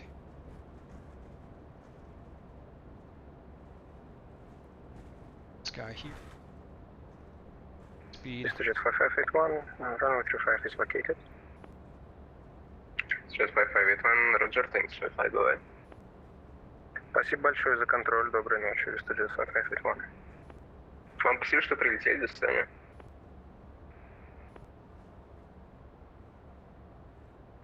Jet management 612, no speed restrictions, clear Dallas approach runway 35. No speed restriction, clear Dallas 35, jet management 612. Ready? Sierra Golf Delta descent 2000 feet, clear Dallas approach runway 35. Descent 2000 feet, clear for ILS runway 35, Sierra Golf Delta. Now Challenger 650 Charlie vacated on Hotel 2. Challenger 650 Charlie, confirm need apron Delta. Correction on Hotel 1, a firm on apron Delta 650 Charlie. Roger, taxiway Hotel, hold short 35. Hotel hold short 35, Challenger 650 Charlie. Walker Alrighty. 5326, turn left, heading 0, diner signal, descent 7000 feet, QNH Landing, 1006. pulse, recog lights. Off. 090, down to Anti-collision 7000, lights. Walker 5326. Off. Continuous ignition. Off. Windshield heat. Off. Sun circle, Close. Echo descent via start 7000 feet, QNH 1006. Off. Wing anti-ice. Off. Sanjak Cow Mamaniku, anti-ice. economic Spoilers. level 7000 feet, So, QNH repeats. Flaps. 0. QNH ATC TCAS. 1006. Alt on. QNH Radar mode. 1006, thank you, sir. Stand by. After Delta landing Hotel Yankee, checklist runway complete. 35 to Atlantic, Shutdown 30 checklist degrees, next. 16 knots. Clear plan 35 Delta Hotel Yankee. Here and out, it's simply a matter of taxiing. Delta X-ray Lima, ready to cross heavy landing traffic inside. Got nice Delta nice traffic after this X-ray landing. and driving traffic, cross runway 35 behind. Yeah, I was trying to keep the speed up. Yeah, That's why I landing stayed traffic the cross 35 behind Delta X-ray Lima. Out at 60 knots. High speed. Bit of wind pushing me to the right here. Walker 5326, able to resume your over navigation to Karat. Karad, Walker 5326. Traffic just getting ready. Walker 5326, Roger, resume over navigation, direct Karat. Descent 2000 feet. Around. Direct Karad and 2000 6 feet, knots. Walker 5326. That's how you taxi. Confirm 2000. 2000 feet, Walker 5326. Taxi like you stole it.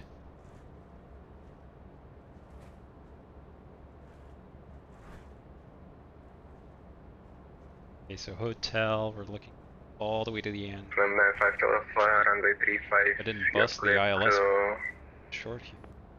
You are clear to land in 330 degrees 16 knots. Clear to land, runway 35, Challenger 5 Kilo Alpha.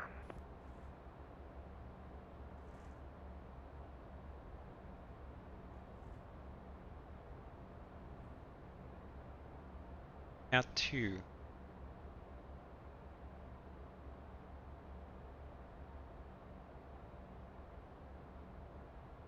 Did I? Oh, I didn't.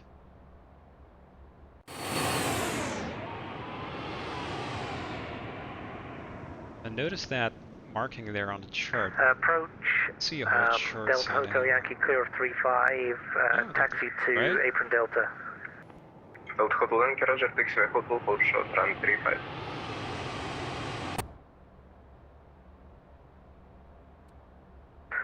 Hotel short 35, Delta Hotel Yankee.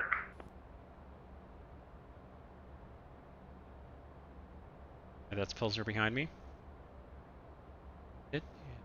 One more Challenger on approach, and there's another one. It's Challengers galore. That's a beautiful sight to behold. How's your landing going to be, buddy? Volga 5326, clear the ILS approach, runway 35. Clear the ILS approach, runway 35, Walker 5326.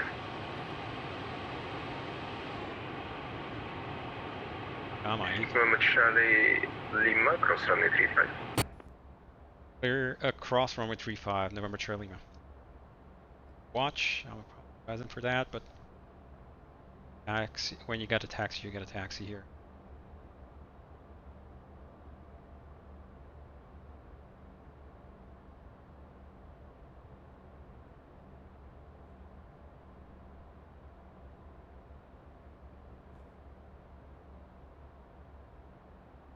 Is clear. Okay, and he's about to kill me. That. 95 Kalpa, Roger, taxi Hotel, hold short, runway 35. Taxi Hotel, short 35, and November Kilo Alpha. So what's gonna be my perk? Pick out some. By management 612, runway 35, good land in 330 degrees, 16 knots. 35, clear to land, jet management 612. Take it down to center stretch here and take a Santurk 118, cleared direct so Karat, nice that everybody's on the same feet. simulator, so we all got the same scenery. Direct repeats. Direct Karat, descent. Direct Karat, descent 2000 feet. Thanks, sir.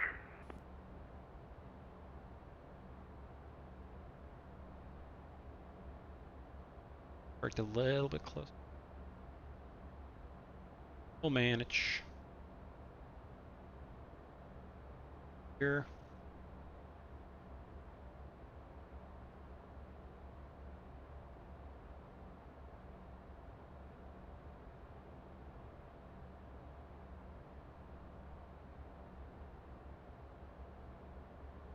Go. Gotta just line it up so that I'm roughly in guys here.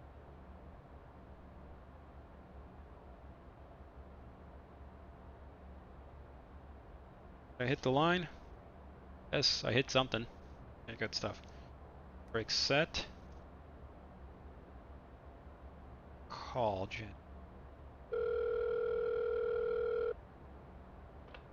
Hot Start Flight Support, Jenny speaking. How can we help?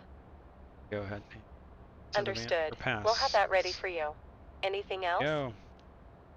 Always a pleasure. Another landing. Take care. So I'm gonna run the shutdown Santurk checks 118, here. runway 35, cleared ILS approach. Engine shutdown checklist. Taxi lights. Alrighty. Stand by, Walker. Parking brake. Reduced minimum Set. approach Reverse speed. thrust. Stowed. Generators 1 and 2. So 1, Off. 2. Engine 2 shut down. Santurk 118, Seas you are have cleared disconnected. for ILS They have. approach, runway 35. Fuel boost Cleared pumps. for Yes, ILS, engine 2. run 4, Off. 3 right. Fuel system. 3 4 right. Runway 3. Check that. Okay, sir. Pressure checked. Engine 1 shut down.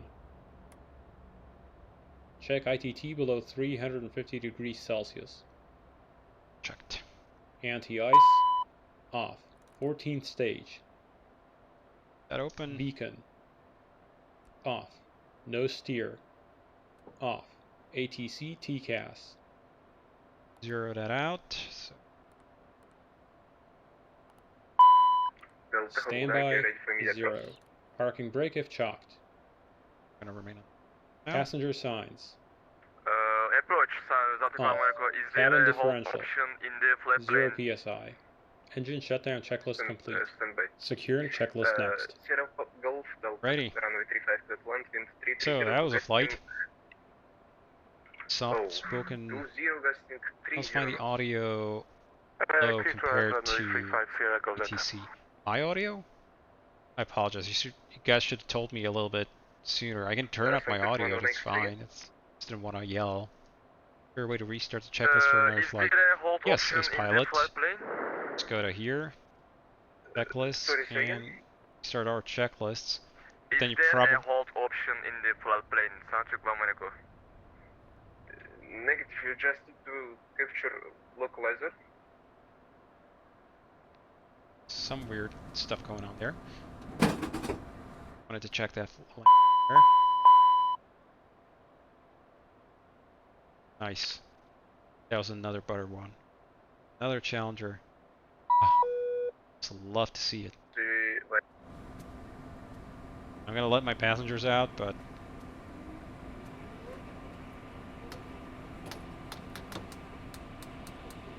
such a see. Our ride is here. Thank you, Captain. Always such a pleasure flying with you. Have a nice rest of your day. Yeah, I hope you didn't mess up the cabin. Leave any trash behind. Stuff like that. That'd be annoying. Walker 5326, runway 35, good land, wind 330 degrees to 0 gusting 30 knots. 35, clear to land, Walker 5326. Yes. Another. That was a late landing clearance.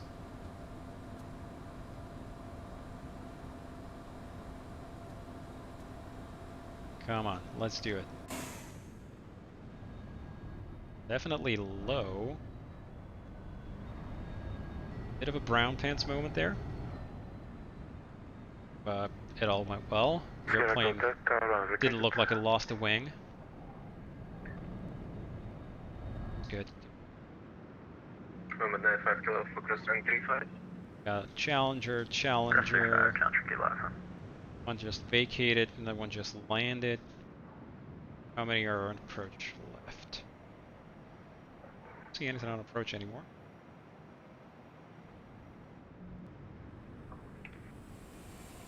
Center Clan Monaco, quick approach. Santa Clara Monaco, So let's hold go. position, sir. Stop the auto updates. Center Clan Monaco, you need to capture localizer, not to enter hold. Turn right, heading 050, clear tail, let's approach. Turn right, heading 050, okay, sir.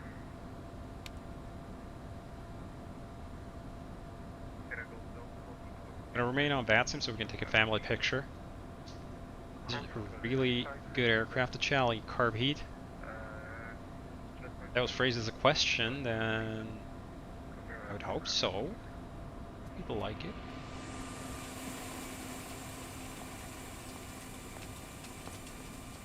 Look at that. Isn't that just a magnificent shot? Challengers as far as the eye can see.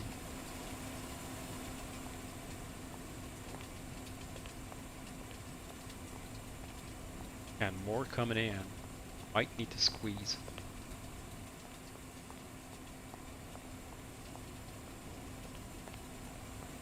Hey there, buddy. Looking on space here. Still got plenty of slots available. Feel free to come in, folks, and there's plenty of other parking.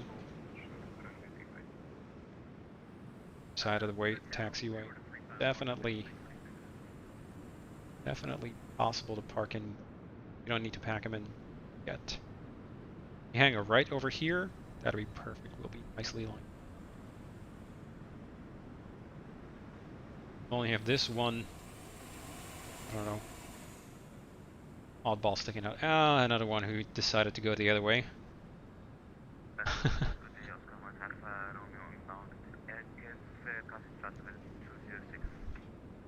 A different scenery though. Or you're gonna do 180. That's some big brain thinking there.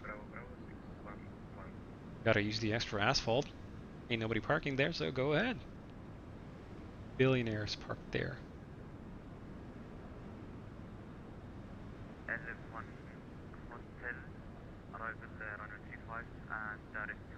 Nicely lined up for the family photo.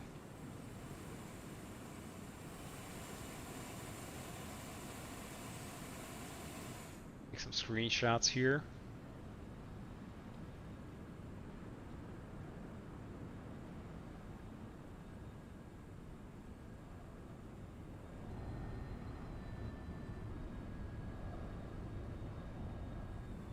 This person here still got strobes on.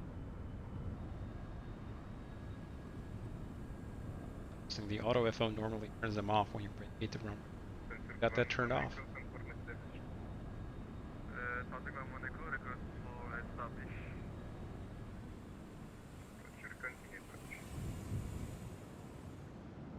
Challengers. 1, 2.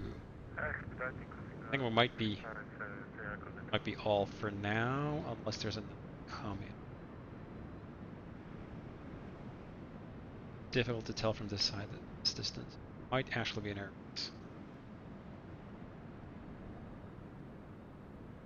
What are you? I could look on the map, but I do plane spotting here. Yep, that's an Airbus. Only 2 Challengers left to go.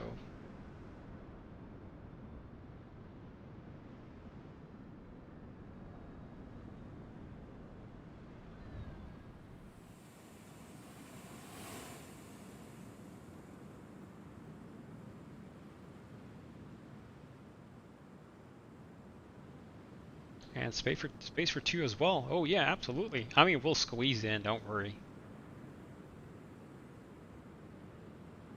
We're gonna get creative.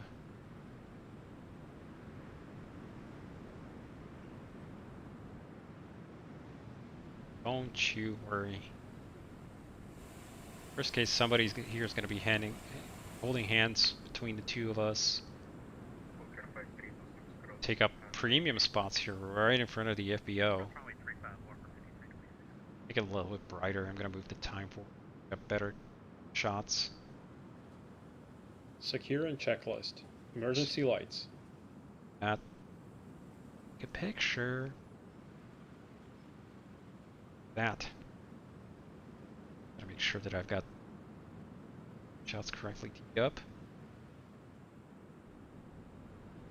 Output screenshots. Yeah.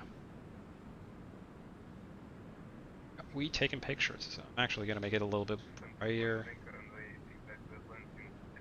Actually, I'm gonna turn off real weather. Go.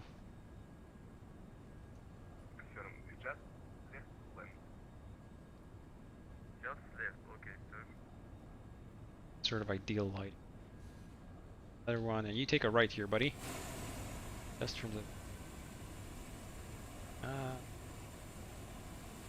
maybe the guy who just arrived can move forward to the next spot.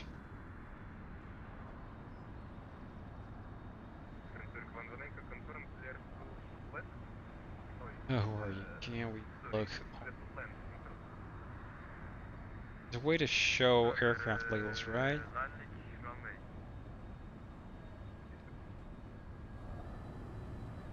Sierra Papa India Golf Delta, if you move forward. Attention all aircraft. QNH 1013. The hell's that? Awesome sight. Walker Air, don't be shy. Just park anywhere. It's all good. After Bravo 611, dial Carrot, Oscar Mancat. Turn off labels here. Distracted. No. Looks like a Bombardier with a delivery ramp. Challenger goods here. I'm pretty sure we had more challengers. Some of the guys disconnected, so they might have had to be somewhere. Oh, Walker, if you want a nice family photo, just turn around there. You got plenty of space, and take the middle taxiway and park at the end. Either take a right or a left. Gonna look great. Here's the Airbus that was landing. So good. And I think that's all of us, yeah. Map says no challengers coming in. I'd appreciate you guys staying connected for a nice family photo.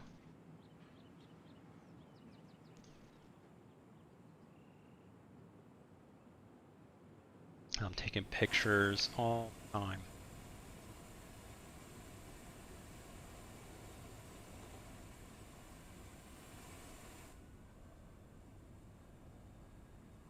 Come on, keep going, Walker Air.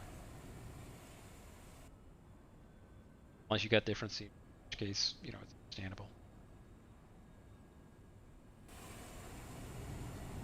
I guess you can park there if you want. Mind? Not too much anyway.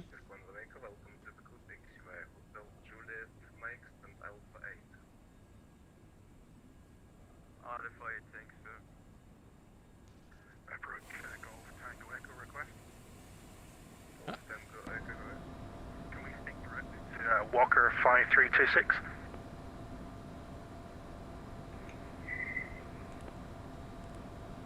Probably don't understand what you mean. Where are you? Report stand.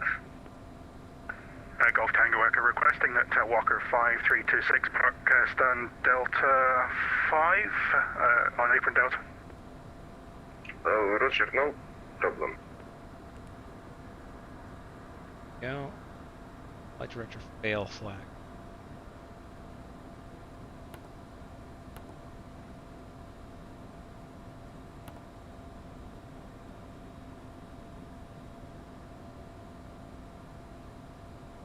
West of that. Put the chocks in on my end here.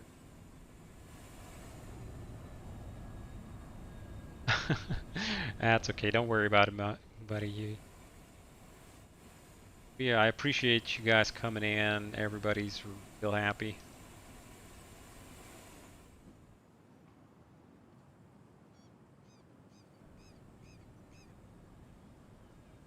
Oh, there he goes. He's moving. He's moving. Found it.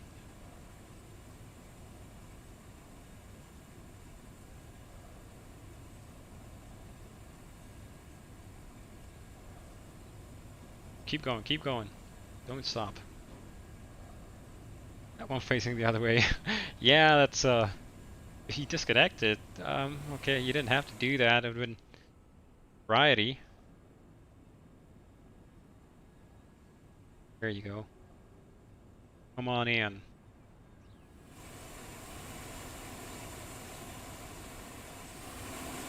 Oscar Michael, from present position, you are clear direct car at descent 2000 feet, QNH 1006. Direct car and descending 2000 feet, there you QNH go. 1006, Oscar Michael from. Perfect. I'm gonna take a bunch of pictures here with all you guys nicely grouped up.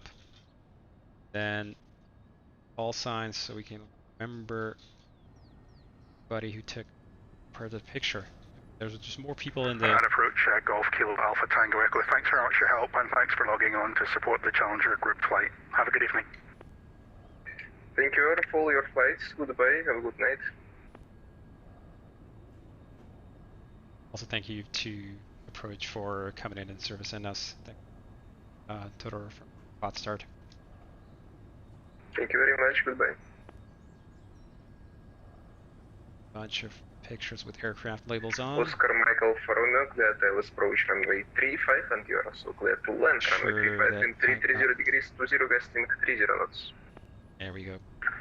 Support runway 35 and clear to land runway 35, Oscar Michael from.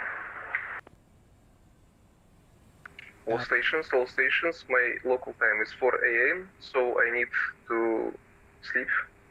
So everyone goodbye. Thanks for your flights. Baku is closing now, monitor advisory. Thank you for your service. Thank you for your control. Good night.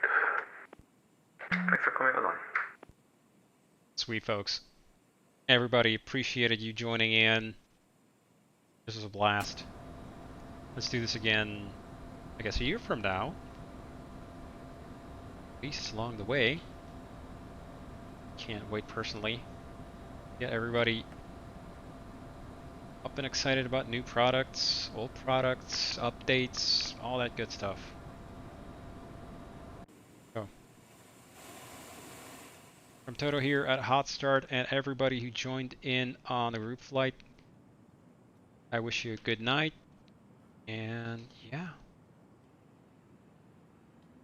Y'all, bye.